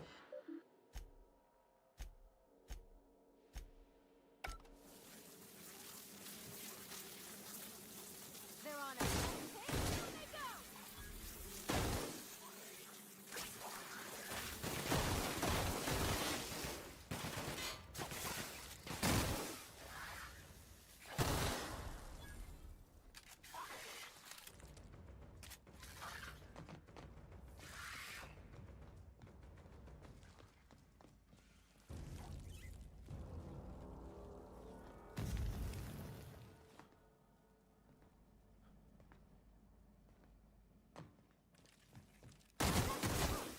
Look at us!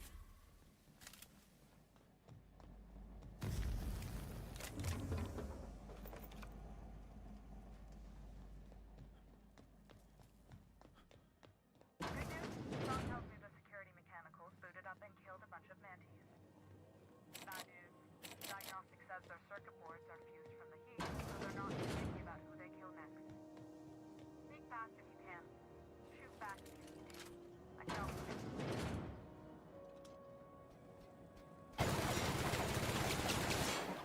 Beginning security. Now's to clean this up, right? Take your best shot, asshole!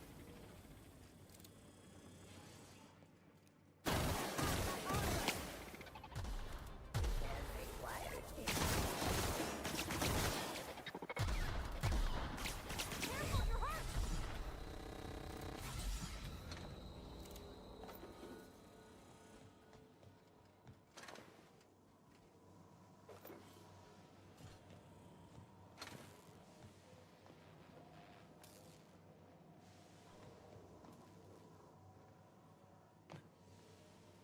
That's the terminal.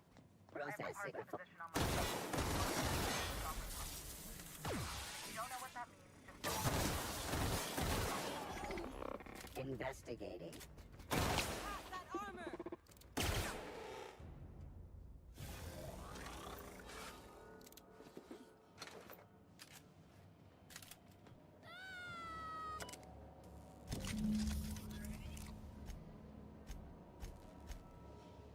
Done.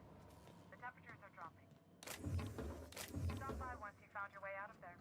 Groundbreaker owes you thanks.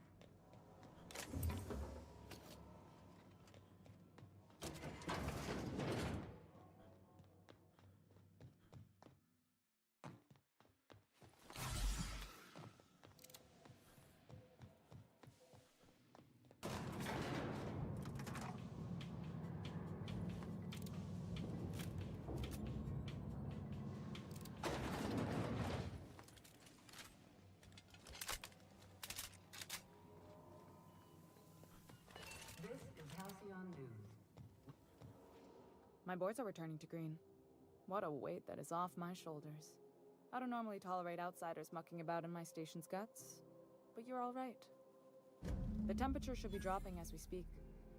I'll see to it the crew knows who kept us all from boiling alive. If you've got time, I believe Edna has a comms issue that could use your attention.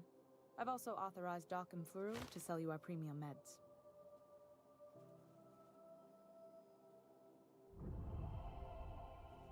You're right, I don't. The board is after two things, bits and power, and they only get it by sticking their nose where it doesn't belong.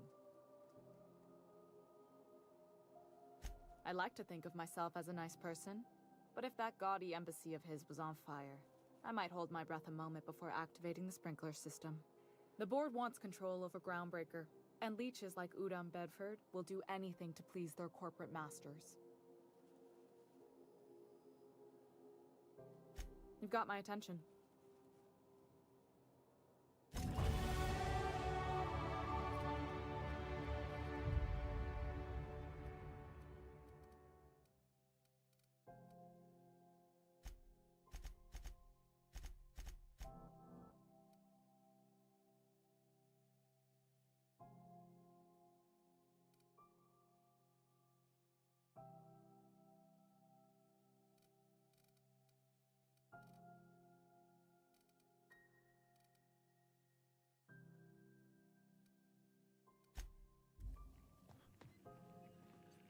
You aiming to send a message?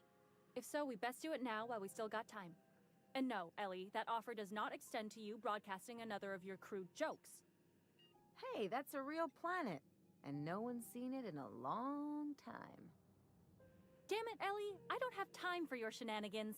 Anyway, like I was saying, you aiming to send a message, you better be quick.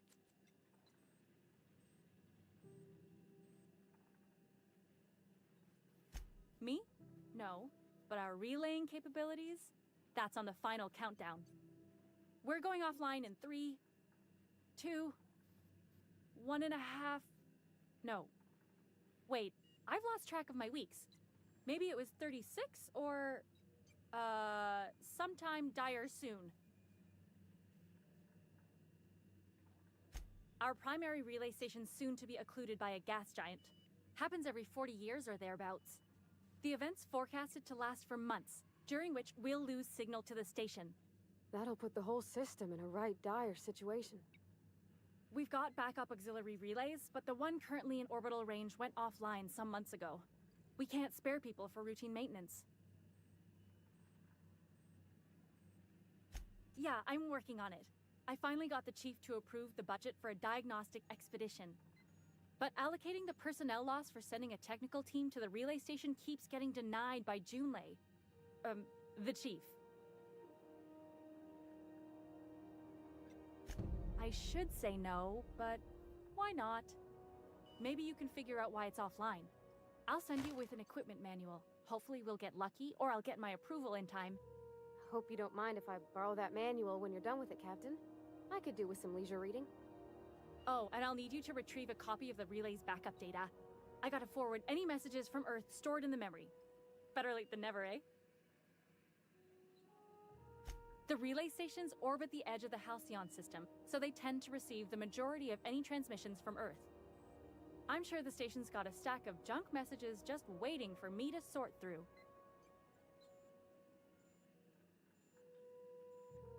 It's not like they're in high demand.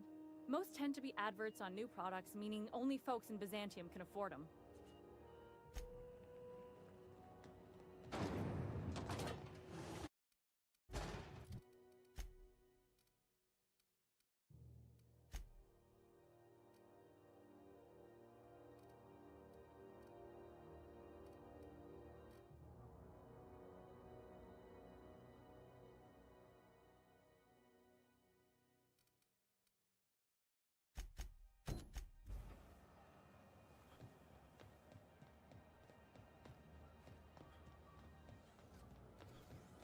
CNP Borst Pockets can be macrowaved in 2.5 seconds. Borst Pockets.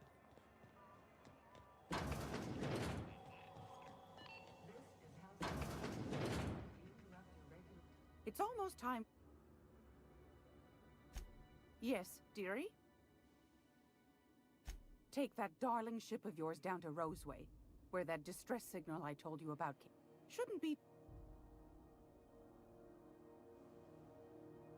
Anytime.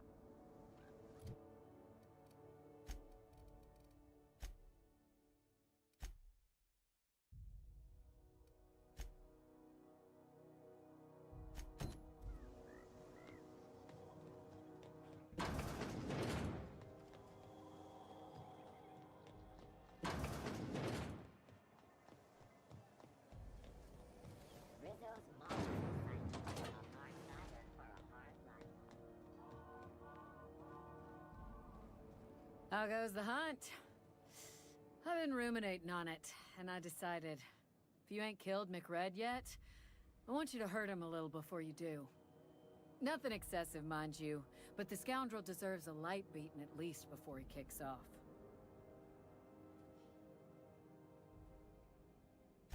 I believe I'm growing fond of you, bounty hunter. If you got the Mardet's backs, the Mardets have got yours. Here's the bounty payout. Nice work down there. With any luck, we can hire more sharp-eyed bounty hunters like you in the future.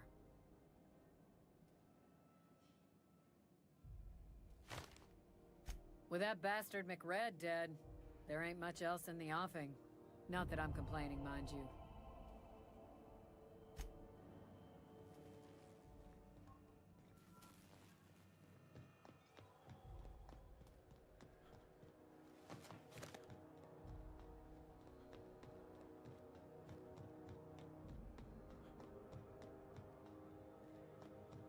Hey, you got a second? Fancy running into you again. Don't mind me. It's just admiring your ship from up close. Gotta hand it to you, boss. That's a fine-looking ship. Only thing it's missing is me. Yes, I absolutely am. Just give me a shot. That's all I'm asking. I could be the best damn crew you ever hired.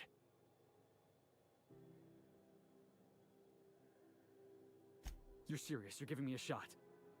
All right. Hang on. I put together a little speech, just in case you asked. Hey there. I'm Felix Millstone. I have prepared a list of reasons why I believe you should hire me to join the crew of your ship and/or outlaw gang. Firstly, I am highly personable, and I get along well with anyone who is not of the jackass persuasion.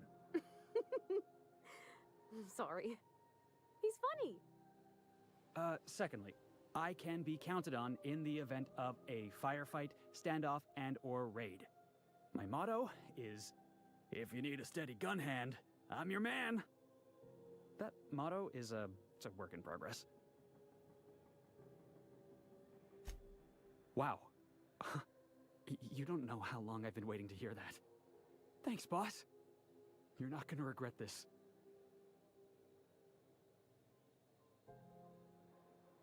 I'll just gather my personals and meet you on board. This is gonna be great. Well, this'll be interesting, huh?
Welcome back, Captain. How can I be of assistance? Yes, Captain. Beginning playback now. There's viscera and death everywhere. Gunfire, gnashing teeth. The unemployed. For law's sake, if anyone's receiving this, please send help. What? No! No, no, no! Captain, we are now capable of accessing the Roseway landing pad. Also, corporate protocol requires that all distress signals include a list of key personnel for retrieval. The embedded names are Anton Crane, Vaughn Cortez, and Orson Shaw. Forgive me, Captain. I would rather not discuss Alex Hawthorne today. I am feeling discombobulated. Was there another topic on your mind?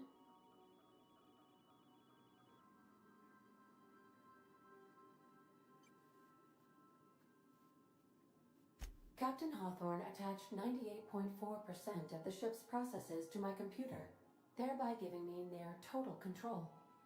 I have been programmed to deftly calculate navigation vectors through asteroid fields while also operating our ship's toasters. Alex also taught me the concept of a personality.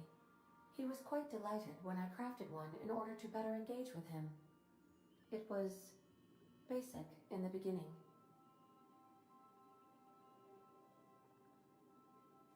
The information in my memory banks says I am an autonomous digital astrogator, created by, redacted, on the date of, redacted, for the express purpose of, redacted. I have not yet decided if I should attempt to uncover the missing information regarding my birth. I asked once. Alex did not build me, and would not say who did.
It's a touch different from the ones I've seen. Shouldn't be so hard to get it patched up, though. Perfect spot for some peace and quiet.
keep us out.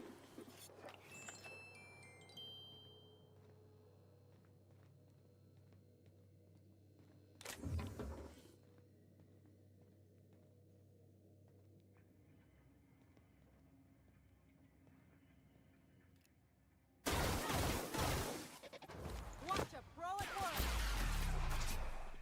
Here I go! Not bad, huh?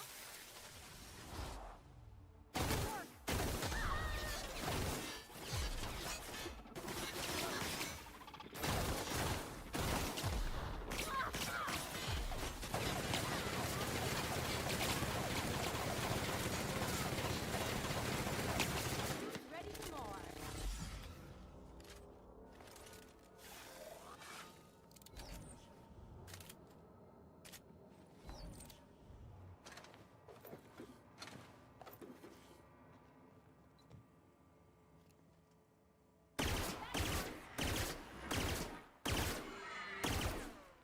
Here we go!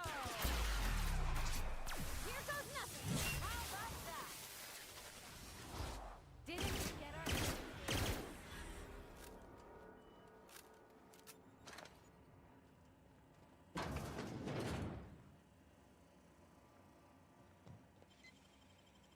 You got nimble fingers, Captain.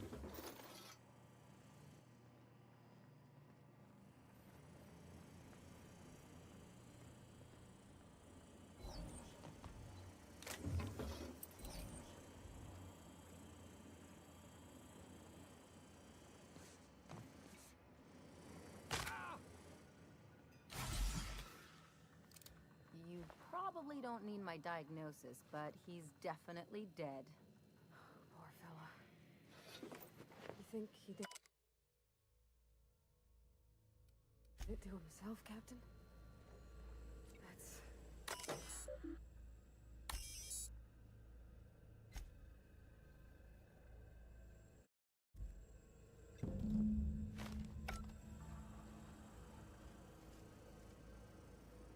I'm on it! Let's go! My kind of action! Just like that! Get past that armor!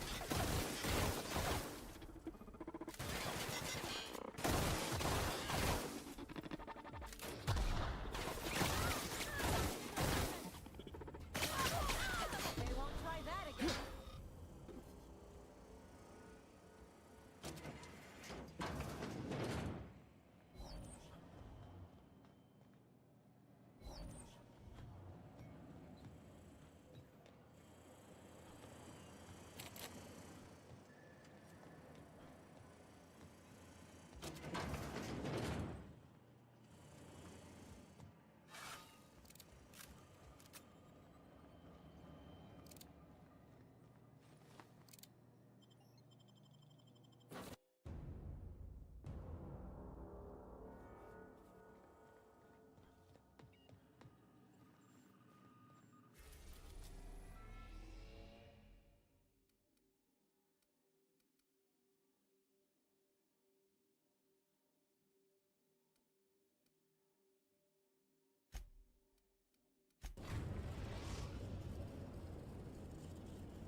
We have successfully arrived at Phineas's orbital lab, Captain, and we are still in one piece.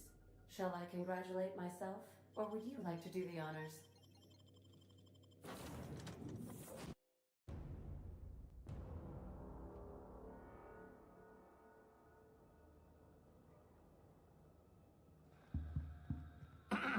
Hello?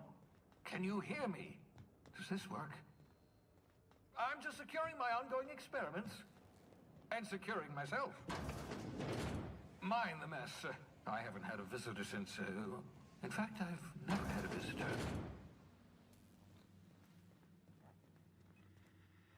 Oh, thank the law. Your skin hasn't spontaneously changed color.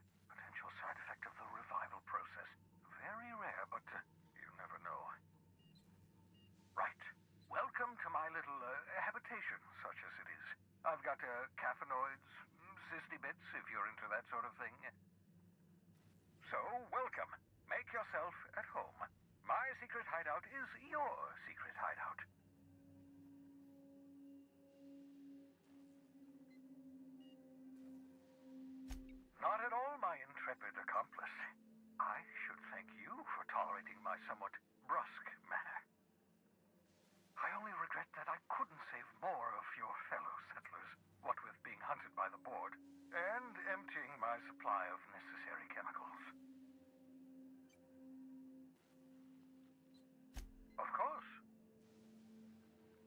What's on your mind?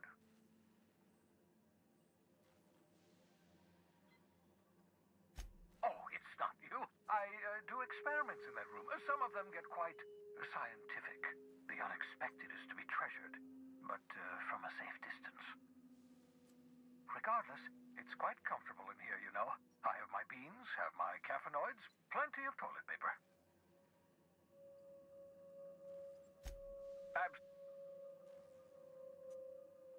No, and I've been trying very hard to avoid making eye contact.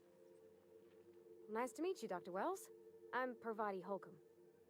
Wait, not another word. I don't want to know your name. I don't want to know who you are.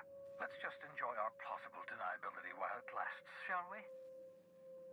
Why don't you just invite the entire colony to my secret, carefully concealed laboratory?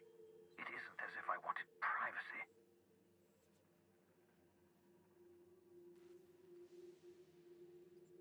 Oh, fine. As long as you're vouching for their character and they aren't touching things. For what it's worth, I am pleased that you found a crew, such as they are. I picked you out of the hope for your talents, after all. It's only natural that others would gravitate toward you.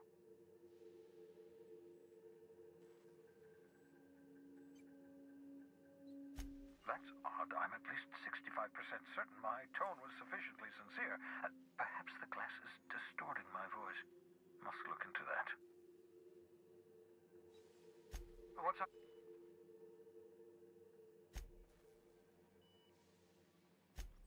Oh, goodness, no. I wouldn't survive 10 seconds in the blackness of the aether. Well, no, I imagine I'd last at least 12 seconds before I'd lose consciousness and die of hypoxia.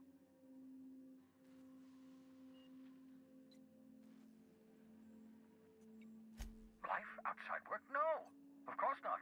My life is my work. For that matter, everyone else's lives are also my work. An entire colony's worth of lives are at stake. It's up to me, up to us to set things right. To answer your question, I'd rather stay right here in my lab. There's too much work to be done. The Hope's colonists won't revive themselves, you know.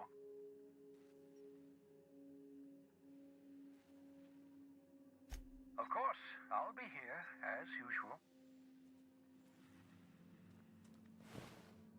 The cysty pigs make excellent test subjects. Also surprisingly nutritious.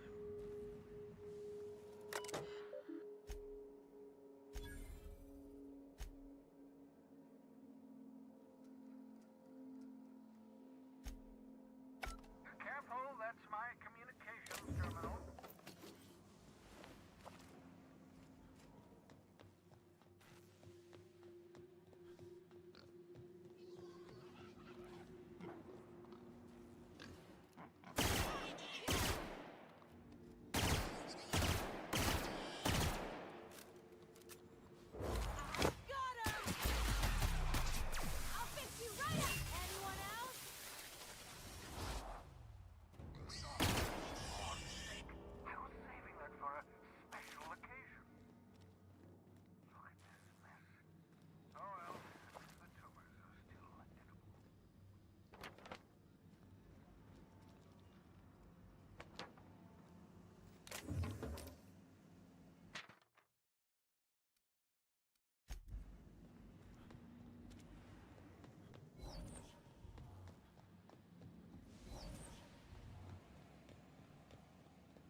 Aha! I see you found my portable molecular compression.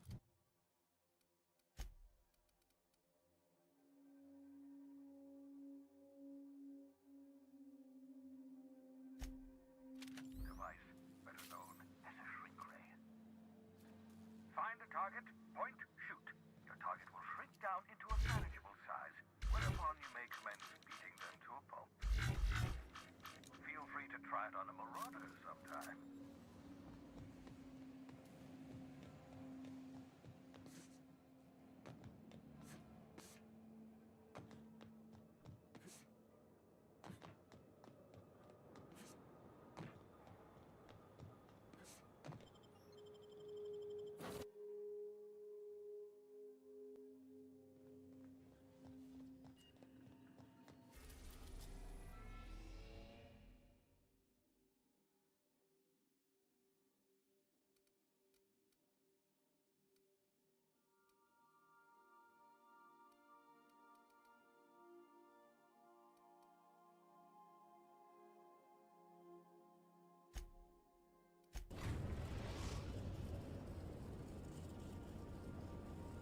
Destination reached. Scylla.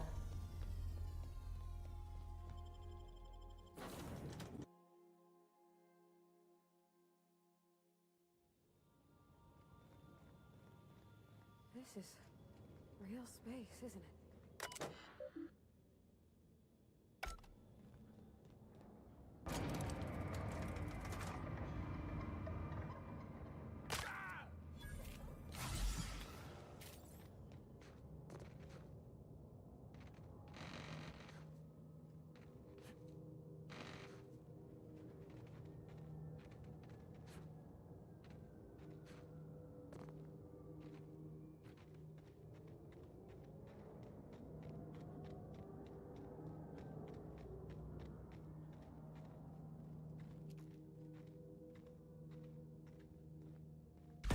Let's show it!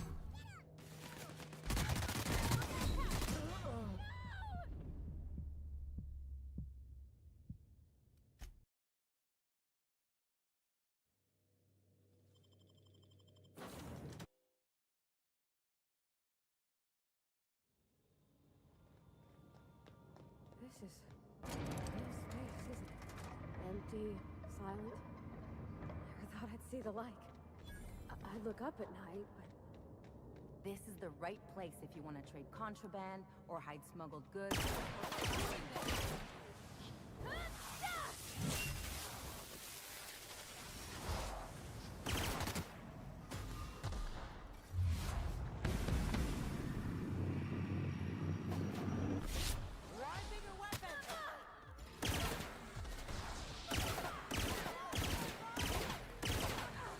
My kind of action!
explains how we ain't dead.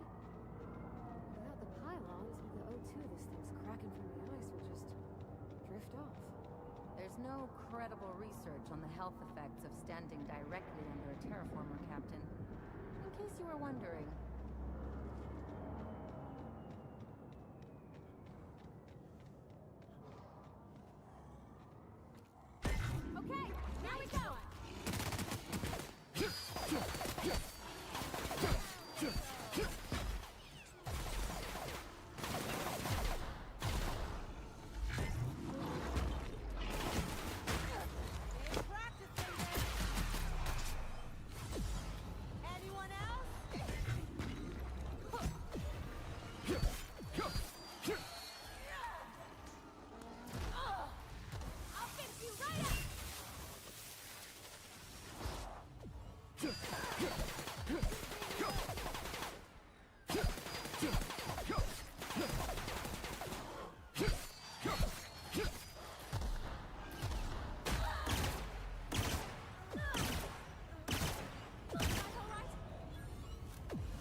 Never even had a bar. No wonder it's abandoned.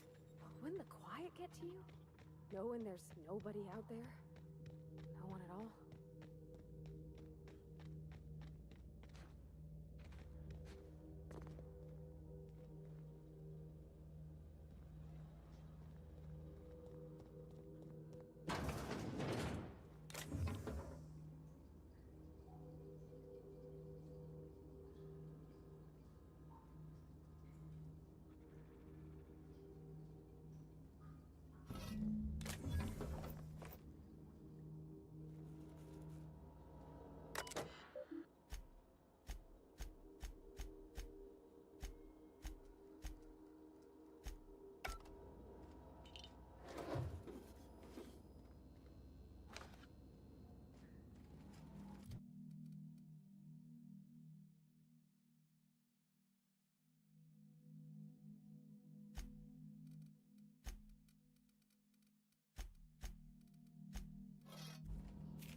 System alert. I'm ready for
Security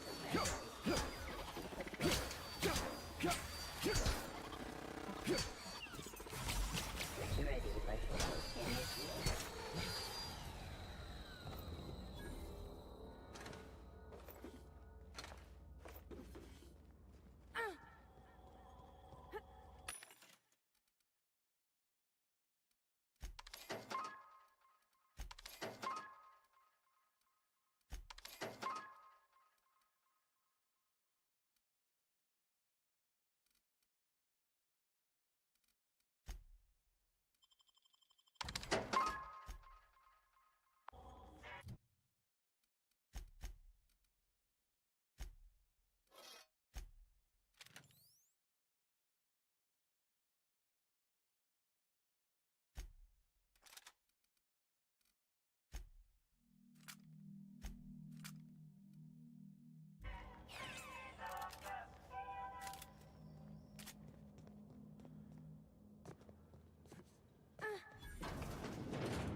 Wish I could do that.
here we go.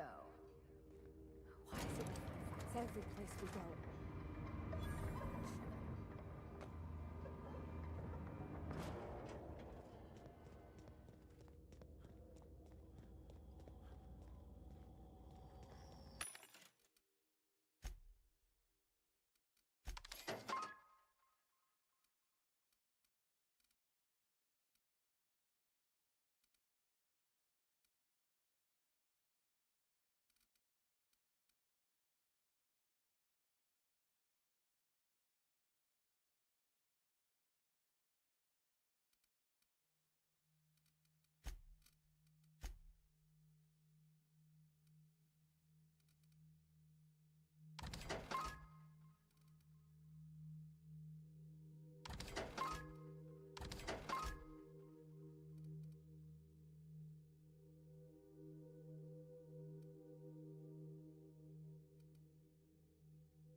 We're now in orbit above Roseway, Captain.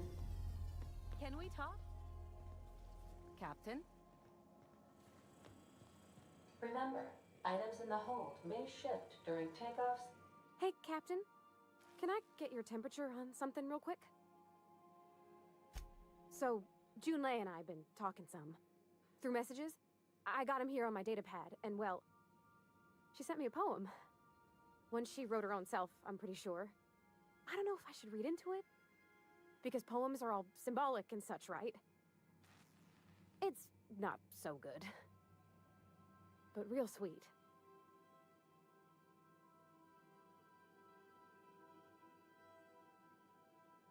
Oh, law. That's what's got me spooked. I don't rightly know. It's about this engine that's been shaking itself apart. Then this lady mechanic comes by and lays one hand on it. And the trouble goes away. It sings. I don't want to get too hopeful, but I'm wondering if maybe she's the engine and I'm the lady? It's a real romantic poem. Made my chest hurt, kinda.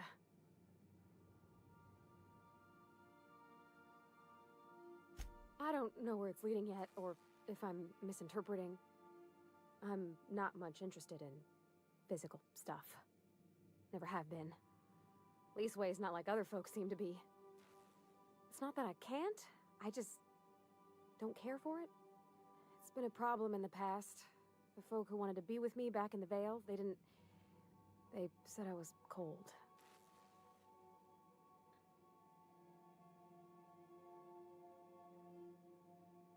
Thanks, Captain. That makes me feel a touch better. I actually had another message from Junlei. I just couldn't work up the courage to open it. But I'm gonna change that. Right now. Okay, here we go. Let's see here.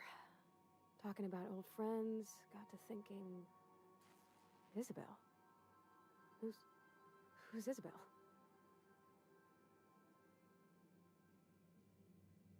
They were close, Captain. Like, more than friends close. I don't know. Junlei talked about them like it was past, but How far in the past? 10 years? Last week? Captain, I'm feeling all mixed up right now. Could we maybe head to the Groundbreaker? Get some drinks at that bar there? The Lost Hope?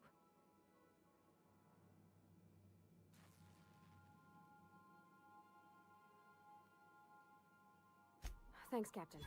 I'll be ready.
No. A word, Captain? This Roseway business smells. Something tells me things didn't end well for the guy who made the distress call. And whoever or whatever got him will be waiting for us. What's there to know, Captain? Shady corporate town cut up in shady corporate shit. Tough luck for them, but maybe an opportunity for us.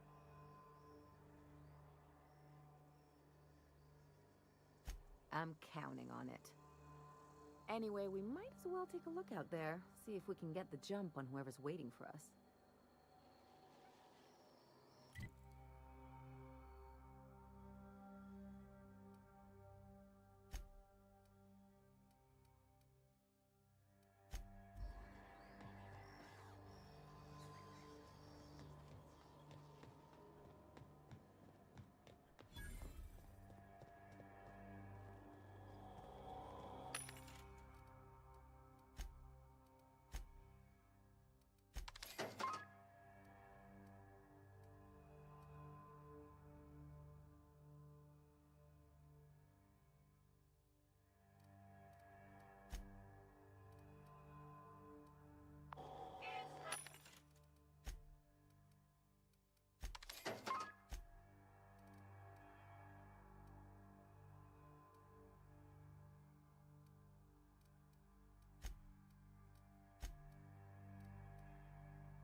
Sure.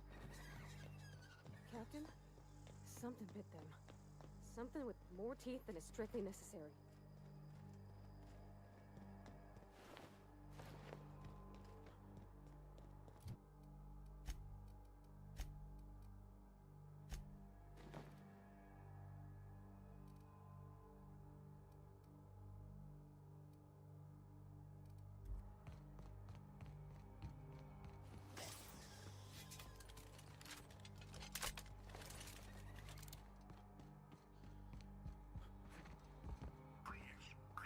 Clear the roadway. Obstruction of commerce is punishable by a fine. I got the Sure! There we go! You got it, Captain! How about that?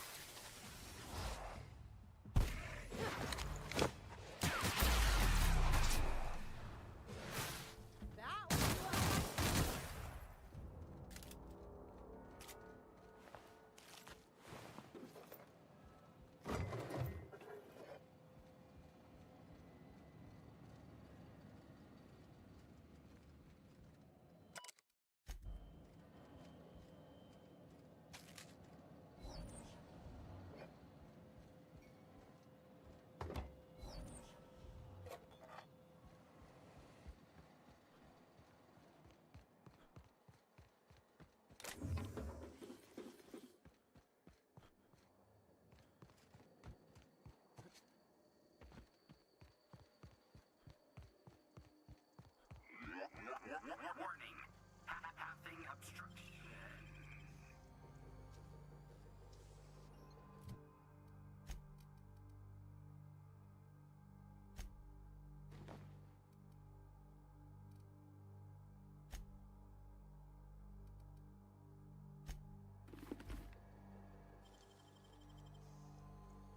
Nicely done.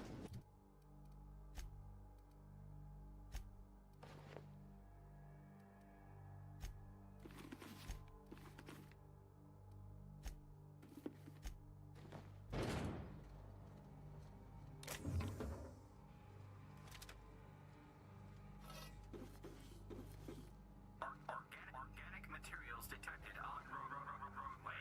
Please ensure mechanisms are free of reprisal.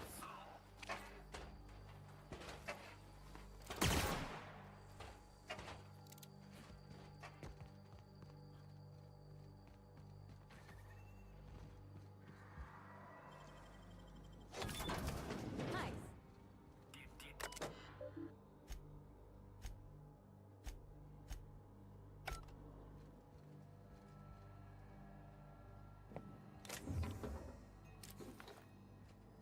Employee, you have been fined an additional 200 bits for commerce obstruction. Please collect your ticket. Shouldn't we be looking into that distress call? Not that I mislike feeling the wind in my hair. Looks like we missed the fun.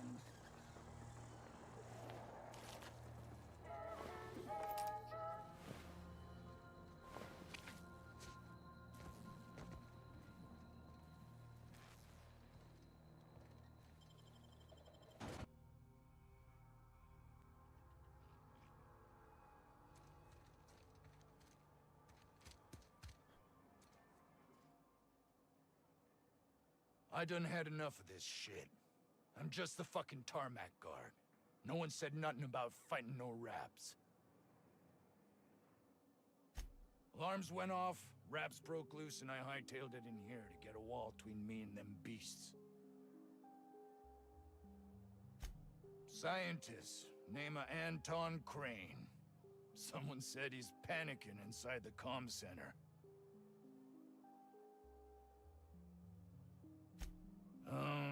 Forget I said anything about that. Wish they tasted like Sissy Pig. Them's good eating. Some say chicken. I say the north end of a southbound woolly cow. Anything else you'd like to know? Distress call? From here? Shit. They told me that weren't allowed. Got me. I just do what I'm told, and I was told not to do such. Oh, before I forget, Auntie Cleo's makes the best pharmaceuticals in Halcyon. Better than nature. Not like that crap Spacer's Choice pedals.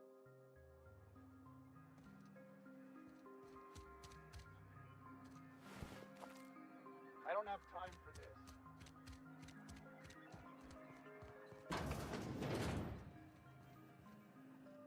If you've come to end my life, let's be on with it. Oh, not actually one of them, are you? Yes. Anton Crane, lead scientist here. I must apologize if my call diverted you. I may have panicked. Everything's under control now, though, truth be told. I'm not at liberty to discuss the nature of the work I'm doing here. Suffice it to say that its importance to me, to the colony, is immeasurable.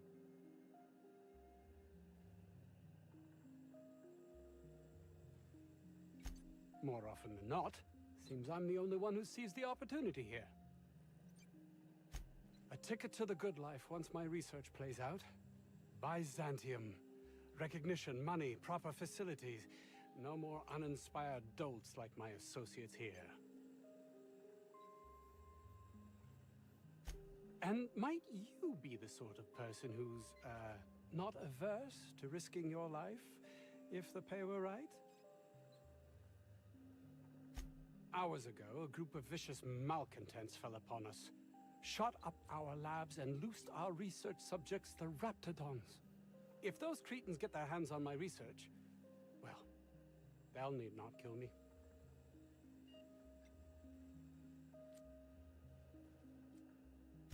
You have a point there. It most decidedly cannot make this situation any worse.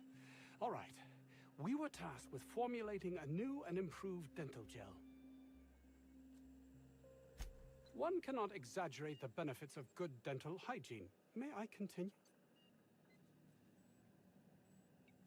While doing research on enzymes specific to the Raptidon's digestive system, we developed an additive which we subsequently discovered to be the most effective appetite suppressant ever.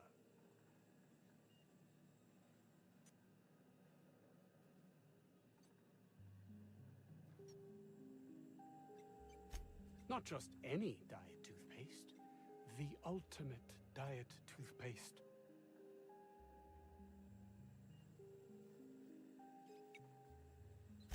Yes, but don't kill the mother if it's avoidable. We've need of her to replenish our stocks.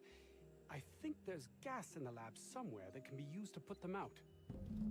The research is in the safe in my office. You'll have need of my code and keycard. The lab's entrance is in the side of a hill. You can't miss it if you just follow the road. You'll pass by the town's original... by the Grand Architect. Jameson. He's in the old lab. My protege. I sent him to retrieve some metabolic precursors, and I forgot him.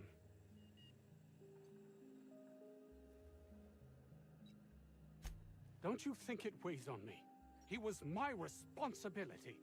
All of them are, regardless of their thinking on the matter. If he has died, too many have been lost. Too many black marks against my name, and far too much paperwork.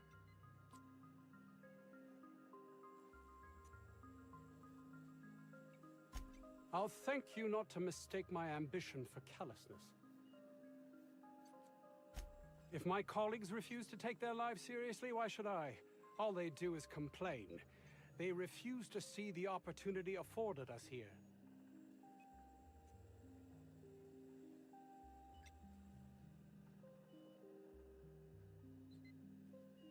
Believe what you will, but I'm not the manipulative, ego-driven person you think me to be. I'm not.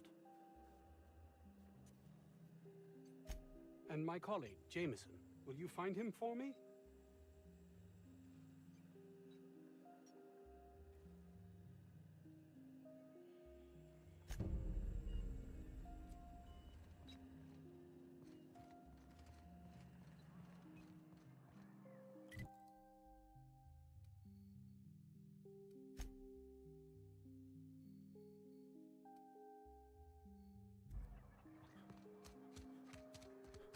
I don't know about Dr. Crane's research, but we ought to find Mr. Jameson. He's gotta be all alone, scared. Ah, outlaws, I assume. Do me a favor and let me finish this, will you? And then make it quick, please.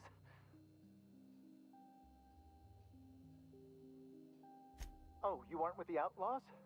Who are you then? Oh, well, good luck. Now, if we got the carpet in here, it's just a matter. Oh, you're still here. If you haven't already, you might speak to Anton. He can point you in the right direction. Now, if we got the carpet.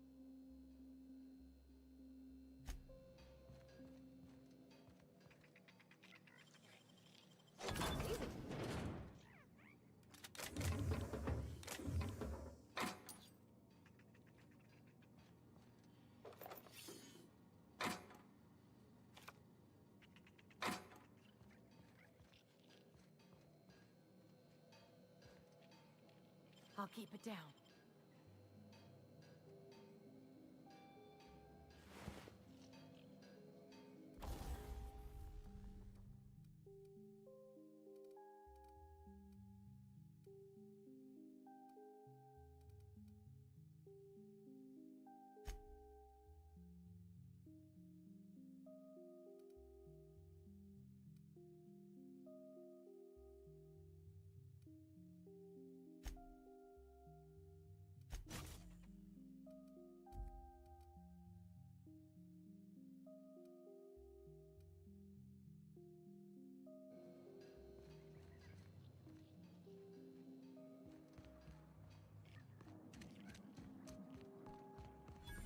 The ventilation shaft runs from the bottom of the lab. You think the other 16 were closed? Maybe on account of health code violations? I don't think you're supposed to be wandering around. Security's gonna tell you to make tracks. Want to treat yourself before you go? Something for the road, maybe? I don't really know you. Roseway's supposed to be closed off to visitors. Stands to reason you could be a corporate spy of some sort. Then again, there's nothing in my contract that says I can't sell to corporate spies. Your bits are the same as anybody else's. Sure, not like I get many customers.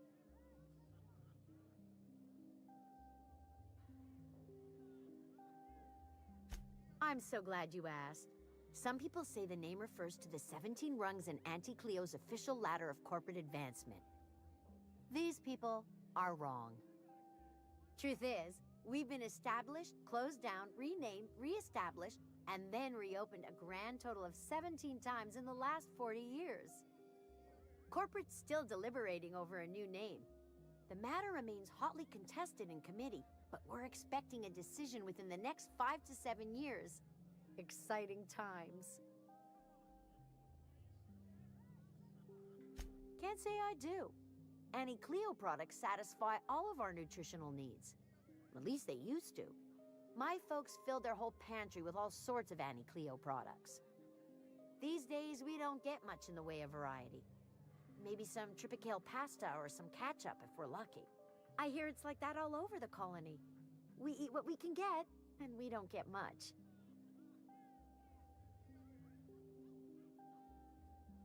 Technically, I'm not in business at all.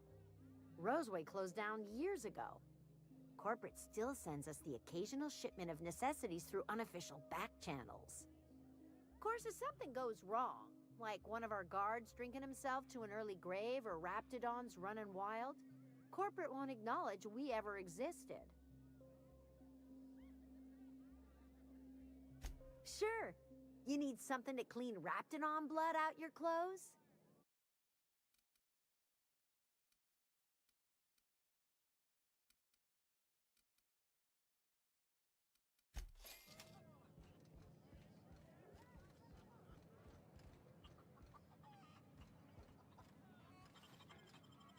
What do you think? Sorry for the misunderstanding. I told you, you're staying put.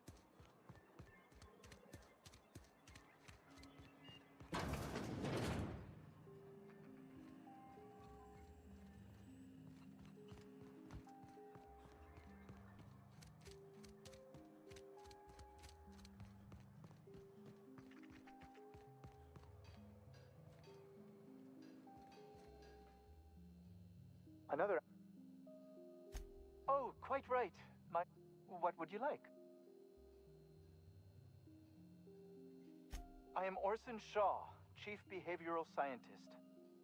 I was brought in to study the Raptidons. I was to ensure that, should a problem arise, our team is adequately equipped to deal with them. They are insatiably hungry, absolutely impossible to control in any fashion, and indeed appear to be powered entirely by hate. No amount of studying will enable us to control them, or even slightly sate their aggression. Not quite. We are now acutely aware of their weaknesses. Bullets through the head. Now that may seem like an obvious conclusion, but believe it or not, some creatures' brains are not in their heads. Isn't that the truth? Now, we got the carbon in here.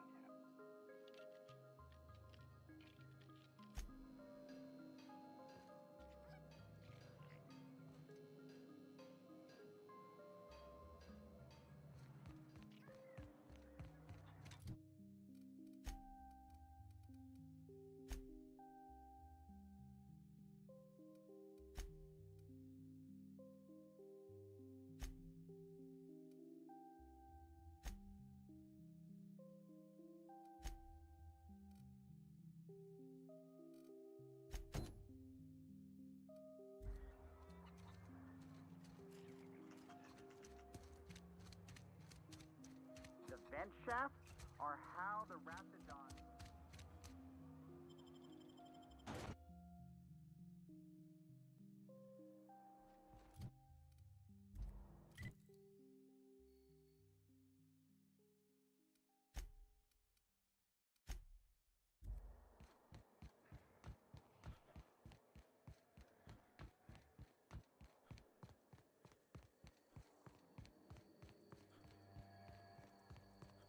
Looks like a great spot for an ambush.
Hope that wasn't a load-bearing mole. Oh.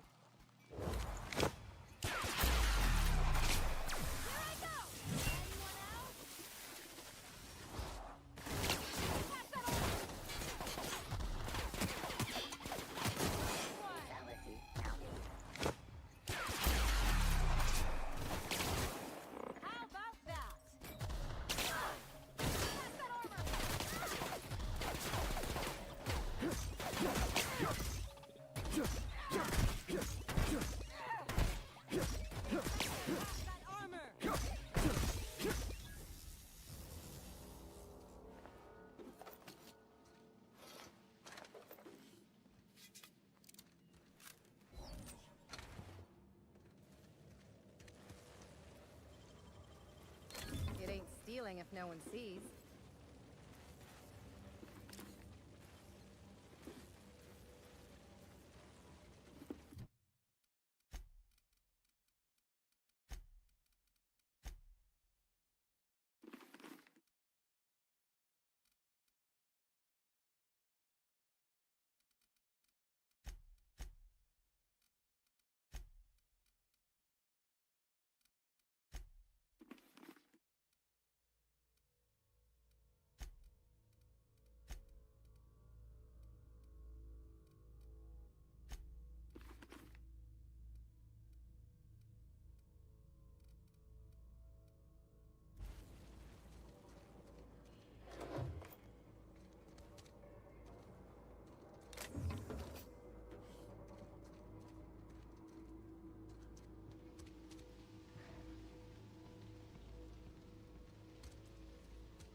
Let's take bets on what shuts him up first. A hungry rat or my backhand? What? How the hell did you get in here?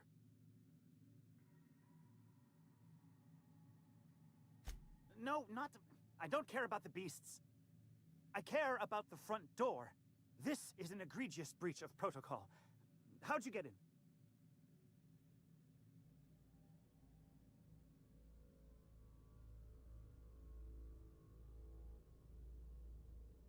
Damnable beasts. At least I'm not trapped here anymore. I'll see you back at town.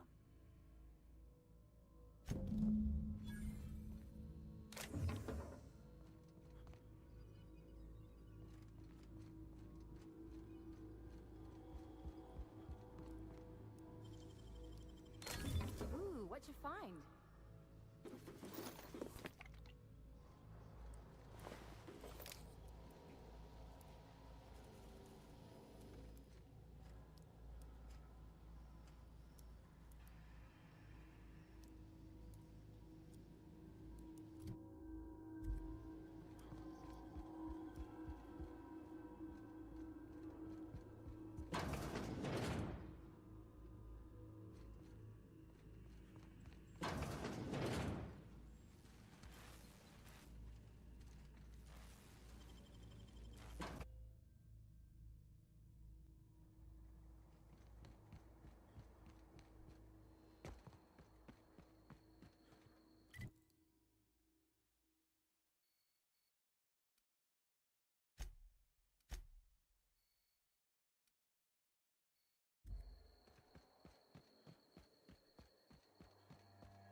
Wow!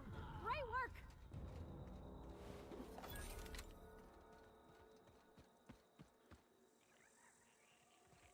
We didn't have many trees in Edgewater. Seems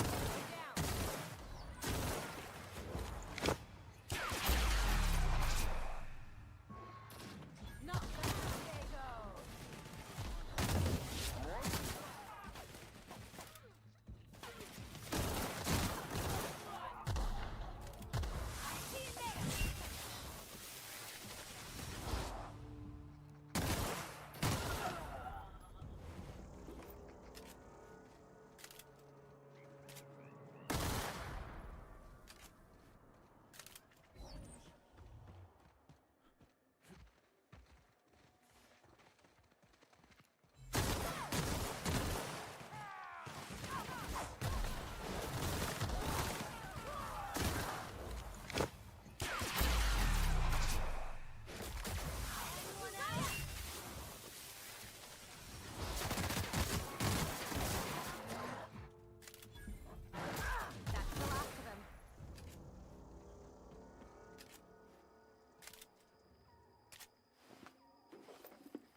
one expects weeping. Make him regret it.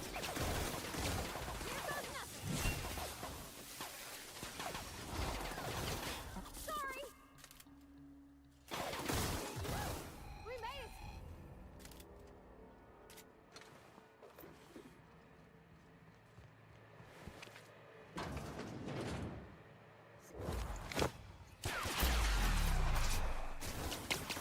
How about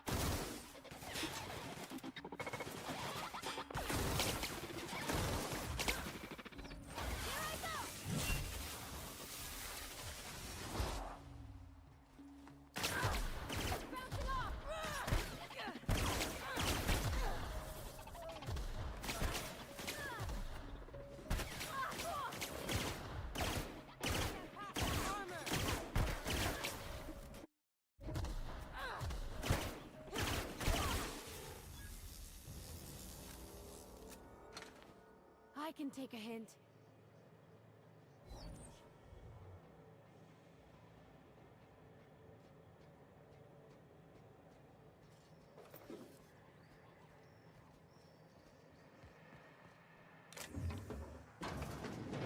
Reminds me of the first ship I crewed on. Captain had to ban Borst and baked beans.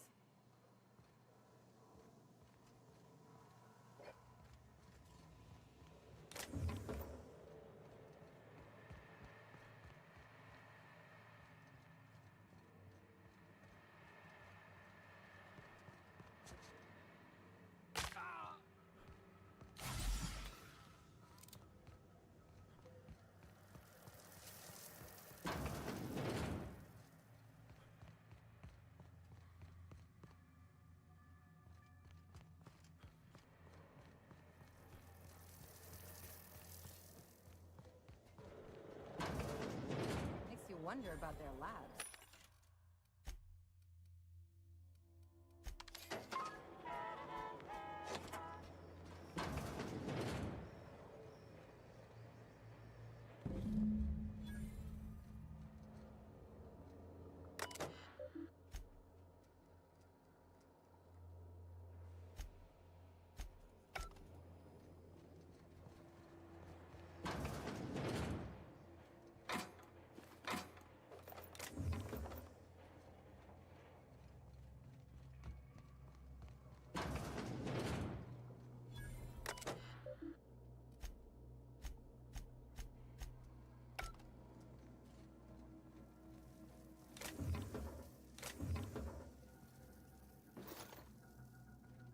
Processing. Take your back. You got it, Captain. Just like that.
mistake.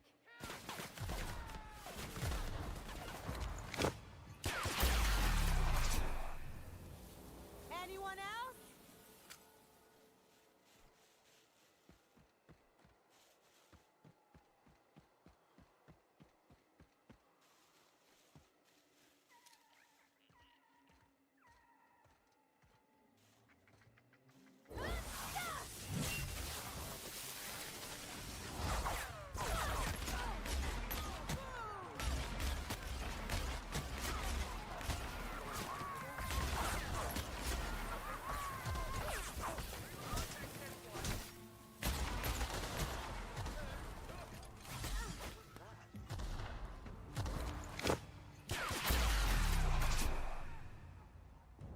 Not bad, huh?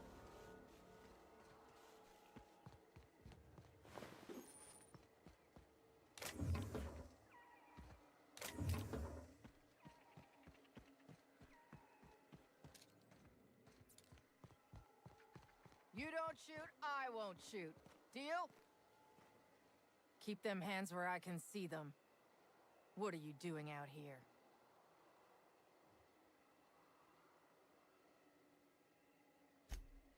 You and me both.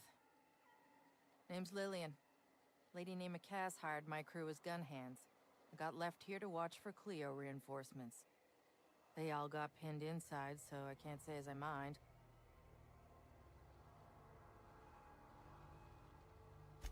I'm sweaty. I got clawed by one of them monsters. I've been in the dirt all day, and I got bugs in places you don't need to know about. I'm on a fucking break. Got a smoke? Thanks, brother.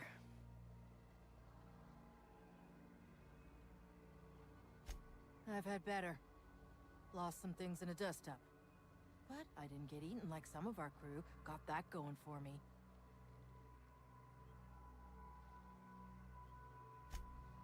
Some of them were okay. You don't get too close in this work. And Dylan, well, ain't no one gonna regret his passing. Least of all his mama.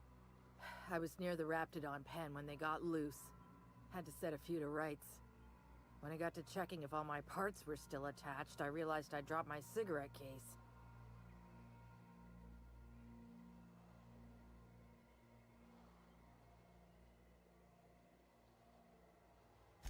I look busy to you? It's surrounded by pissed-off Raptidons. My mama didn't raise no dumbasses. This was a Spacer's Choice commemorative case. Some promo for Founding Day they did back in, I forget the year. Worth decent bits to collectors. If she can't hang on to it, maybe it'd be better off in someone else's hands.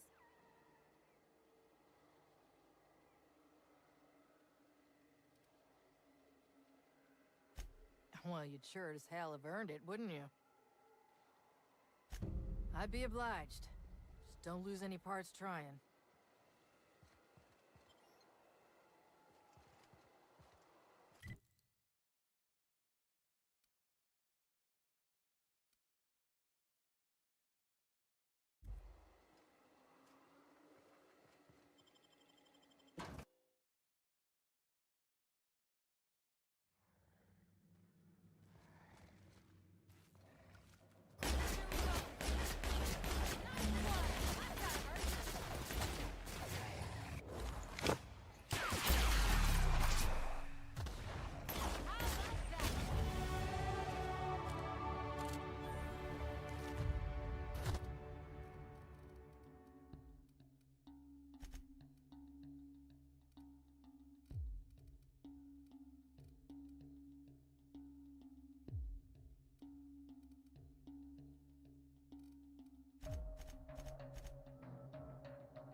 Look at how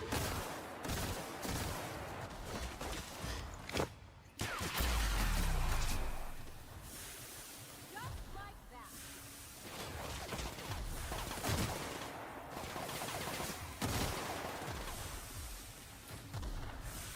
Sure, I'm going.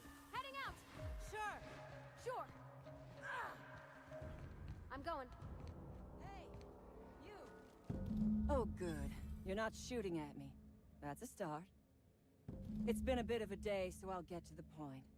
Yes, I have Crane's research. No, I'm not giving it back. Sorry to disappoint you.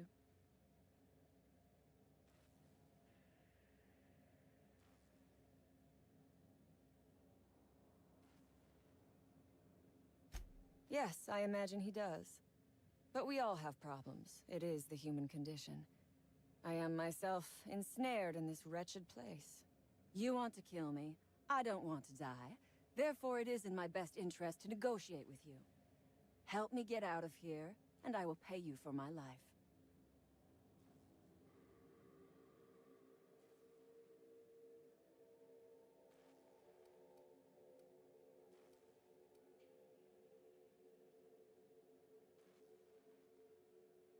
The first thing I need is a key card to unlock my door. Then I'd need you to clear me a path out of here. There are 2 ways out. The quickest is through the front door, but Cleo security's bottled up in there. If you don't want to shoot them, I suppose you could talk to them. The other way out is through the loading bay, but you'd have to clear out the rafts for me. Then I could just slip out the back, sight unseen.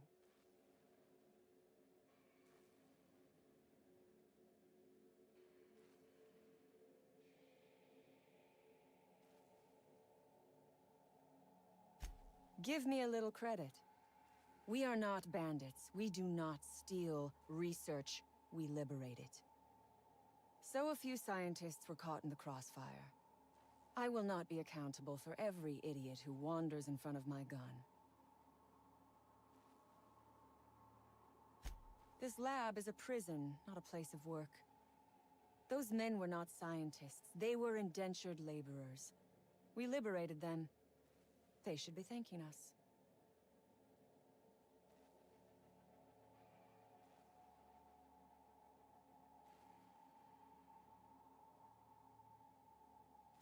All wars have casualties. I regret taking a life, but we were doing them a mercy. Better to die than live in a state of slavery.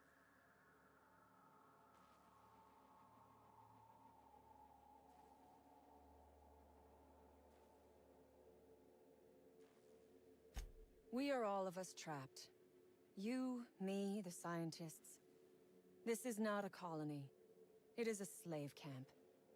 Yes, we raided the lab, shot some guards, killed a few scientists in the crossfire, but it was all for a higher cause.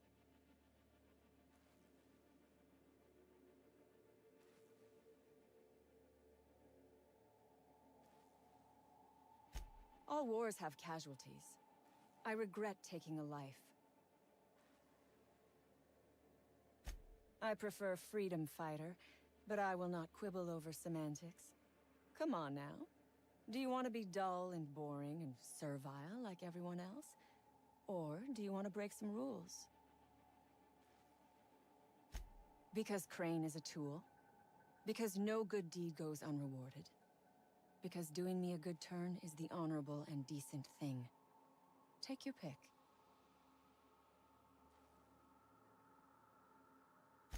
Crane is being used by Auntie Cleo. And now he is trying to use you. So what does that make you?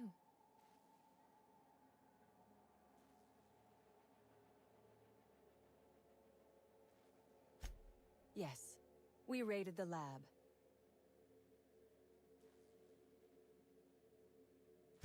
Think it over. I'm not going anywhere.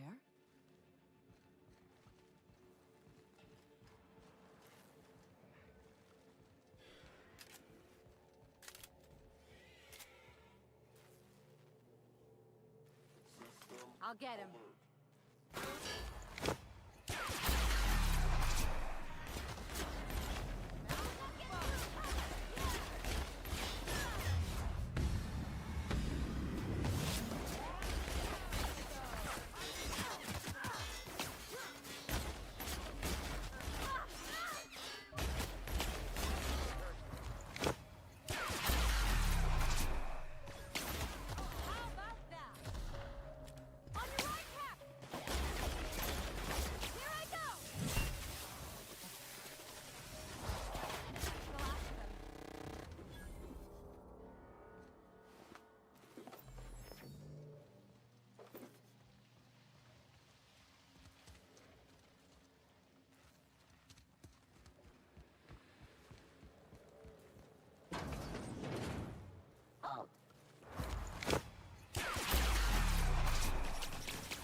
that so fast?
Easy.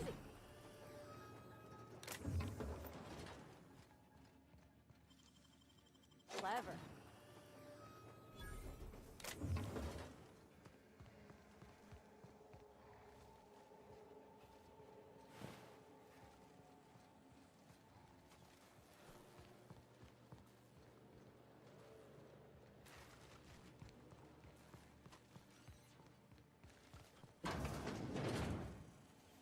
Who the... You. Yeah, you. Get over here. You care to explain what you're doing here?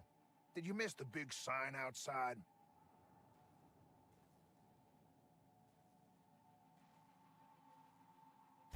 That I am. Name's Porter. If Doc Crane did send you, I'd be glad for the help. Bad news is, we haven't been able to clean these outlaws out of the lab. Good news is, they haven't been able to escape, neither.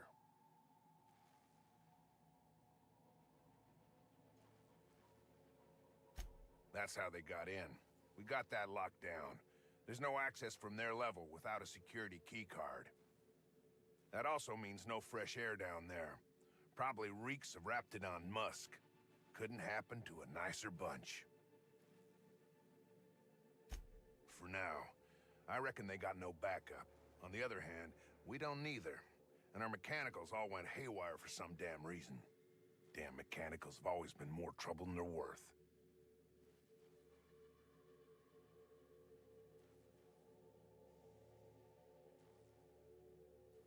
Pretty damn sure. The shafts are sealed with 4-centimeter hatches. They're not getting back out that way without a security keycard. They'd need to take mine. Or make a new one in my office, I guess. Why you want to know that? What for?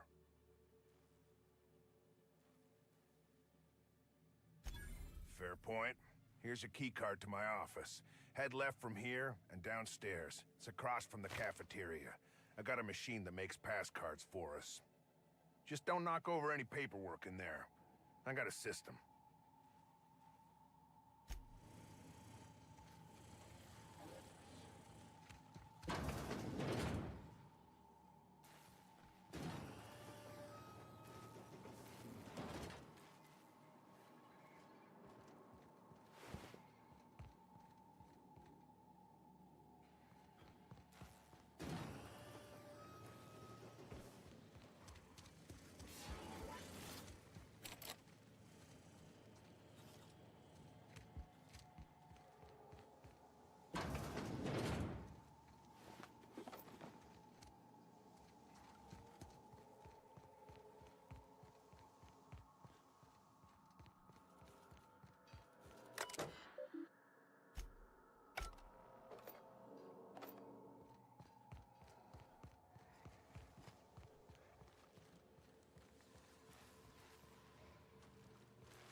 Captain.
That was made for the 50th anniversary of the Hope. I remember that. I just got back from school. Dad set candles on our doorstep.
Seriously, don't get yourself killed.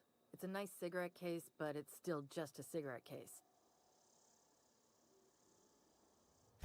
You're shitting me.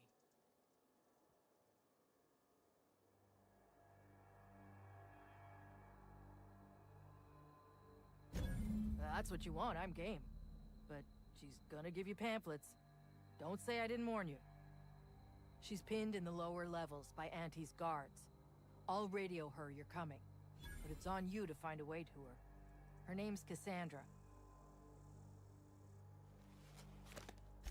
I need to give some kind of disclaimer, like everything I say is my own opinion. Corporate types love that shit.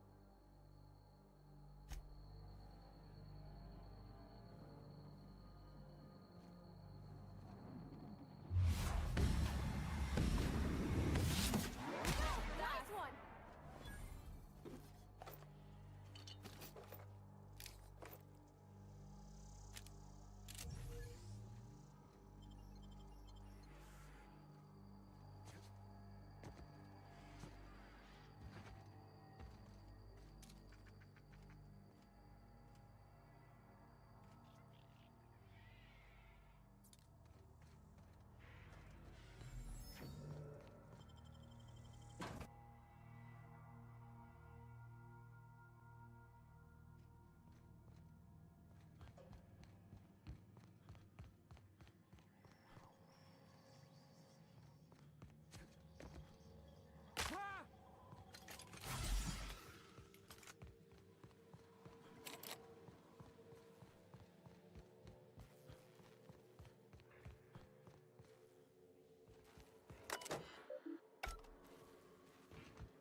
There to stay.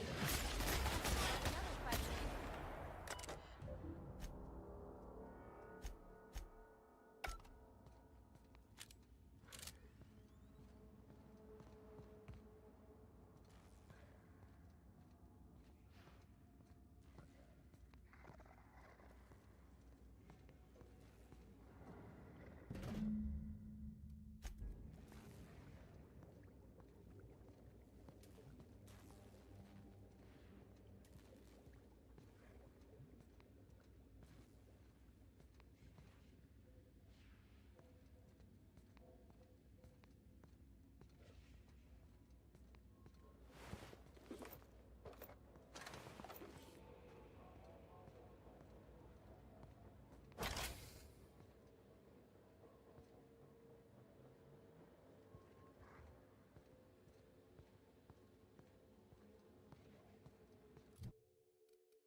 You are asking yourself if I can be trusted. I do not blame you. I am asking myself the same question about you.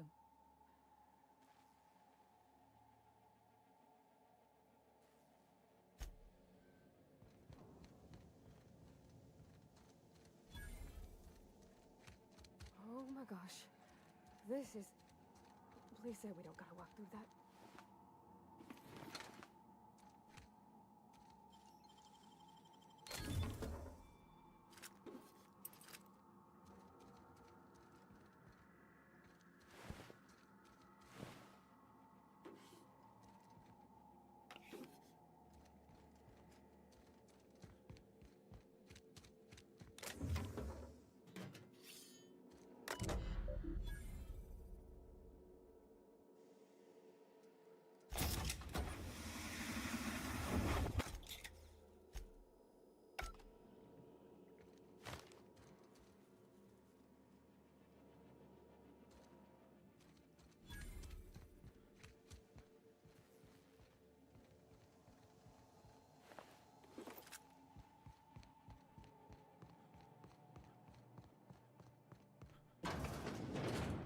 reckon it's normal in a lab like this to just leave weapons all over?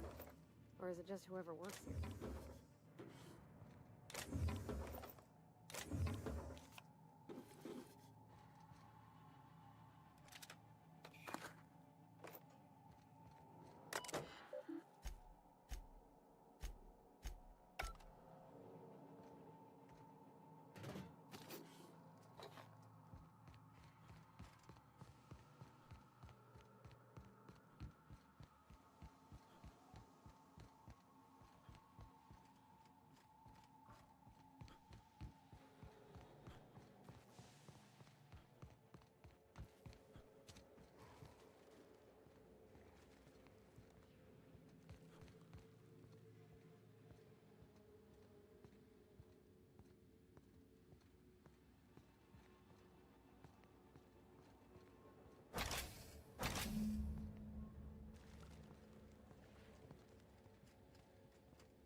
Incoming!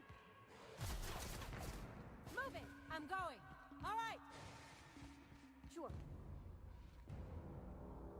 Gotcha. I'm coming.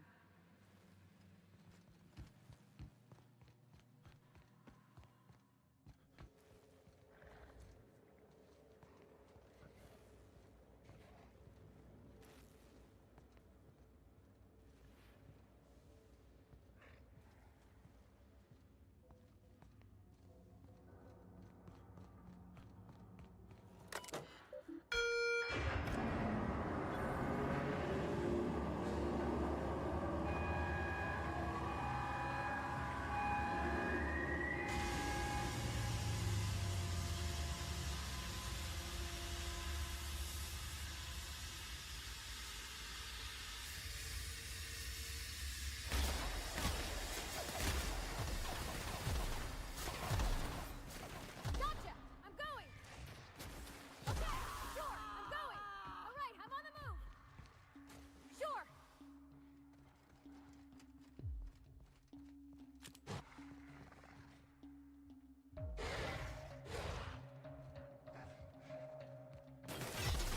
Going!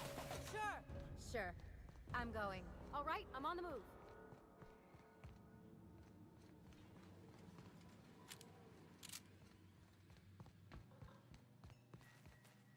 Coming.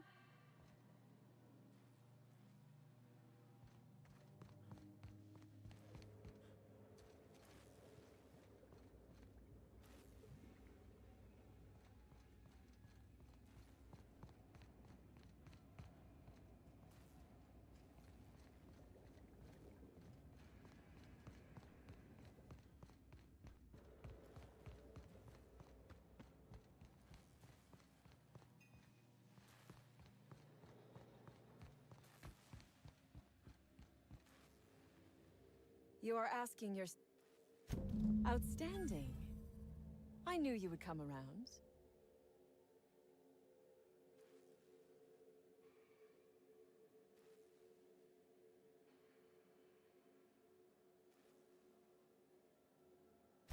On my honor. Take your...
saw everything.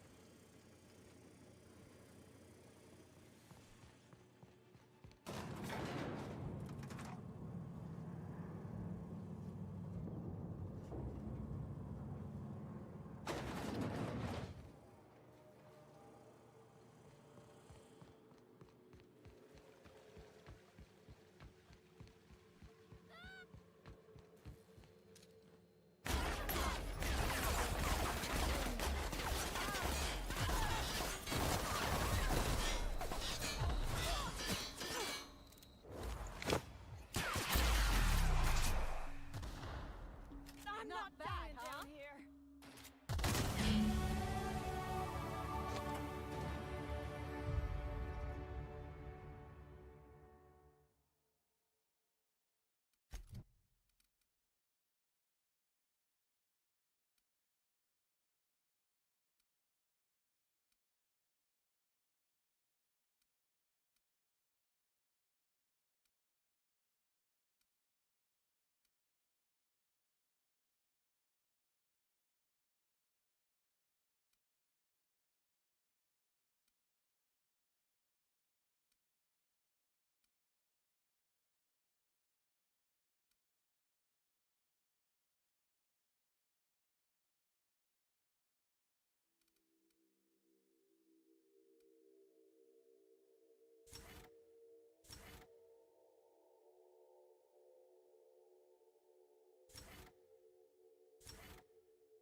You done a job of work. After you cacked their employer, the gun hands started surrendering, or trying to slip out.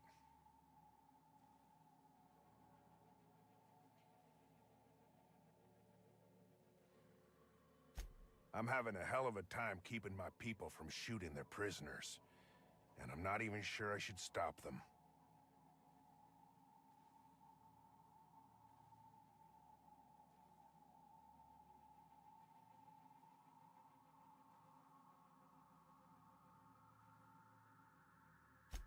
Yeah, only drag this mess out further. Get more of mine shot.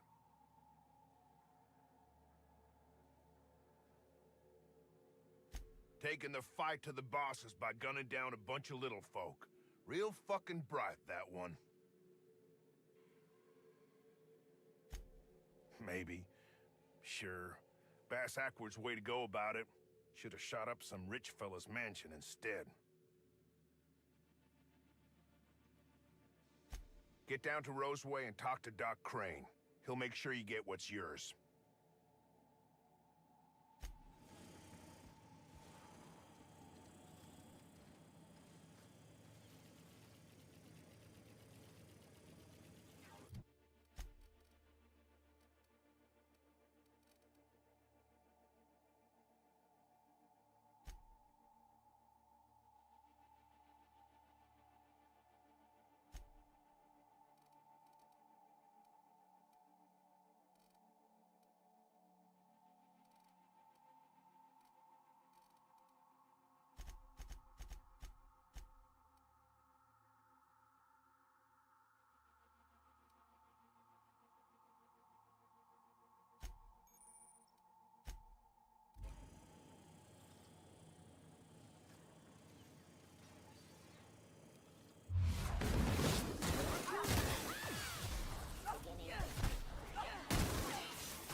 You. As if my thoughts weren't dark enough already. What is it?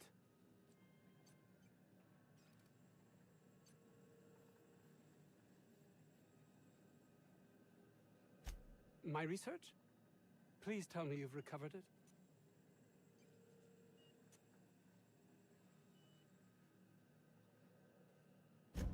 You can't possibly understand the magnitude of this decision. Auntie Cleo will have my head! Leave me be. There's nothing left to be done here. You may have saved Jameson, but you destroyed me. Now please, leave me alone.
The Groundbreaker has approved our request for docking, Captain. You're free to disembark.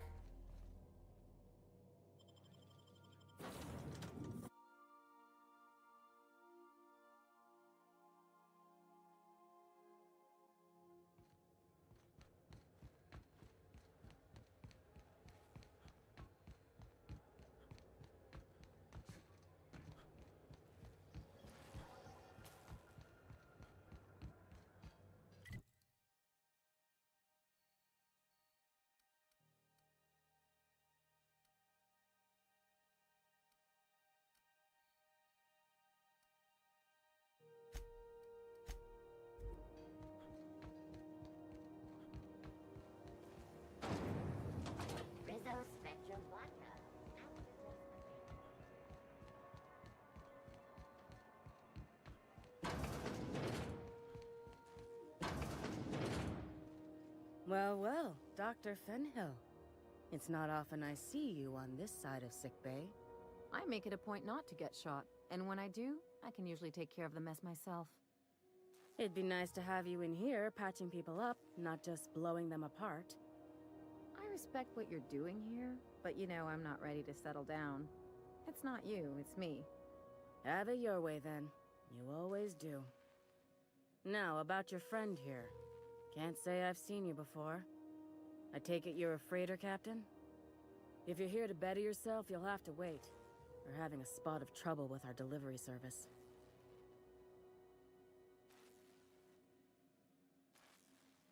Sure is. You need a deft hand to straighten a busted nose or sparkle up those not-so-pearly whites? I'm your gal. Of course, there's not much cosmetic improvement going on at the moment, not without my mechanicals. Where the law is Irian anyway? Did he now? The mouth on that man. I swear his late mother'd be ashamed. He must be referring to Irion. I'm sure the fool's gotten himself into another scrape. I'm beginning to wonder if I'm ever gonna get my service mechanicals at this rate. Our delivery man. A brave idiot with a penchant for getting himself delayed. Sometimes by dates, usually by bandits. Easy on the eyes, soft in the skull. A real danger to the gene pool. You're not wrong. But that's neither here nor there. I'd be grateful if you'd spare the time. We need his delivery soon as yesterday. Last he told me, he was taking a shortcut by Scylla, an asteroid in the Charybdis cluster. That's where I'd start, were I the adventuring type. You look out, though. The place is probably crawling with outlaws.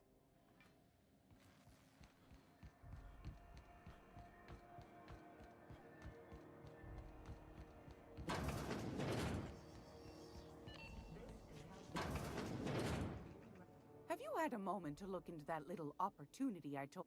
You don't hurry up. Someone will get to snooping around there before you do.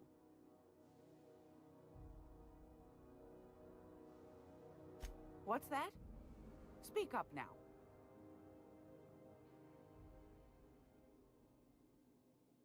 What'd you turn up?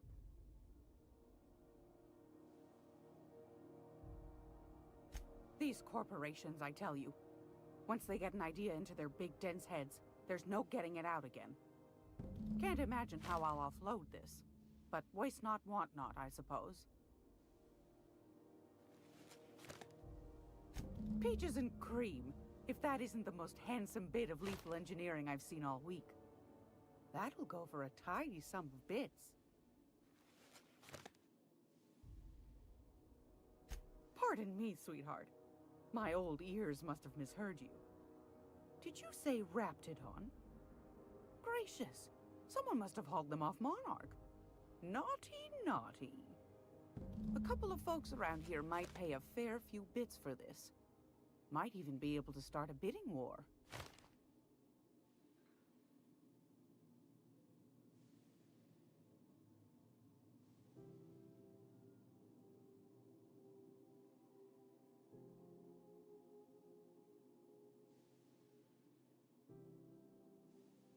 That's plenty, my dear, and more than I thought you'd find. You got a knack for snooping.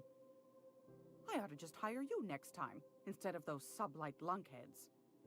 Law bless you for doing the legwork, sweetie. Don't forget your friend Gladys now. You can come visit any time.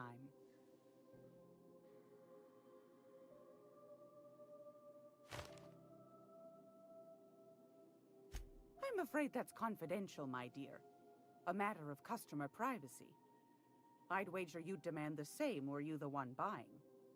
You here for a particular reason? Anytime.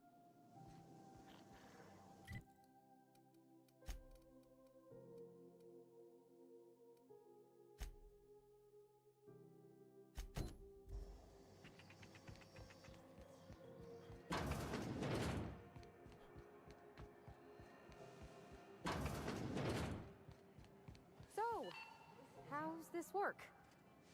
Do we get a table? Stand in a corner? Groundbreaker's safe from melting to bits now. Lots of good people can rest easy because of you.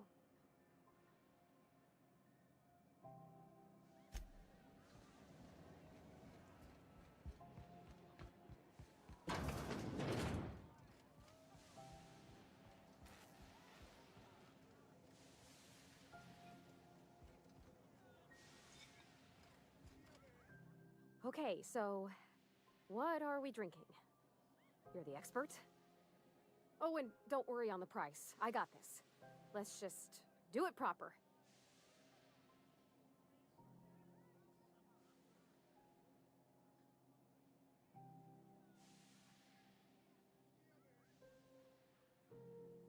Oh, wow. You remembered. Well, that's fruit and such, right? Okay, wine it is. Bottoms up. Good choice for getting sloshed when you want to act fancy about it. Wow, this is really kind of nice, actually. Who'd have guessed old fruit could taste so good? Oh, Captain. I'm pining for Junlei something fierce. What am I doing?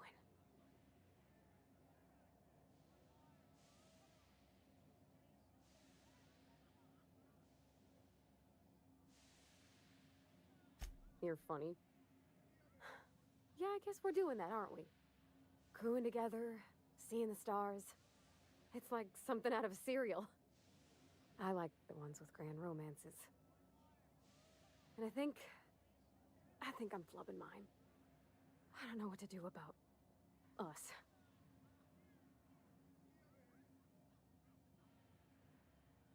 Well, she talked about another girl, right? Isabel. Mentioned her by name and everything, like she wanted me to know. Maybe I've been making a right fool of myself this whole time. Maybe she's not interested after all. It was real long and rambly. She was telling me a story about her dad, how a lady named Isabel did all sorts of things to try to win his favor. This Isabel lady never quite managed to get her dad's approval, but they carried on anyways. Made something good out of a bad situation. Then it all went down the tubes. Do you think Junlei still has feelings for her?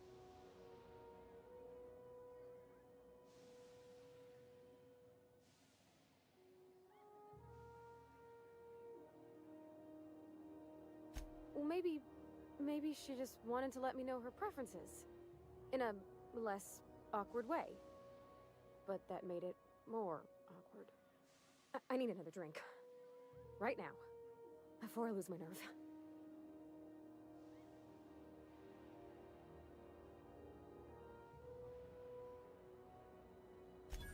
Come on, Captain. I'm here to drink. Okay, maybe you're right. I am a little woozy. Hydration, here I come. Aw, this was just about to get fun. Shush you. Oh, Captain, I want to talk to Junlei all the time. Even about silly things, but I'm so scared.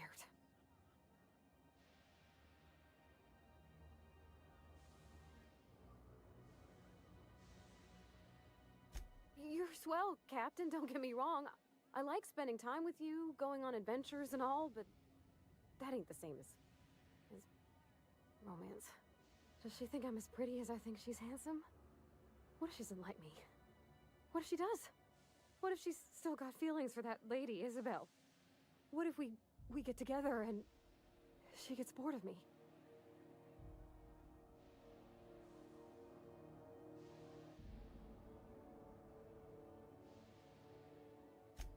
There's nothing easy about spilling your guts to the person who's got your heart in their hands. You know I'm not interested in physical affection. Well, it's tripped folks up in the past.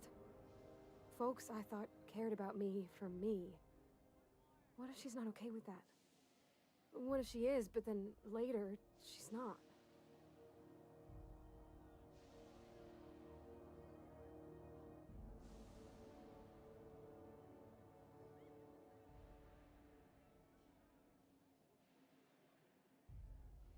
What do you mean, Captain?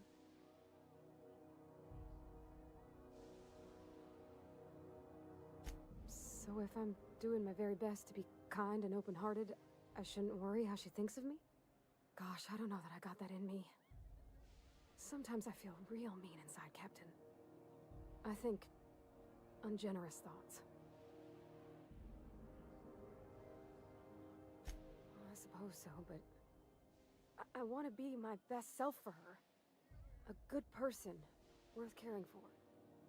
Well, Captain, this has been a whole lot. I got just... wow. So much to think about.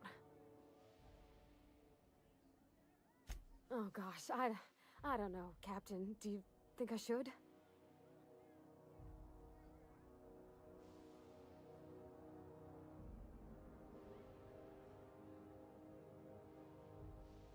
Okay. I'm gonna do it. I'm gonna ask June out. Just as soon as we get back to the ship. I mean, probably. Eventually. Thanks for hearing me out and giving me counsel. And, well, for being a friend. It means a whole lot.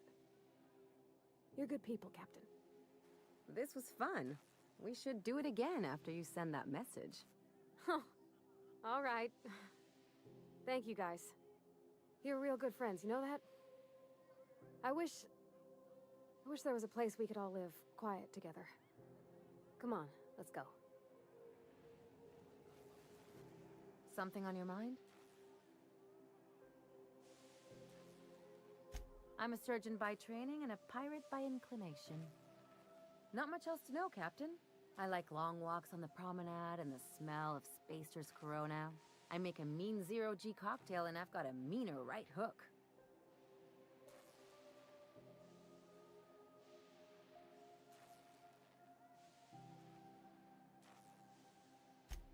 Sure do. Some of it was even legal.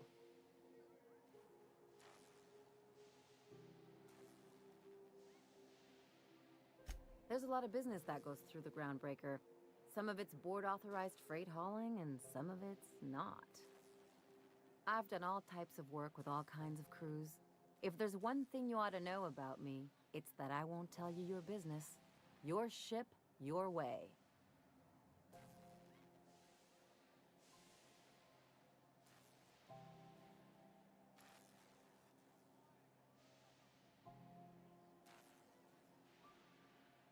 Makes two of us, Captain. It's a mix of whatever you've got on hand. Usually zero-G brew with some Spectrum vodka if you're lucky, purple berry shake if you're not.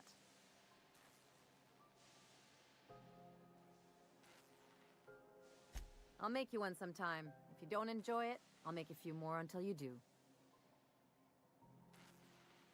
Well, my blood type is AB positive. I'm a Leo, and I despise Space Hospital. Never mind what anyone else tries to tell you.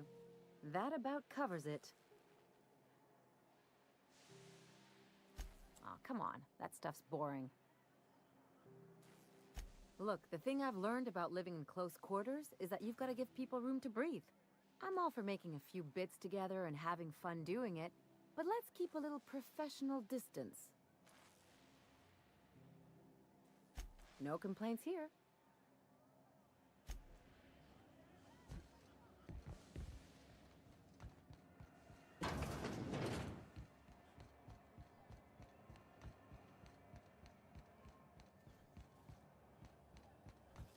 C&P Borsted Baked Beans. When you need to eat and run, Borsted Baked Beans is the only one.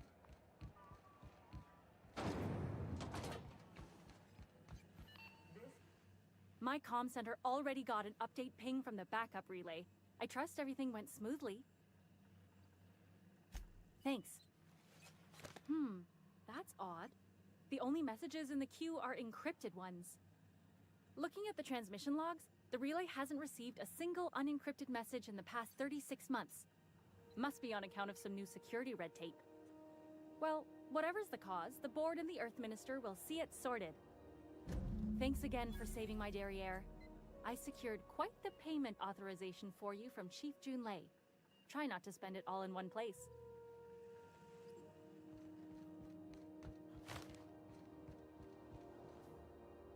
Dr. Fenhill, I hope you've reconsidered my offer to stay on full-time. My crew are never short on dents and bruises. I'm trying to live a more balanced life. Gun in one hand, scalpel in the other. I already knew it'd be easier to teach an automech heart surgery than to change your mind. Fair travels, Ellie.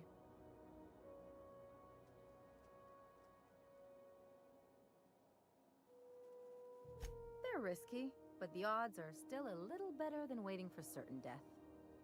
We don't see a lot of competent surgeons on Groundbreaker. Dr. Fenhill is my on-again, off-again freelancer. I take it she'll be joining your crew full-time? I don't like to put a label on things.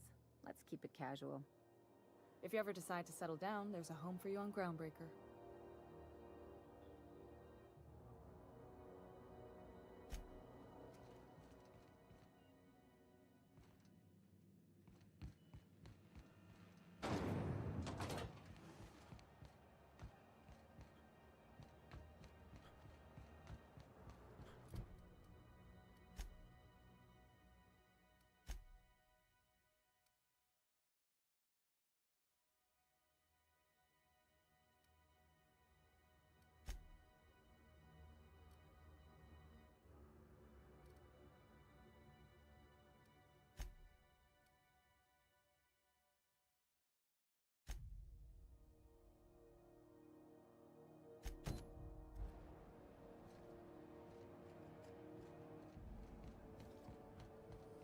CNP Borscht Pockets can be microwaved in 2.5 seconds.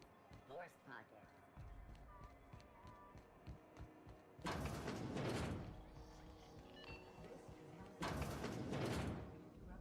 If you're here for this week's magazine club meeting, you're a touch late.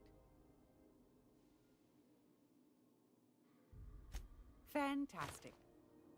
Do be careful with it, dear, as these keys tend to be a tad hard to acquire.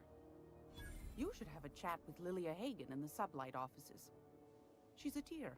You'll love her. Now, was there anything else?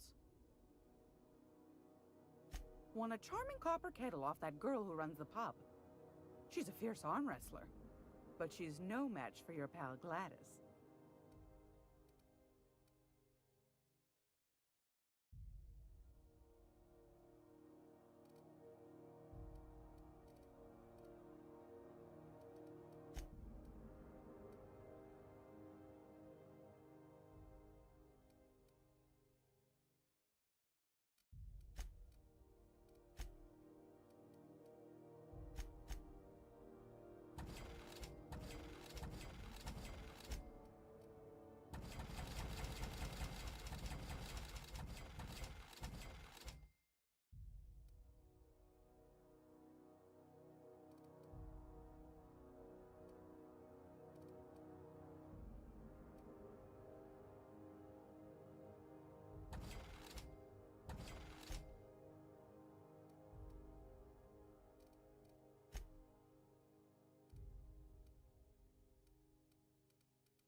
It's almost time.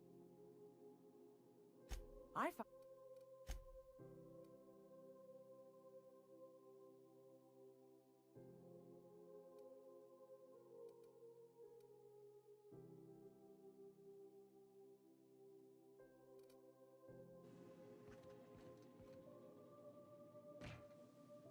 Not a peep from me.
able to set foot on a whole other planet?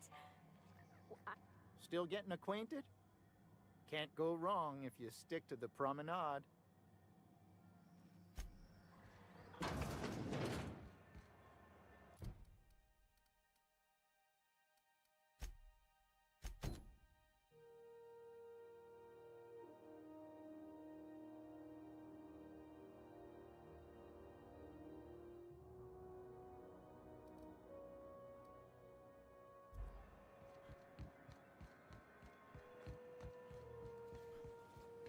CNP pancake mix now requires no mixing. No mixing.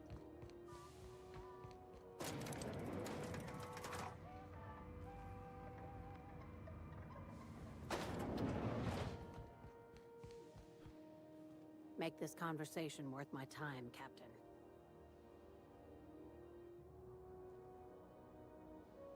Sure is. Welcome aboard, contractor. One of my guys in Stellar Bay has a lead on some high-grade salvage, but he went dark before he could spill the goods.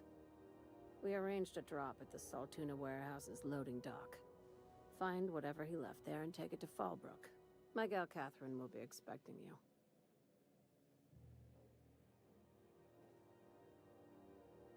Now, get going. Catherine will brief you on the details when you check in with her at Fallbrook. One last thing. When you're on the job, keep a pair of eyes in the back of your head. Understood?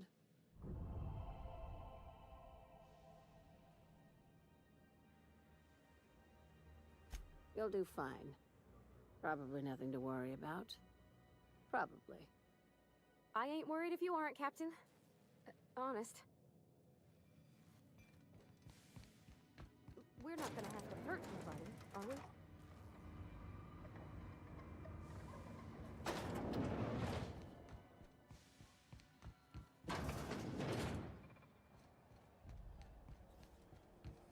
CNP, I can't believe it's not more.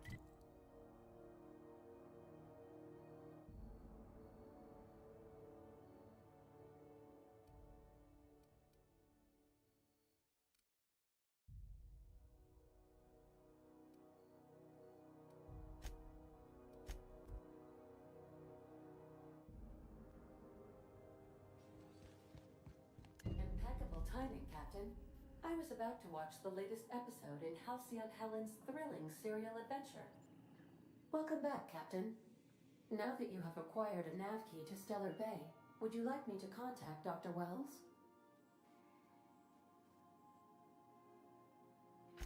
Well done.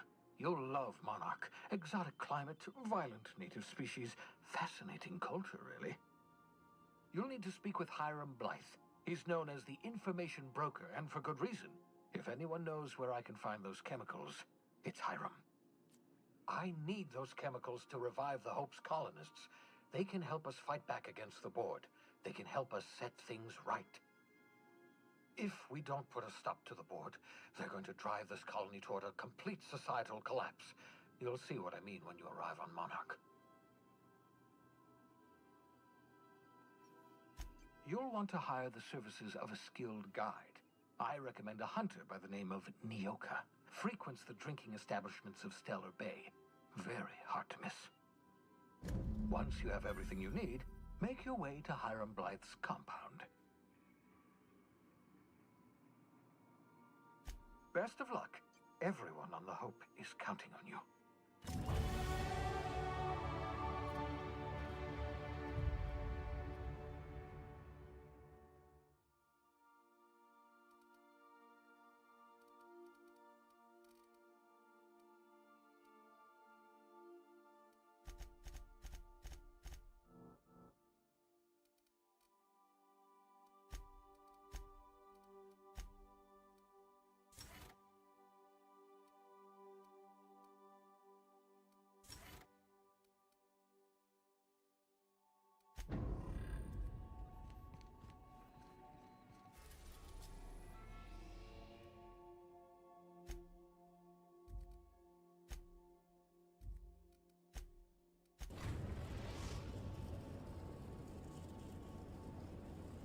Destination reached. Scylla.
Destination reached. Scylla.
You know, you didn't have to.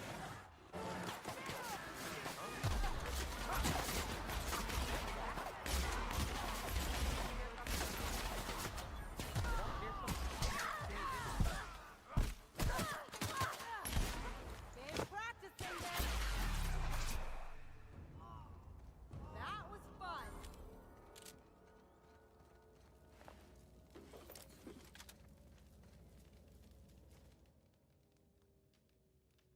Tremendous work, friend. Here I was readying a daring maneuver, and you've come and saved me the trouble. Why does that sound familiar? It's Ellie. Excellent timing. Hello, Ellie. What a pleasure it is to see your sparkling beauty in this barren waste. It's Dr. Fenhill. I certainly know his ex-crew. Mostly from the operating table. I've probably seen more of them than he has. How cruel you are. I distinctly remember a special party at the Lost Hope Bar on Groundbreaker where We did not. Oh, fine. But we almost... Keep going, and you're gonna see how good this automech is at picking up teeth. Symptoms detected. Elevated heart rate, dilated pupils, increased sweat production. Subject appears to be terrified. I'm not terrified, you bucket of bolts. That's victory sweat. Meds, I'm guessing. Pirates love bits, and unlabeled meds are worth a bundle. The one and only. Wait, who's asking? Wanda didn't send you, did she? I swear, land on Groundbreaker even a moment tardy, and that busybody's already been up your ass an hour. You tell her these automechs are coming, and sending a hired stooge to rescue me from certain peril only furthers my delay. No offense. Yes, well, I shan't. Give Wanda my chilliest regards. And farewell to you, dear Dr. Fenhill. I trust I'll see you next I find myself on the Groundbreaker. You'd better hope not. Something on your mind?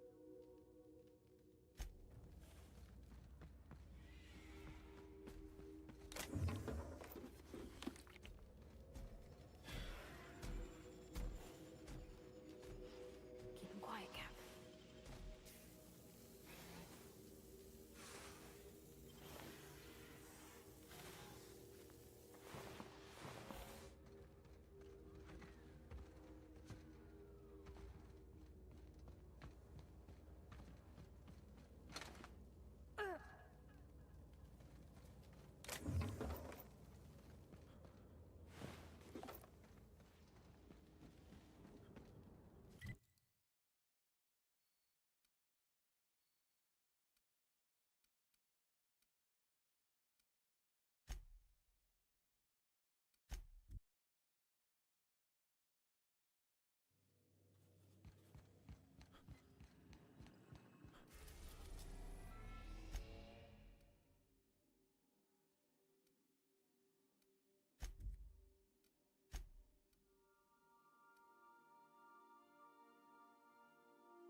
We're in orbit over Cascadia, Captain.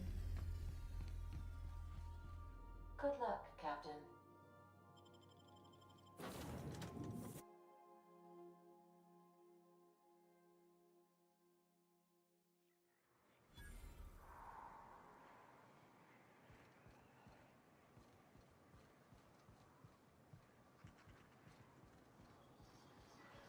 I don't think I like this place one little bit. Hope you're doling out hazard pay.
hope Edgewater don't end up like this.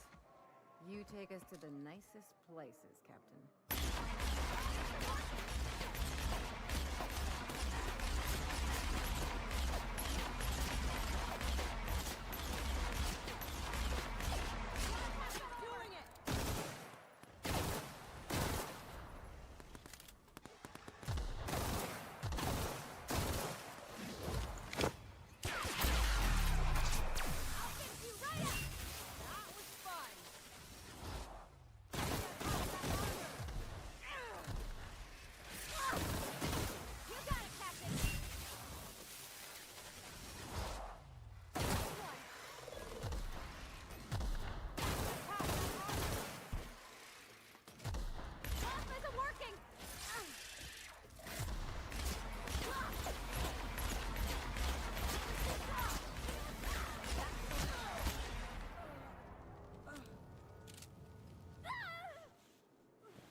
Getting my target practice in today.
Miss McDevitt used to say that plants need sulfur to grow, and here there's just tubs of it lying about.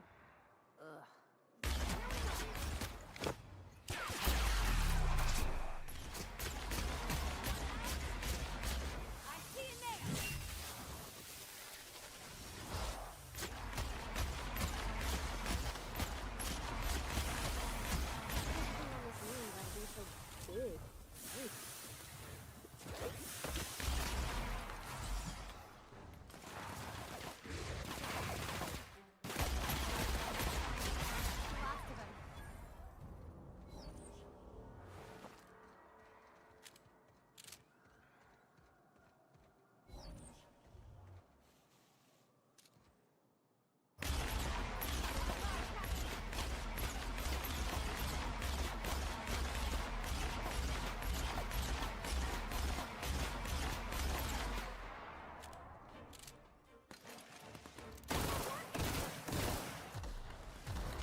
Nicely done.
How'd you do that so fast?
Raptidons. It was a void-blasted mess.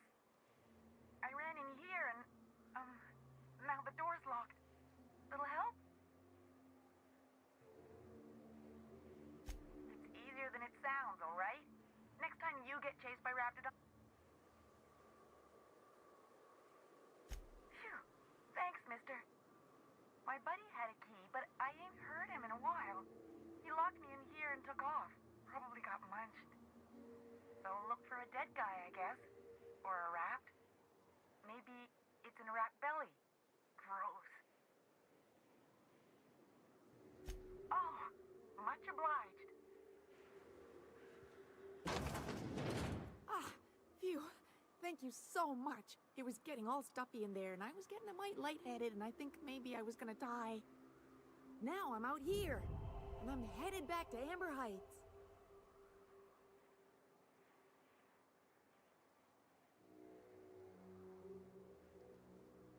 But I ain't got nothing on me. How's about a heaping helping of appreciation and respect?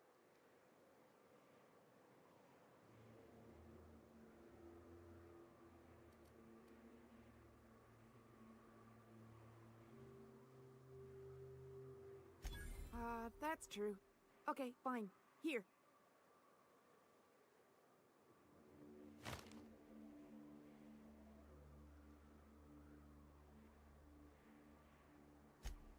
Oh, sure, I'm a runner. I'm used to getting all dizzy and... Hey, who's your identical, slightly blurry friend? Thanks a lot, mister.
I don't suppose you've found the targeting module yet.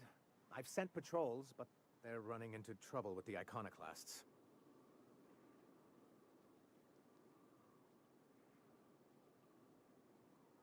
They're all mad, and what's more, they left us. I don't see any way for us to work together.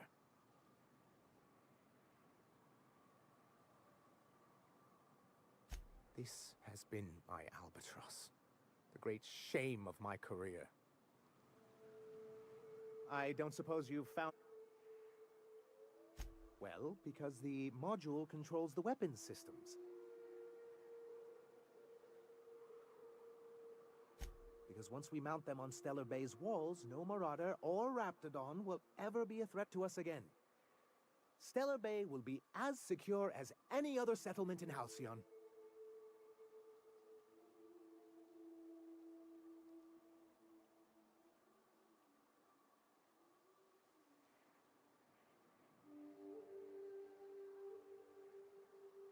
The board's own Salvage and Recovery Clause 32B would say differently.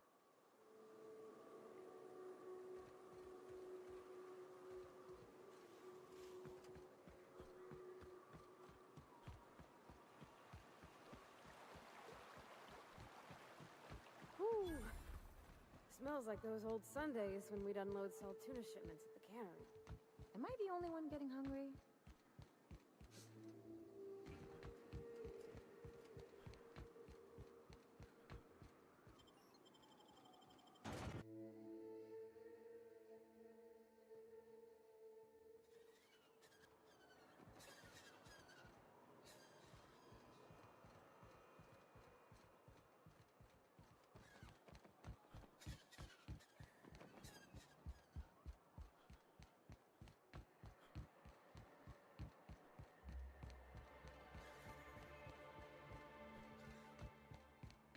Got any news from the rest of Halcyon?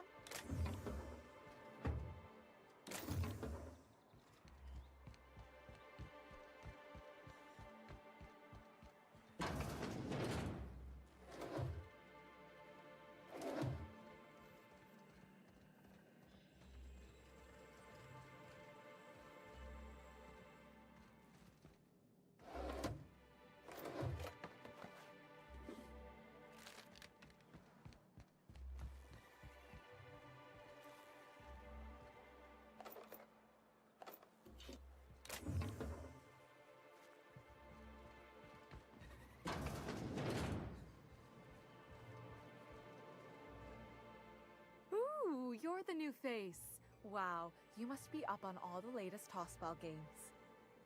So who do you follow? Wait, don't tell me. You look like a Hammersmith Thunder fan. No, Glacial H Mammoths. I'd heard they'd gotten a new hacker. Is that why everyone's making such a fuss about you?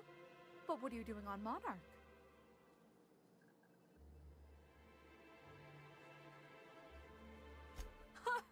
Maybe we're not so isolated as I thought. So, what can I do for you? Graham's always filling the airwaves with his propaganda, like it's done him any good. All it means is the tossball games get to us in fragments. Makes them real hard to watch.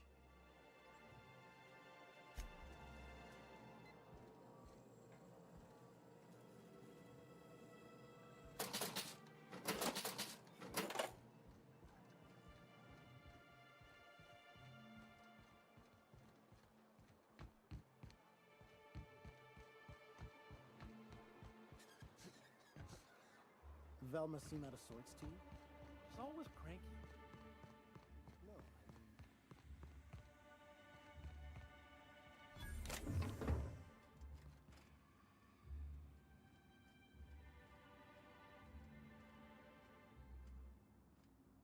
I'll keep it down.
little bastard's slippery, right? On account of its blood, so it's sliding all over the place, trying to crawl away. Getting so I can't tell the blood from the mud. Don't interrupt, it's rude. But I gotta get in there, get right in that baby rap's stomach and dig it out. If so much as a drop of stomach acid got on that medallion, I don't know what I'd do. Might be I'd hunt every damn Rapt out there. Right. What are you staring? Wait. You ain't from around here. Who are you?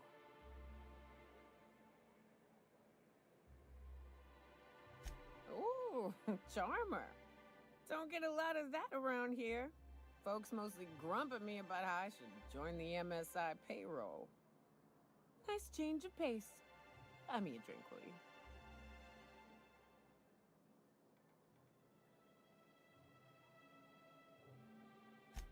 Outstanding! What are you doing in Stellar Bay, stranger? Well.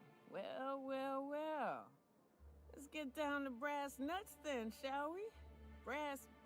Wait, that ain't it. Brass rats? Let's talk business. I'm headed back out there after I sober up. You want a guide sooner than that? You have to get me something to clear my head. Outstanding! Our dispensary here maintains a stock of, I don't rightly know what they are. Steroid or caffeine somethings? Pills. They're very good. I'm cut off for the month, on account of needing one just about every damn day. But I'm sure you've got your wily ways. Fetch me one and we'll be all set.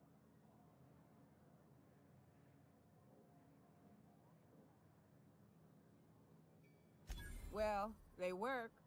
We got a deal or what?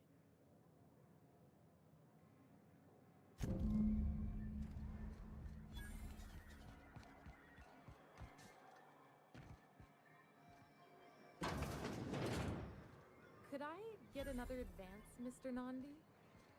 Just make sure it's properly logged. I'll note it next to the others, sir.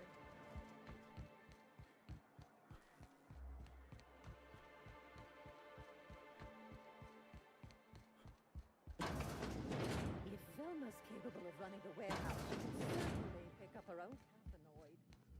Don't be so hard on her.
I don't have time for this.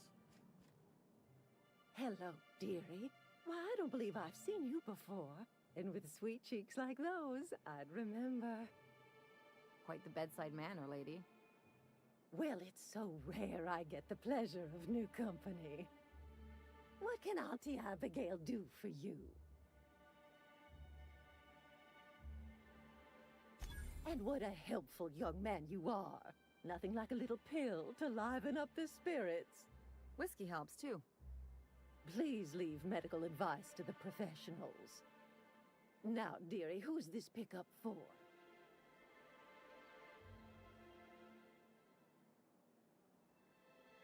Oh, her. It's none of my business, but I have told her Dr. Williams would bump up her monthly allotment if only she'd join MSI. Contribute like the rest of us. Now I've gone and said too much. And you know me, dearie. I don't like to pry. I'm afraid it'll be the better part of a month. Our dear Nyoka tends to exhaust her supply rather quickly. Believe me, there's nothing I'd love better than to help you. But there's not much I can do. Dr. Williams managed the town's allotments from his terminal upstairs. Even I can't access them.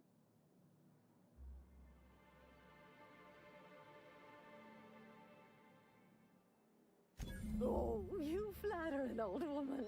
Me, I'm just here to be a pretty face for the customers.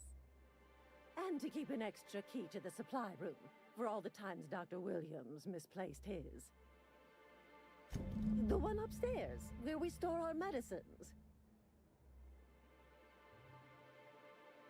Chin up, dearie. If Velma's capable of running the warehouse, she can certainly pick up her own caffeinoid. Don't be so hard.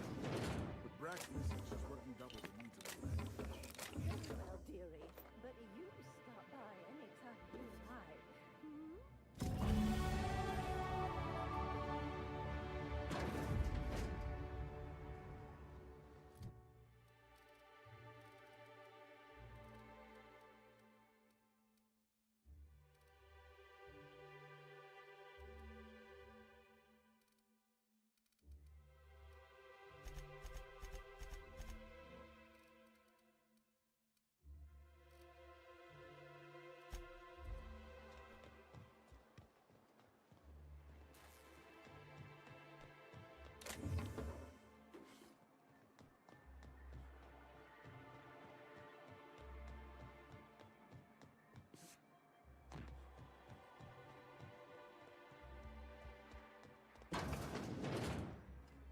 Ah, the charmer.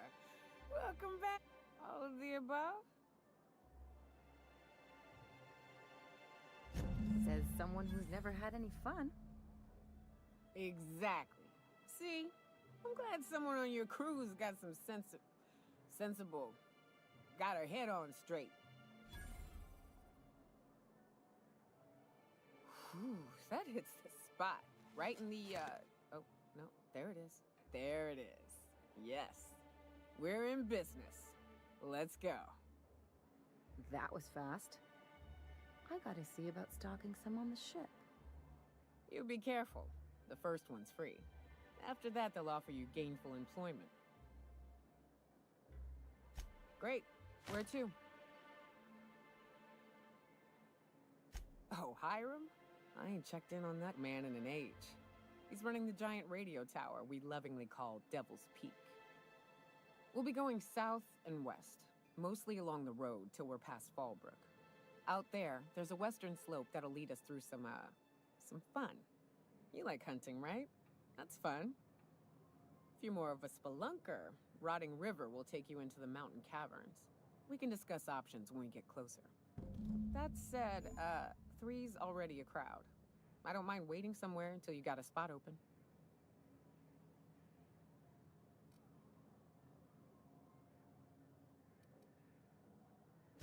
Mighty big gun you got there.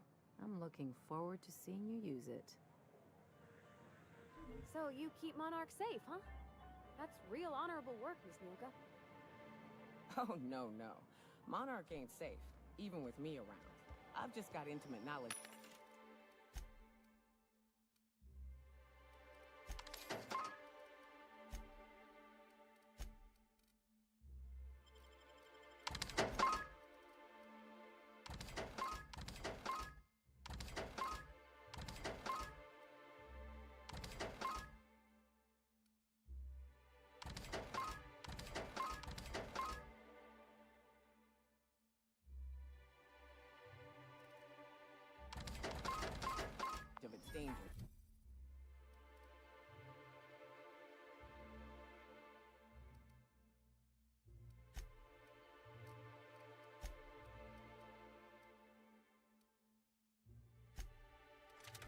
abundance of fortitude.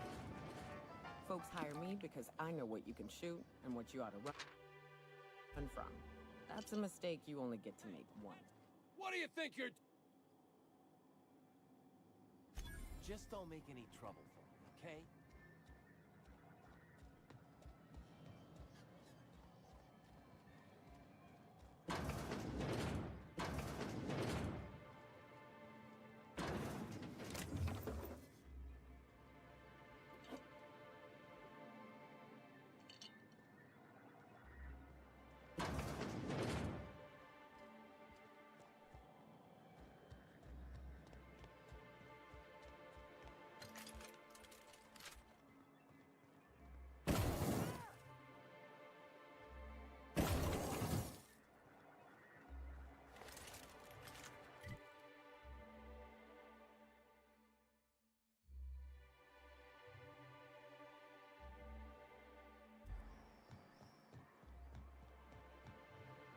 Wrap Musk and Canadize, right here. Sir, please, I need your help. I can pay. Oh, thank you for stopping. Everyone acts like nothing's wrong, like my little boy isn't at risk of being eaten by some vile creature. Please, you have to help me get my little Tucker back. He ran away and is going to get himself killed. Oh, I just know a Raptidon is melting him with acid as we speak. Oh, I just knew you were a good person. Agnes, I said, this is the man to save your little Tucky. And I was right. He ran out into the wilderness a few days ago. I warned him about the Raptidons, Mantisaurs, and Marauders, the toxic sulfur pools, and poisonous glands, but he didn't listen. Oh, law, Captain. A youngster won't last long in a place like this. Please, can't we help? You ain't wrong, but if he hasn't made it to Amber Heights by now, there's no saving him. Please, won't you go and find my boy? Thank you. Oh, I know he'll be safe now that someone's able to fetch him home. You look for him in Amber Heights, you hear? It's down the road southwest of town. I'm sure he made it that far. I just know it. And if you find any of them iconoclasts indoctrinating my boy, you punch them in the mouths. Tell them what I think of them luring little boys away from their mamas. It's immoral.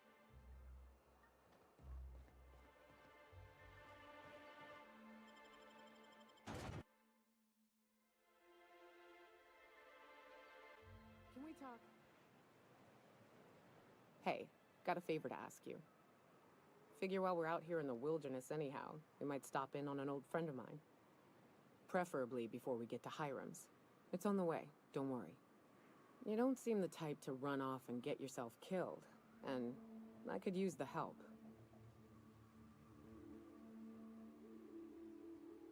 I'll be upfront with you. I hate asking for help. I hate it.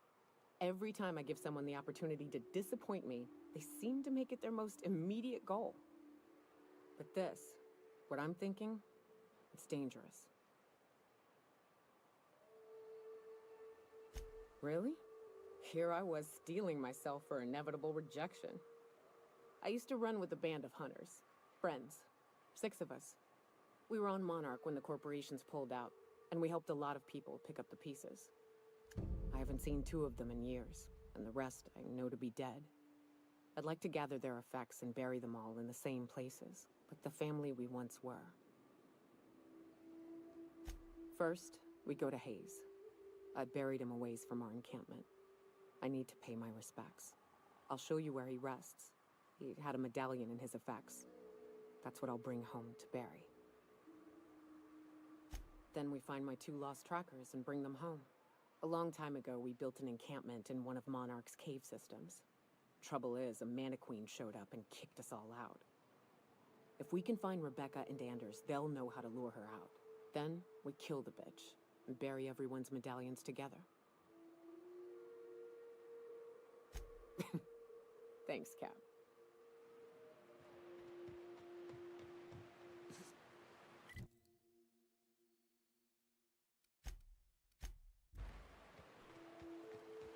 Good old Stellar Bay. Only place on the planet that don't stink. Right. Here's the road. Follow it south.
Watch your feet. The sulfur pools don't just stink. They'll take a toe off.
Well, hello, and welcome to the home of the Iconoclasts.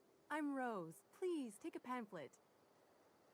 In it, you'll find everything you need to know about Graham, his Philosophist truths, and the Iconoclast way. He wrote it himself, you know. Oh no, I'm so sorry. I keep forgetting we're out of pamphlets. Gosh, blast it.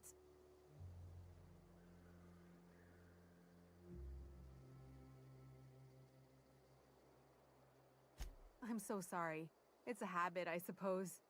We used to have plenty, but we ran out of paper and ink. Ever since the corporations left, it's been hard to come by the basics. But you know what we do have? Freedom! This is the only place in Halcyon you'll find it. No corporations, no shackles, no problems.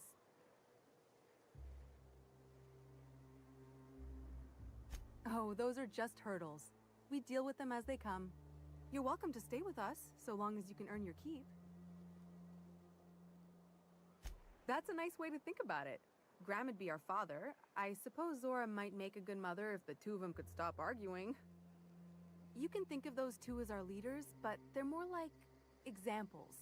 We all ought to be more like them.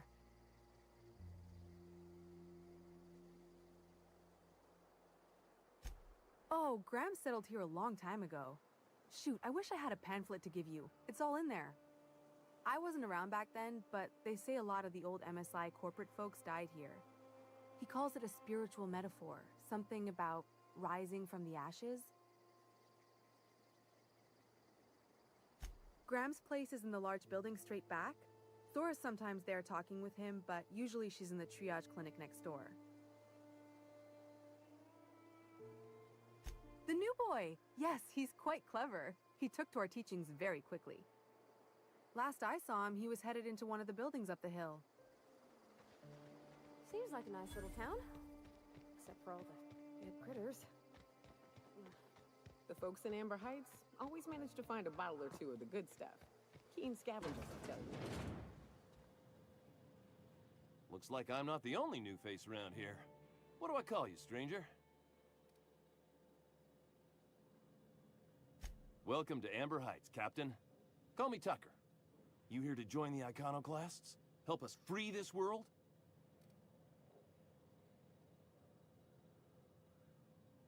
I am not a little boy. Haven't been one for decades, no matter what my mama wishes. I take it she's still looking for me? Had hoped she'd accept my decision.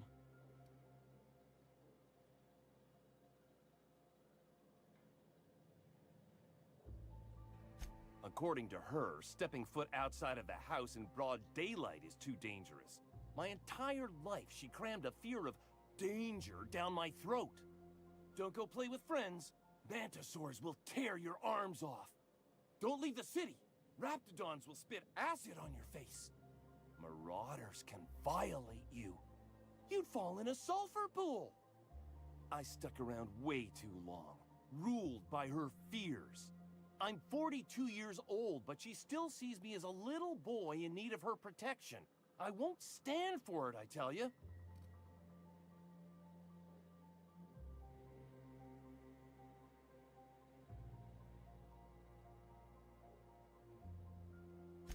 She doesn't want to see me as anything other than her baby boy. Why would I go back again? What'll be different this time?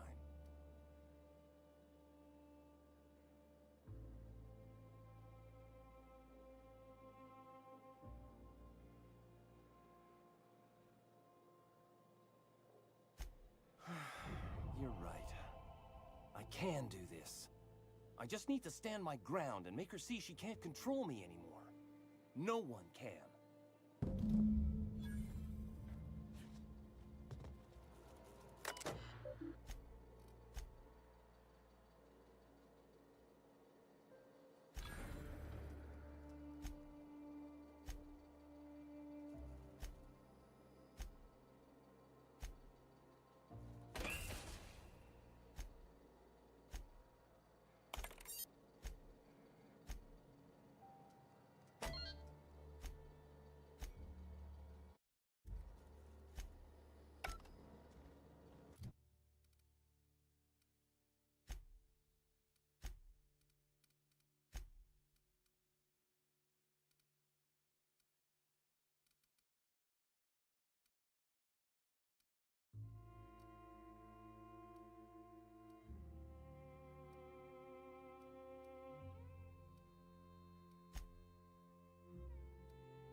see you again.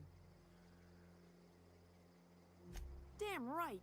Ain't nothing in the wilderness can stop me, except being locked up. Well, on the way back, I twisted something in my leg, foot area. Where does my foot end and my leg begin? Wherever that is, it hurts. So, no runs for me for a little while. Time to kick back and relax. Huh? Why? Oh, ha! You're funny. Till it stops hurting, I guess. Zora says I'll be fine in a month or so. I did a dumb thing. I was trying to get away from a terror ray. Usually, you can just get a ways from their nest and they'll stop following you. But this one was really persistent. Chased me for, I don't know, forever. Scratched me up back good. I barely got away. Then I tripped over a void damn rock. A rock! Not even a slippery one.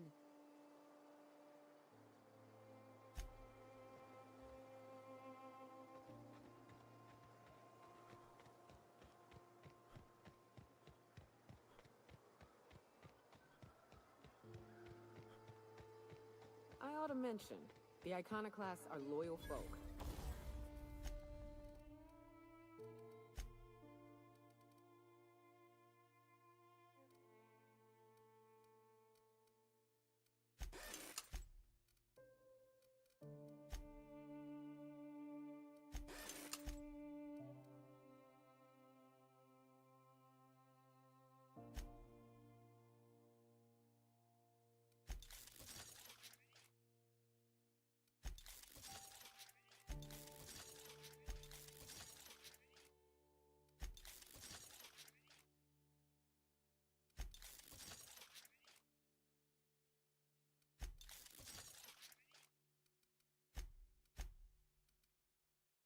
Treat them right, they'll do the same.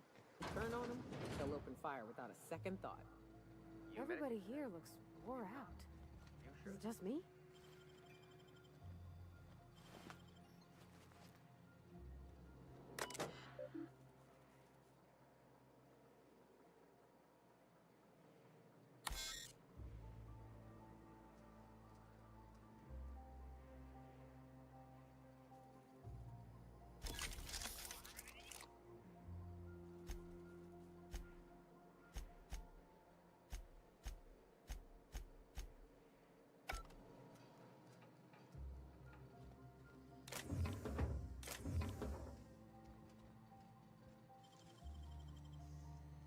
Huh?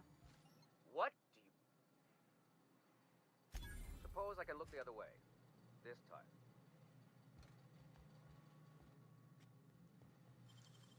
There's something.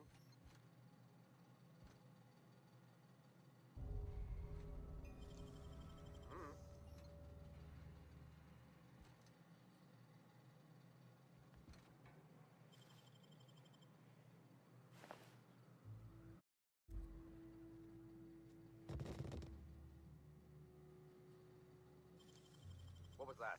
Thought I Here saw they something. come!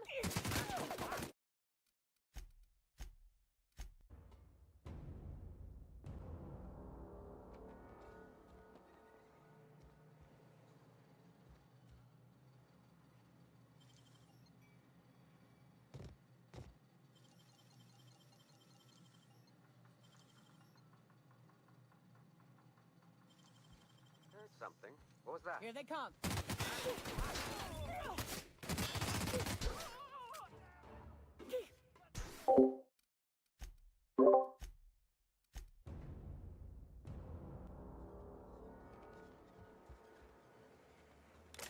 Stripped. Boy, damn things. Bronson ain't gonna take stripped screws.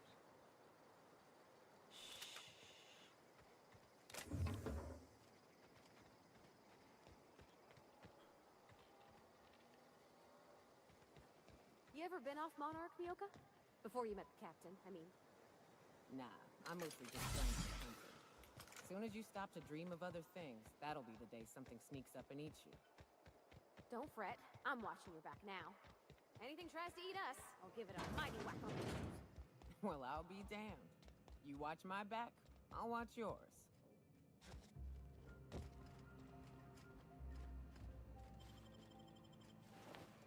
What was that?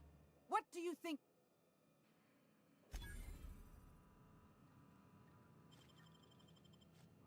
Here they come! Get him!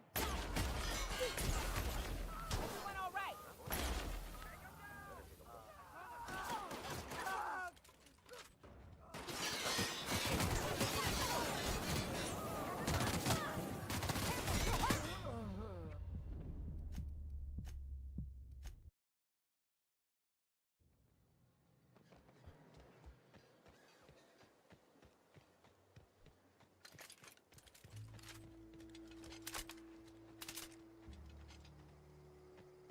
It ain't right. How many...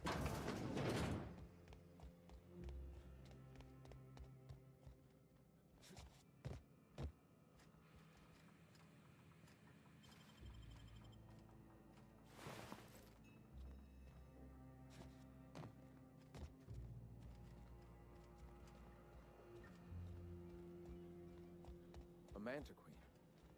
Yeah. We felled it, mind. But we lost 2 runners and 5 gun hands. A total failure, then. So much for the ruins. And hell only knows where the Van Not so Noys are. fast. What do you... Just...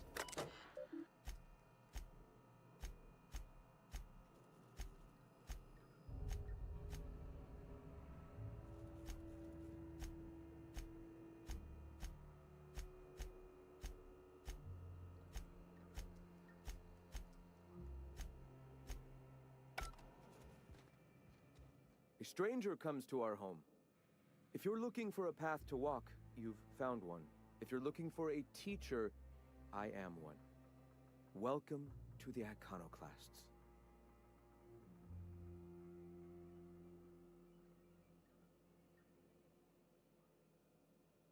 Shed the trappings of a materialistic life, Captain. Also, we're broke. Yes. If we were meant to enjoy the things that glitter and shine, the universe would provide them.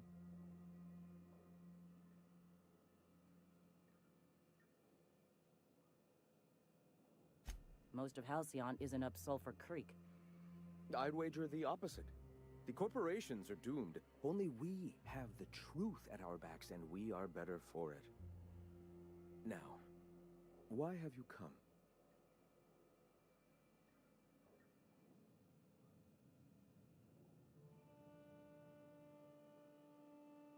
A great many things, in fact. We could always use a hand rounding up supplies. Or... Now here's an idea. There's an old printing press I've been trying to get up and running. Oh yes, many facilities lie abandoned in the wilderness. I believe the press could be operational again with a little elbow grease and luck. Sounds to me like a nifty little challenge. Such enthusiasm, yes. I agree wholeheartedly. Our own little fixer-upper. Will you aid us in our cause? Wonderful. I requisitioned replacement rollers for it some time ago. Huxley should have delivered them yesterday. Speaking of which, where is Huxley? You bought rollers? You haven't even cleared the wraps out yet. What are you doing wasting bits on... Forget it. Huxley's still recovering. She won't be up for a run for a while yet. It seems we're out a runner. If you intend to help our cause, I'll ask you to meet our MSI supplier in her stead. One of our sympathizers, a woman named Carlotta, periodically buys goods on our behalf from Stellar Bay's store. Stellar Bay has caught on, but they remain friendly, though the goods now come at a considerable markup. She meets us in the ruins of Bayside Terrace. From our compound, follow the road north.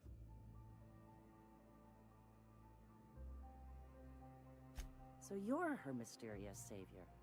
She sings your praises. That girl and her songs, so eager to learn, so bright-eyed, so tone-deaf. Wonderful. While you're at it, I wonder if Carlotta still has those high-capacity cartridges? Grab a few, will you? There should be some funds left over from the last shipment. We can use them to copy and modify radio serials. Yes, Not just magazines, but their precious dramas. Unbelievable. I hope I don't have to tell you this, but if there is extra money, would you mind buying, I don't know, food and medicine? Graham, if you need me, I'll be in triage.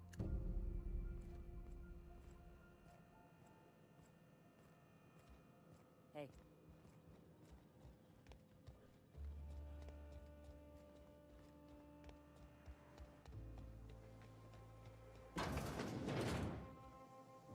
I don't have time for this.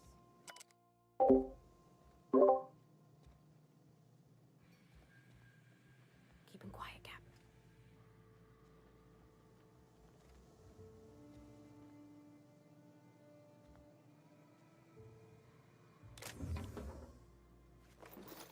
What do you think you're... All right, get out of here.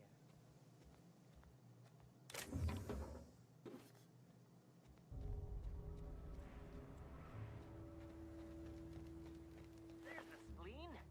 Getting good at this.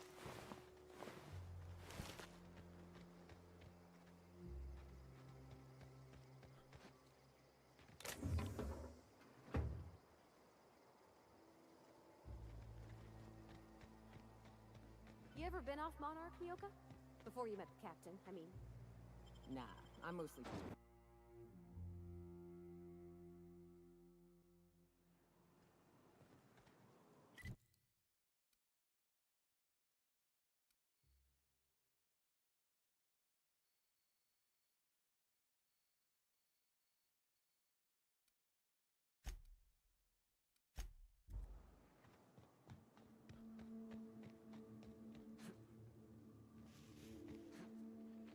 South here.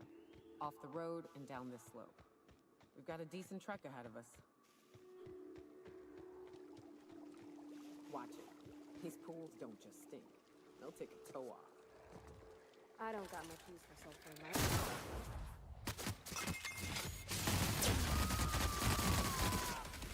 Covering you!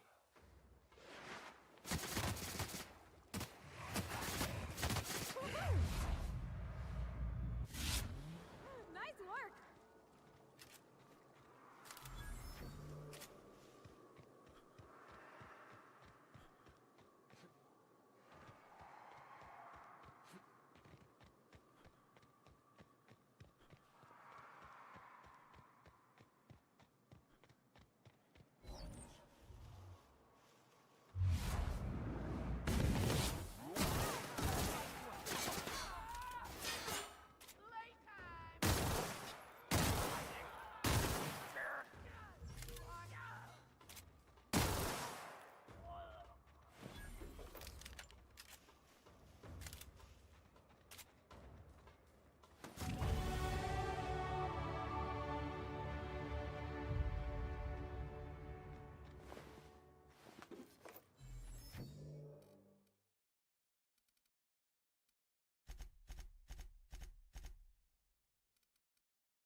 Fallbrook's on the other side of the bridge there if you need a drink. We're only halfway to the mountain, so might consider stopping in.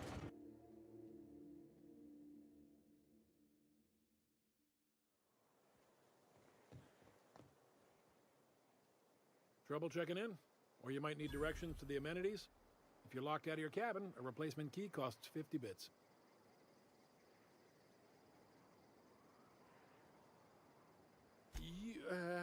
You're looking for Ms. Malin. On an errand for the boss lady? That sounds ominous. Yeah. Ms. Malin won't like that a whit. She's not but just down the way. A 10 to 1 says she's either pouring drinks or skinning a sprat in the saloon. Word to the wise, Ms. Malin don't take kindly to interlopers.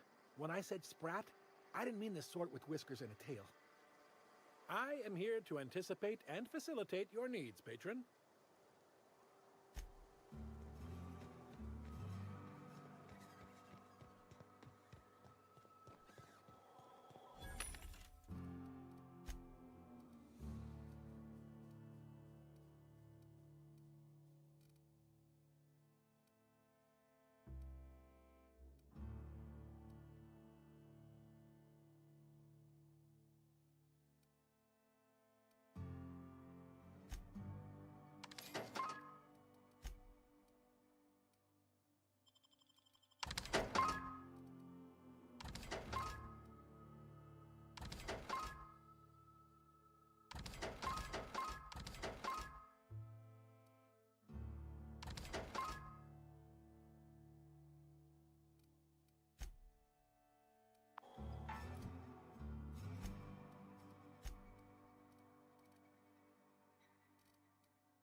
Want to make a run with me to Stellar Bay?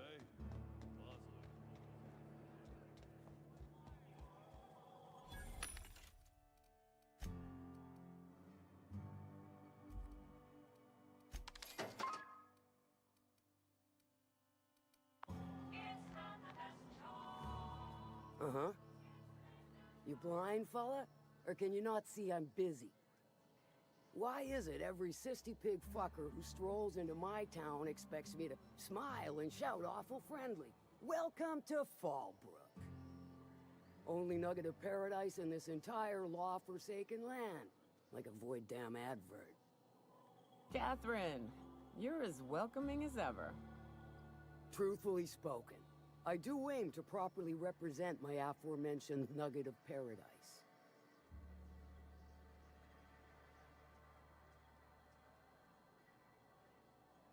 You know, I ain't heard that one before.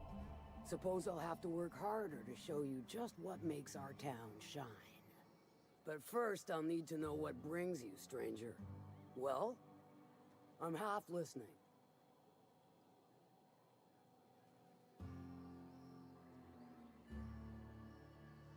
Good of you to finally haul your ass over here. I wired for backup weeks ago. Got something that's gonna require special extraction from Cascadia. All right. One of my runners uncovered a cache of Alta Vitae gas, left in a lab when the board abandoned Cascadia. To extract the gas, you'll need to siphon it from the lab in Cascadia into one of your ship's fuel tanks. Totally safe. I do like your gumption, but let's not be hasty. To get to the gas, you'll need to navigate through the town, which is overrun by marauders. The lab itself has become an infested nest, crawling with mantis. You gotta fight through or figure out some other way to exterminate them. Maybe the ventilation system?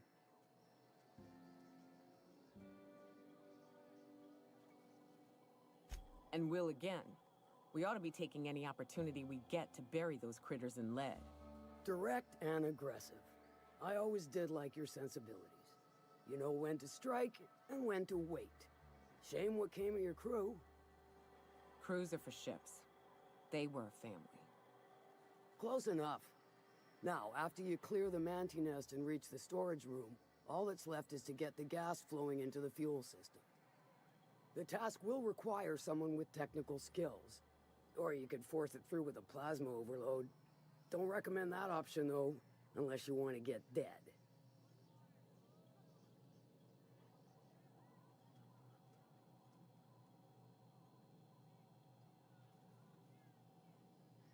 And I'd rather not wait another several weeks for Lilia to send your replacement. Once you've got our goods, take them to the groundbreaker. Lilia's fencers ought to handle the rest of it. I've marked the coordinates for you to the lab in Cascadia.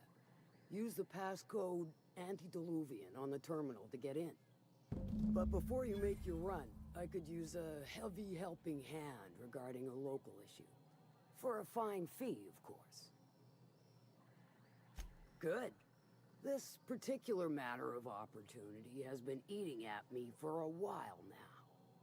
There's a Borst factory on up the way, run by a man who calls himself the King. Clive Lundberg, insufferable prick. That aside, it's a business ripe for the plucking. I want it. Clear as that.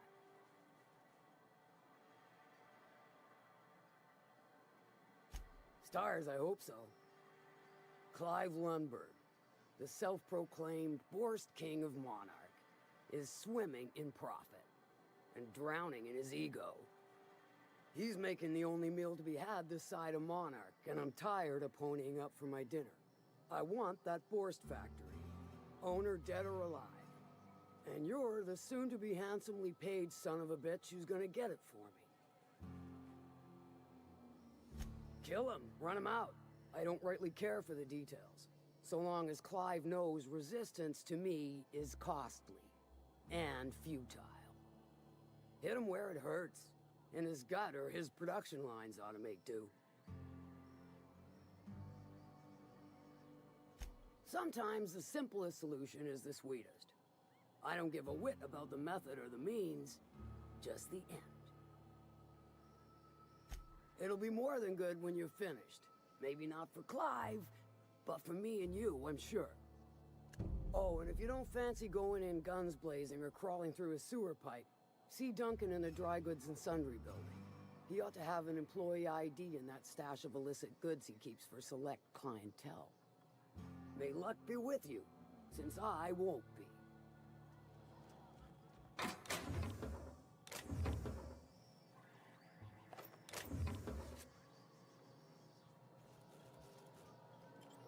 What do you think you're doing?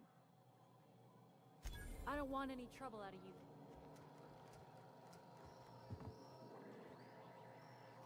Look out. What do you think you're doing? I don't have time for this.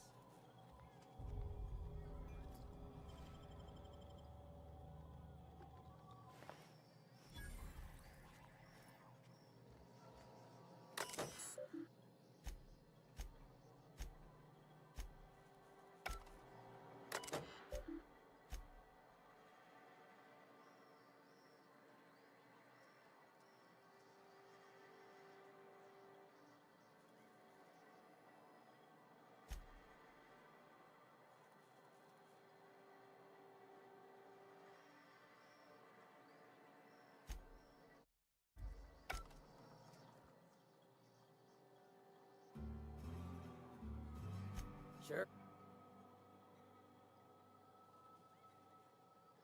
I take it you don't have a reservation. No matter. I keep a suite of VIP rooms for visitors of your, let's call it, a certain means. The VIP rooms charge by the night. But for you, I'll make it a one-time fee. Got a feeling you'll make me a fine investment.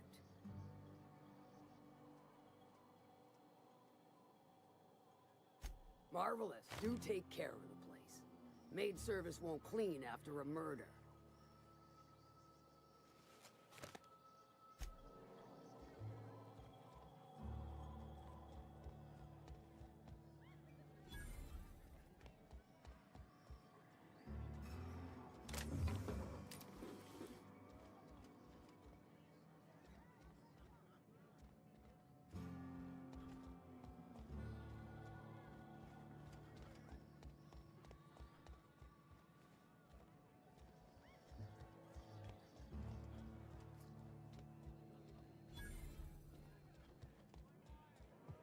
Catherine's great, ain't she? She'll pull you out of the sulfur, so long as you don't mind being in her debt.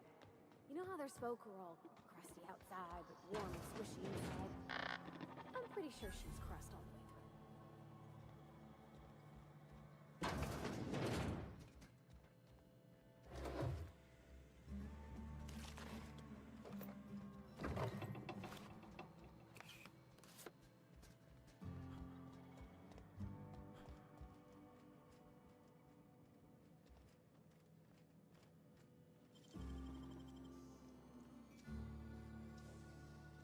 hell of a job.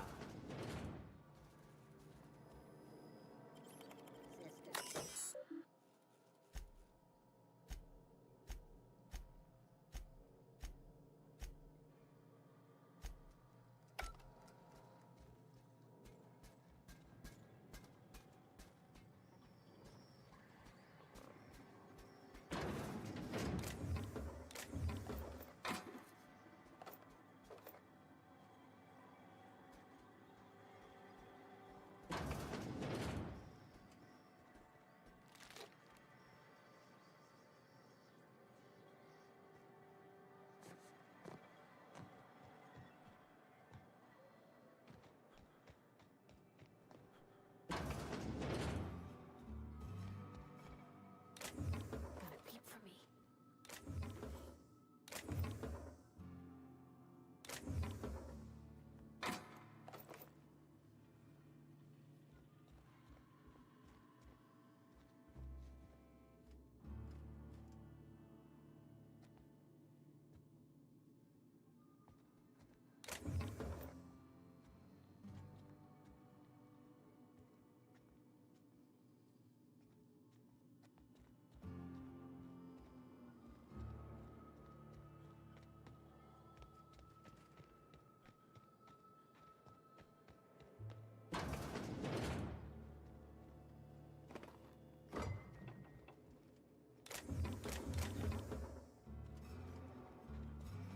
You seen Arthur today? Nah, last time I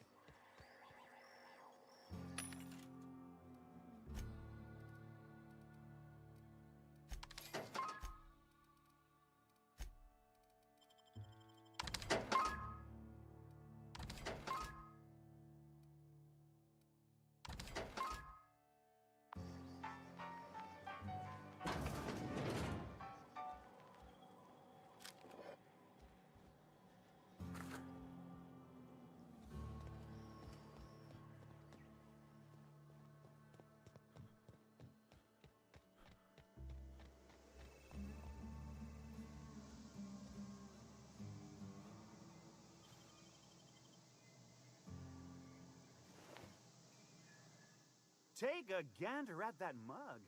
I ain't ever seen someone so adept looking my whole life. Watch yourself, Captain. This guy's got eyes like a sprat set on stealing your dinner. Well, that's awfully kind of you, mister.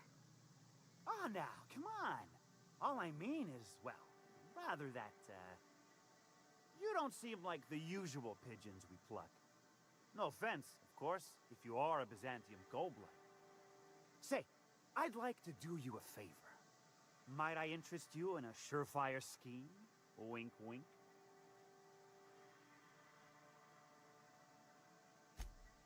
Oh, I enjoy a good challenge. I'll get right to it then. Pure and simple, it's like this. I run our drug delivery service. Recently, I had the genius idea to cut costs in half by swapping our autoloaders with faster, cheaper sprats.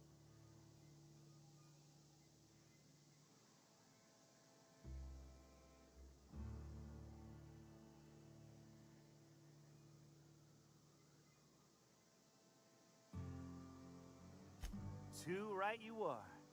Only problem is my sprat carriers ain't arrived from their latest run. As I was saying, you look more capable than most of the hoople heads around these parts. What say you locate him and retrieve the goods for me? In return, I'll cut you 5% of the profit.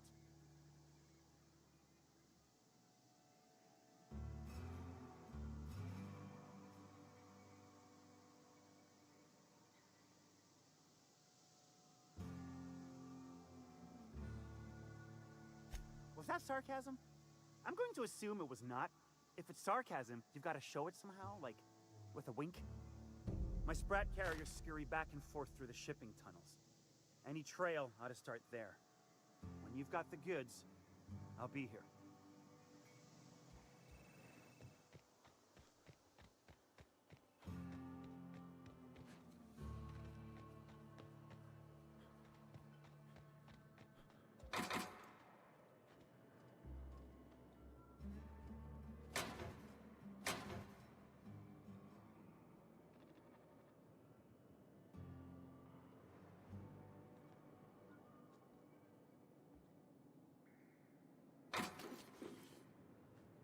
What do you think you're... Don't make me warn you again.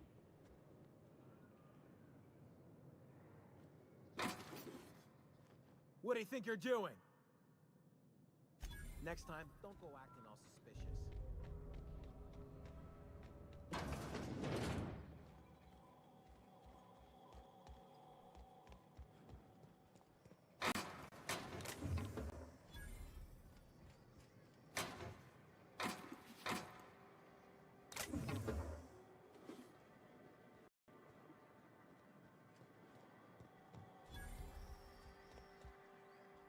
I offer high quality and low prices. Pick one for your purchase. If you bloody it, you buy it. Store policy.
Hungry?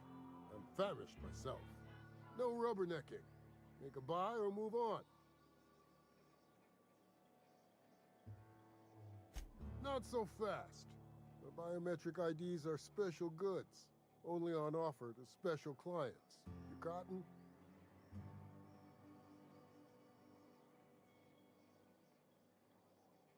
She needs it for a job? Well, why didn't you say so? Reckoned you asked her where to best procure one, and she obligingly pointed you my way. Give me a jiffy to break. I mean, calibrate the ID. This goes like that. Nope, not quite right. A bit to the left, mayhaps. That'll do it. For a CMP factory line worker, she sure is a beauty. Careful. I'm trusting you to guard this specialty good with your life. I mean it. Lose the ID and you don't get another. Also, you'll be off my list of unwholesome customers. Will that be all, or do you require something to say, scratch your itch?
Always imagined fabric would be... Cleaner? Stocked with better beer. cheaper. I've emptied 14 bit carts in the last 2 hours. That's because you've got a terrible tell. Whenever you're lying, your right eye twitches like mad. It most certainly does not. I wouldn't steer you wrong, friend. See? There it goes again.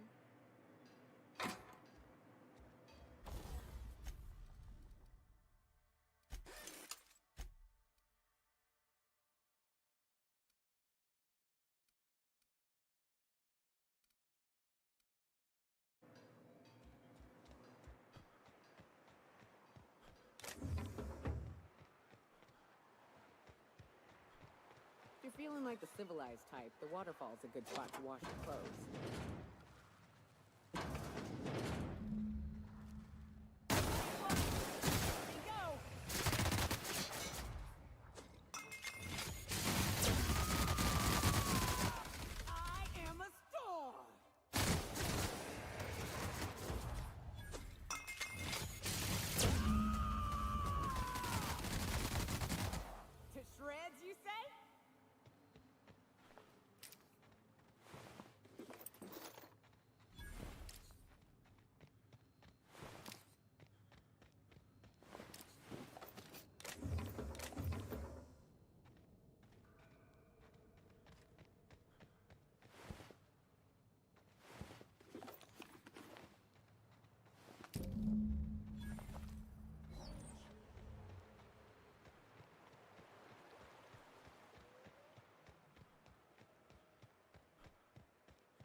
Come back later. Or better yet, not at all. Yep, we got our paws full enough as it is. Go away!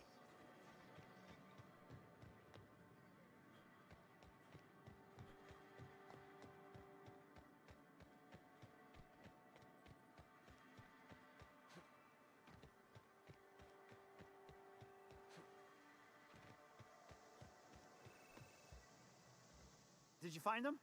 Tell me you found my my sprat carriers. Would hate should anything dire have befallen them.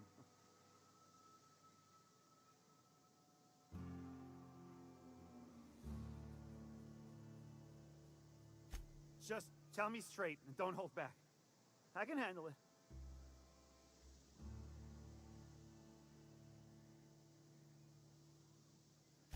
Sprats can always be replaced. Excellent. Oh, this is This is only half! Are you think you can steal from me?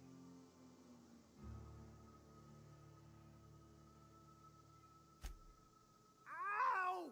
Damn it, that hurt like the blazes. Okay. All right. You didn't take it. But someone did. Search Fallbrook. Either half the Sprats got loose on their own, or there'll be some evidence pointing to the soon-to-be-dead Snake who filched my carriers. You want your cut? You get me the rest of my drugs, no matter what it takes.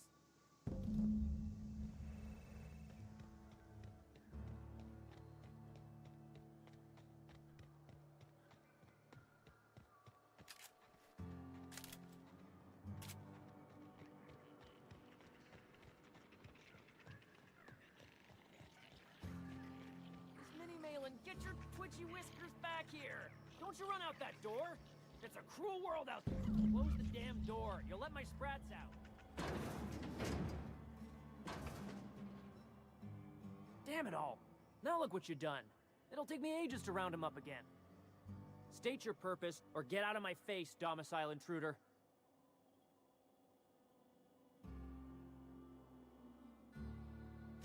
Missing? Nope. Mine are all found and accounted for, thank you kindly. Now if that'll be all, I've got an animal rescue service to oversee, and it ain't easy. Lots to do. Got a multitude of sprats to spay and feed.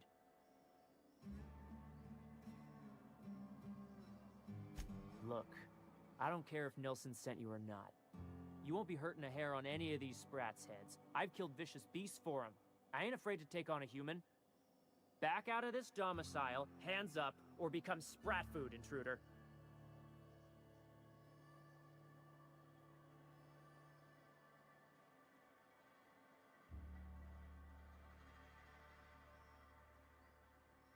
You want to dig through sprat droppings? Be my guest. Get your drugs, then get lost.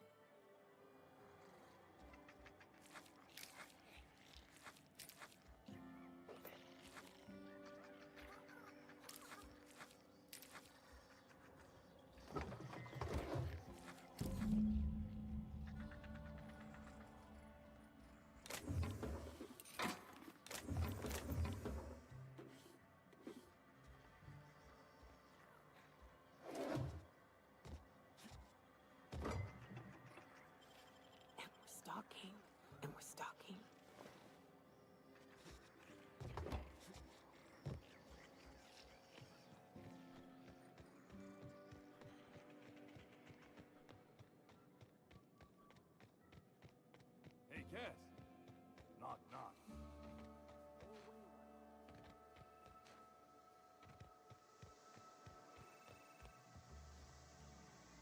Got the goods? Because I know you wouldn't be wasting my time otherwise. Wink.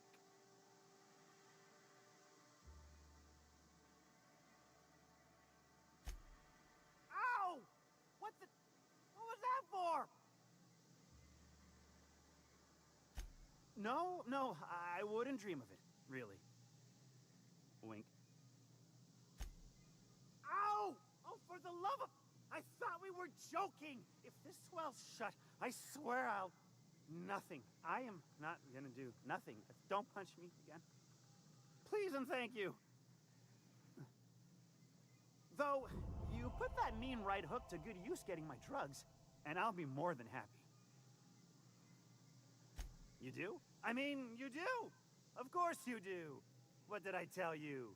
Sure-fire delivery system. Works almost every time.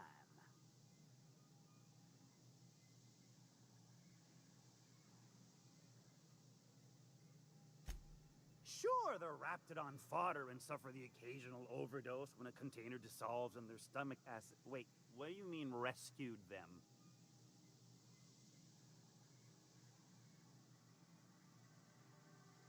That deranged piece of sprat shit! If Bertrand ain't already dead, he's about to be. I owe you for bringing this breach in security to my attention. As promised, you're cut. Plus a little extra to show my gratitude. Now, if there's nothing else you need from me, I must go inventory my goods. Hit me.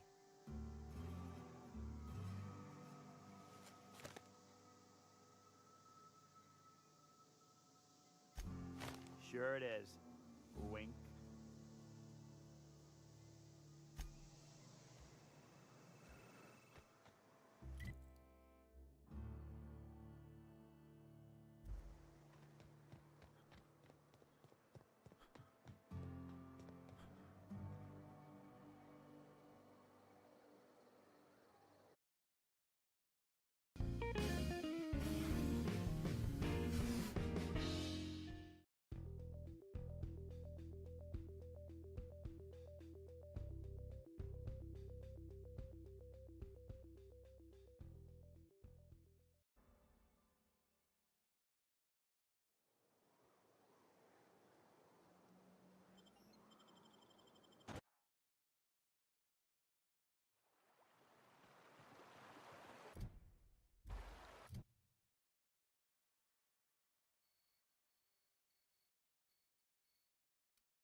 Look northwest.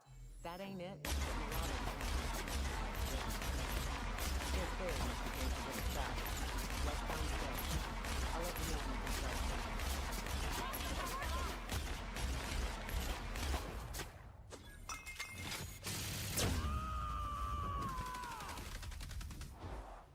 Covering you! That's no good! Try something else! Look at us!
I call this Rotting River, on account of all the dead things I've thrown in it over the years. It'll take you into the Devil's City Caverns if you follow it under the bridge. That's one option. Others the slow path. You have some fun?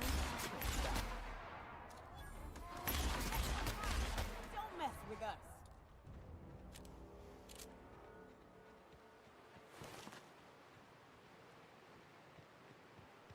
Oh. I'm glad I didn't eat, because the smell here is 100%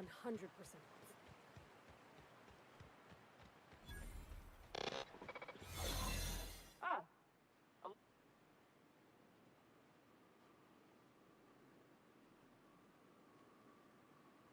You know, I think I did hear something about that. Alright, okay.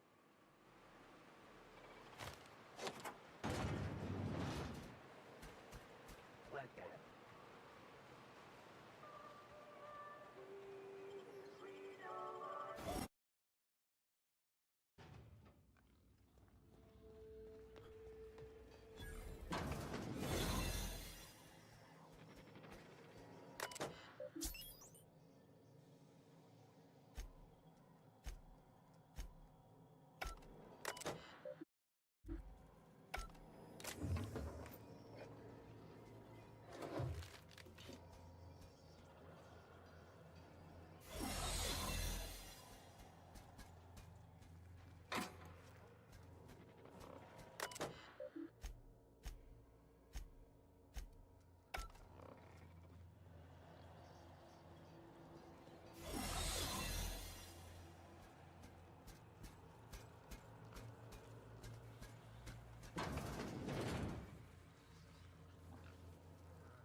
I don't know what's worse. The taste of Borston beans or the stench that comes later.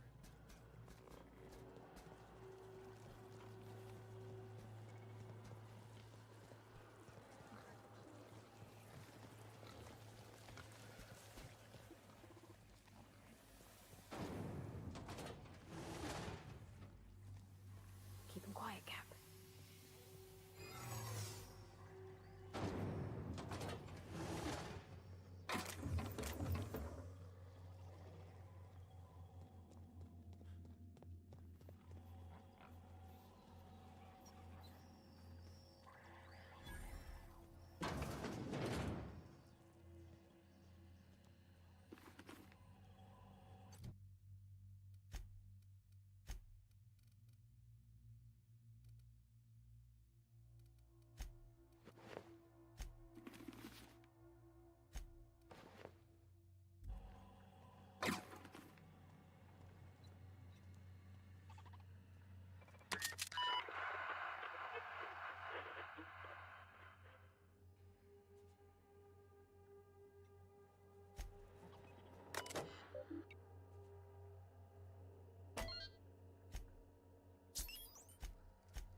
Huh? What's going on? Like I don't know what that means. Not only no, but void no. I quit. And he can keep my final paycheck.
Processing.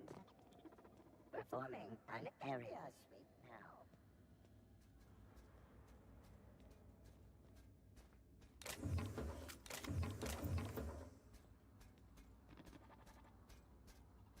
Search concluded. No dissidents found.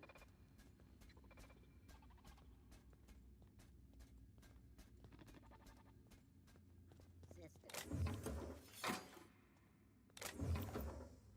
Beginning.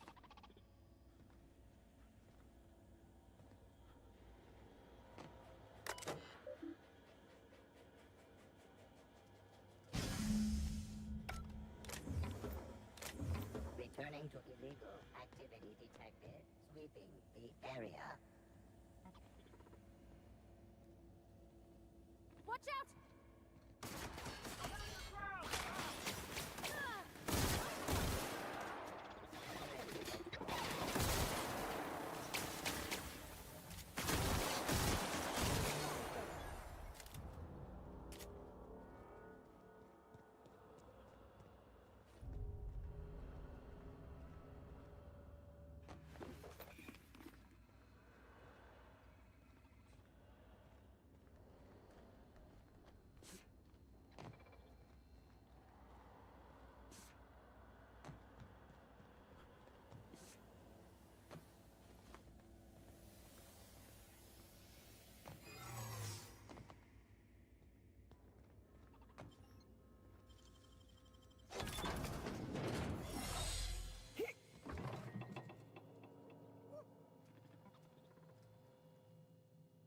These are my private quarters, friend.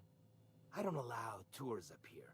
I don't allow tours ever on deeper consideration. Untrue. I merely did not expect a visitor in my private chambers, where I expect solitude, while I slaughter them who disobey, and while I butcher my dinner. Apology considered. Whether accepted is yet to be determined.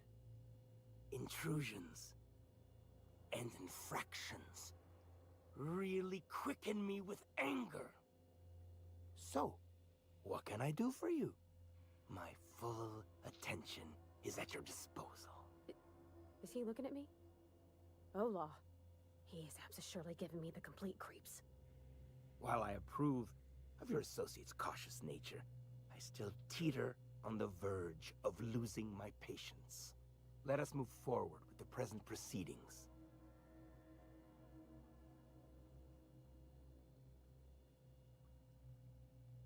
By sublight, you mean Catherine, do you not? That greedy, star-crossed sow. Listen, friend. The Borst King of Monarch does not negotiate with coveters. How about you bring me Catherine's severed head, and I will gift you a lifetime supply of Borst.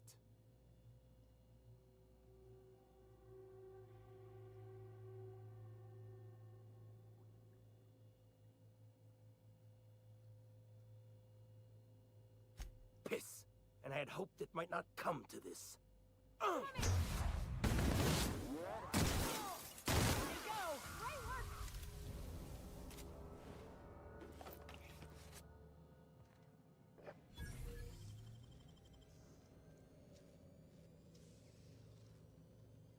Nicely done.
This factory offers the loveliest aromas. Like if you cooked borscht over a sulfur pit.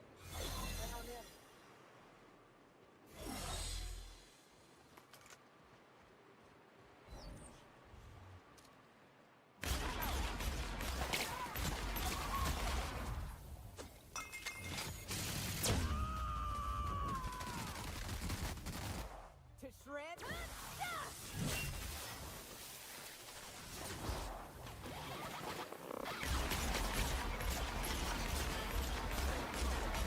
Sweeping the area.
No, please!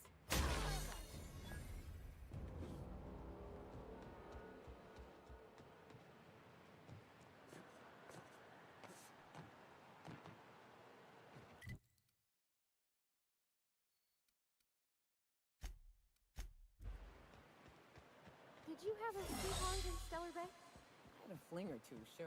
But on Monarch, relationships ain't usually meant to last. The caves back east are safest.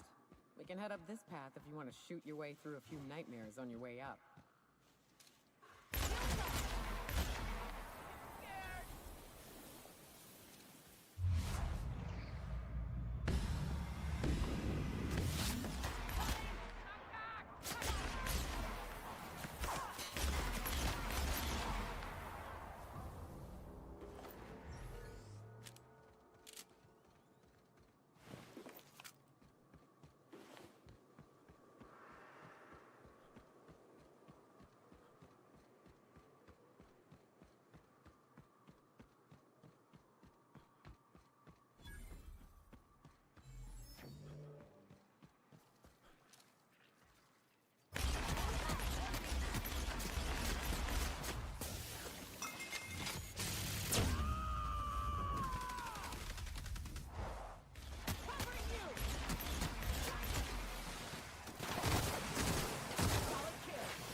bet nobody set foot in here since Cascadia fell.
Proximity alert.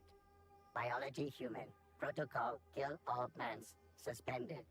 Present your Rizzo identification credentials or prepare to be downsized. Quitting is a fireable offense. Priming weapons.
wraps everywhere. Watch it.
Nice.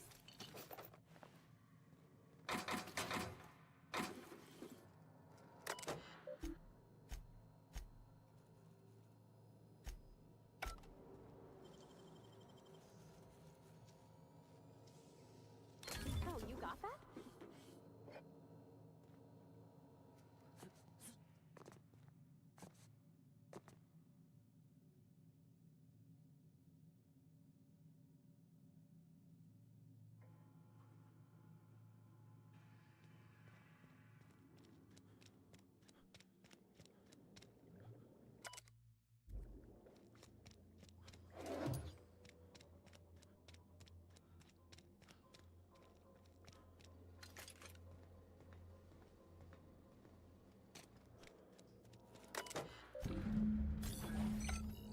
All this machinery's making me a mite nervous.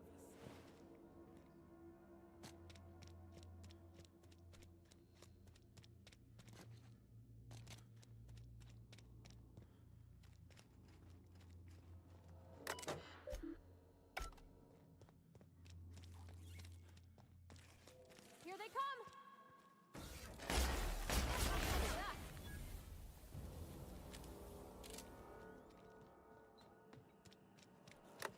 Let me take a look-see.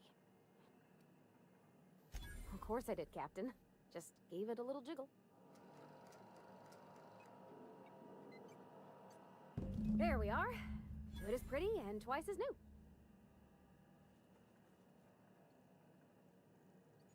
I could have done better if you'd lent me an extra pair of hands. Tell you what, next time we put up targets in the hold, we'll draw the captain on them.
Wraps. Let's clear this sulfur-sodden fucks out so things can rest in peace.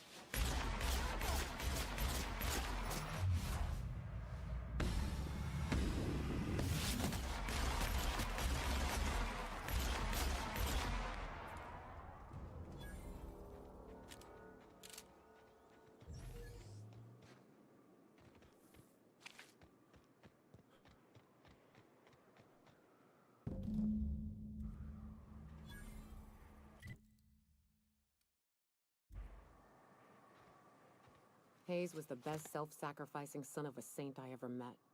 Halcyon is worse off without him. Now, if we're gonna lure the Manta Queen out, we'll need to find Rebecca and Anders. They took a UDL contract on Terra 2. We never heard from them again. Think it's time I call in a favor with Hiram. If anyone can track them down, it's him.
the bay.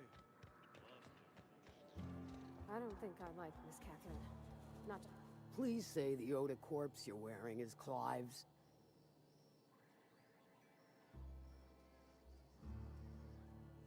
And when you destroyed my machinery, was it before or after you killed Clive? Because you understand, if it was after, on second thought, don't even tell me. We'll just say I'm doubly grateful. Though there's no double reward. Still, this ought to compensate for your troubles. And take an aromatic. You stink like Sissy Pig.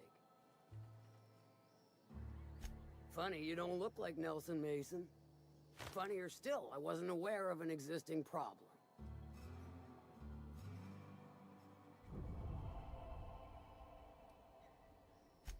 That Thunderhead. Can't hardly fathom how that panned out. Let me guess, it involved blood and guts and fur in places that don't merit mention. Well, you got my begrudging gratitude for cleaning the mess.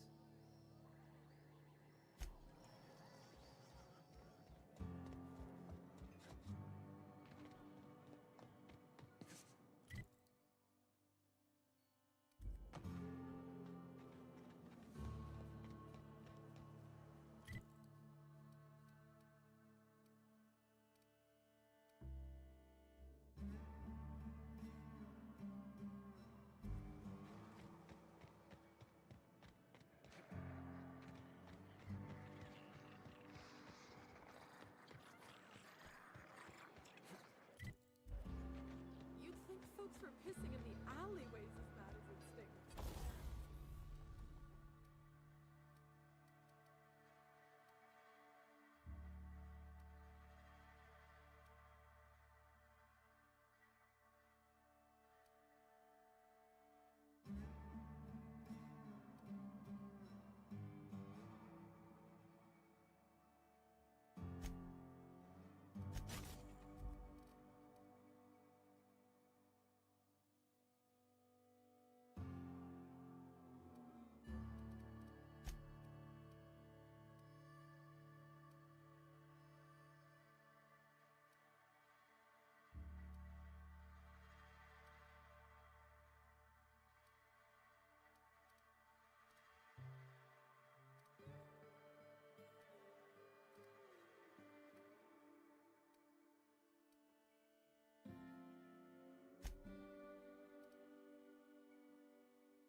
So that puddle I stepped in? That wasn't beer.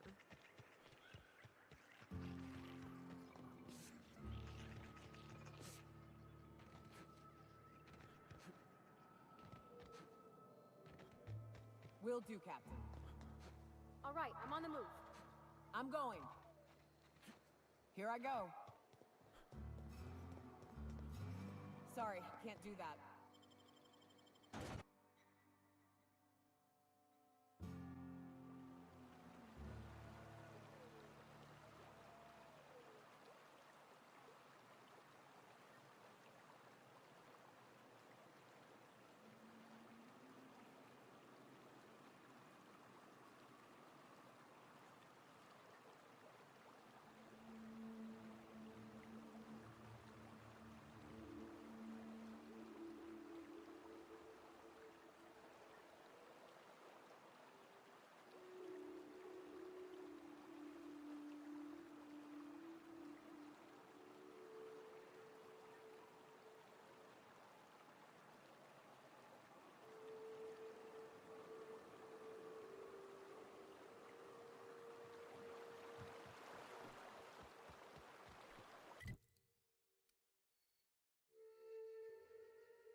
Hey, I know you. Boss says you've been real helpful, like. But, we got this handled. We appreciate but do not require your assistance. That's my nice way of telling you to sod off.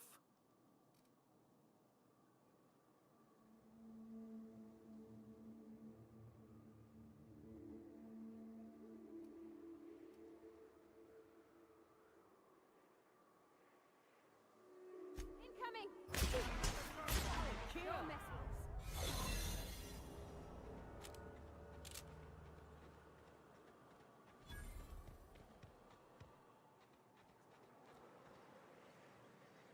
Is that a new outfit? Looking sharp.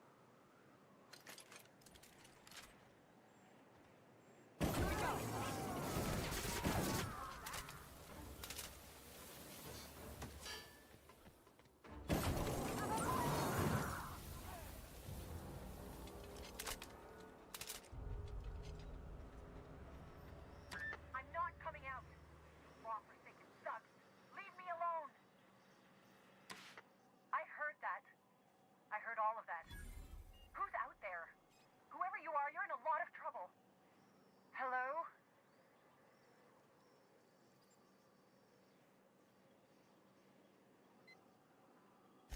Yeah, right. Okay.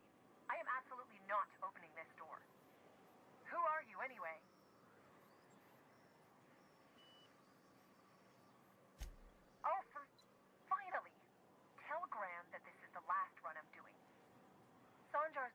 stop sale to you lot, but even if he hadn't, I'm not risking my neck anymore.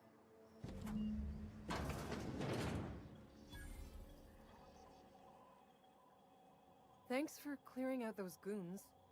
Please don't kill me next. Graham ordered rollers and whatsits, right? For a printing press? Here, take them. Like I said, this is my last run.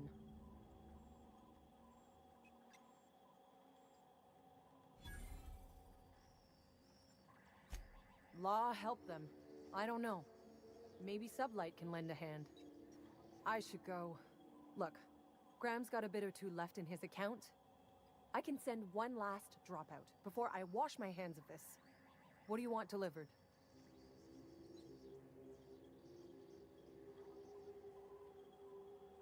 I always took that woman for the sensible type. Good on her. I'll send some along. Give them all my regards. And good luck out there. Don't go getting eaten.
You're distracted. That's dangerous, Parvati. Spit it out. I'm still fretting about Junlei. About how maybe she might not like me anymore. You had a sweetheart once. Was your courtship as uncertain as mine? Nah. I'm telling you, the Van Noys are fine. Bullshit, Graham. They don't just abandon orders, and they weren't at the ruins. Where in this sulfur-sodden hellhole did you send them? They're on a very important... Ah, we'll continue this later. Welcome back, Captain.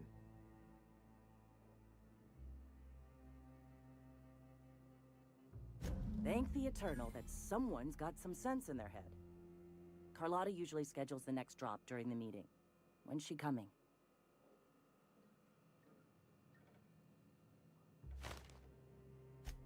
That is Most unfortunate. This cuts off one of our only 2 supply lines on Monarch. Sanjar, old friend, you're about to cross a dangerous line. About to? That idiot just declared war. We will deal with his subversion later. For now, we must redouble our efforts to spread the truth to the colony.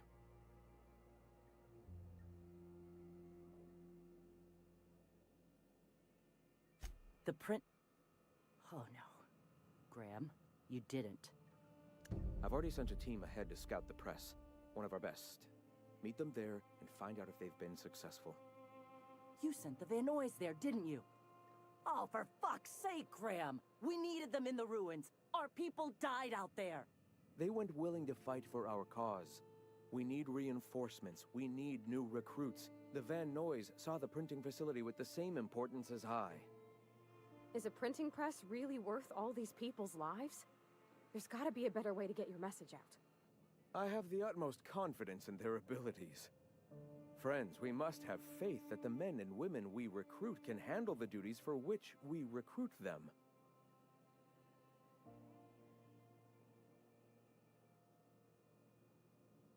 Yes! You're damn right he could have. But he's so obsessed with preaching that he's become blind to our actual problems. Look, just... if the Vanoys are still alive, get them out of there. With Sanjar pressing the issue like this, I have a feeling we'll need them.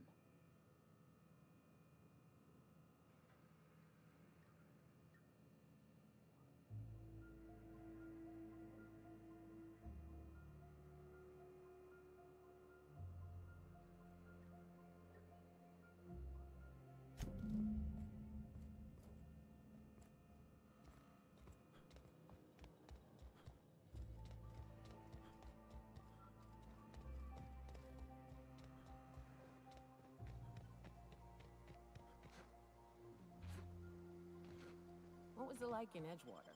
I hear you...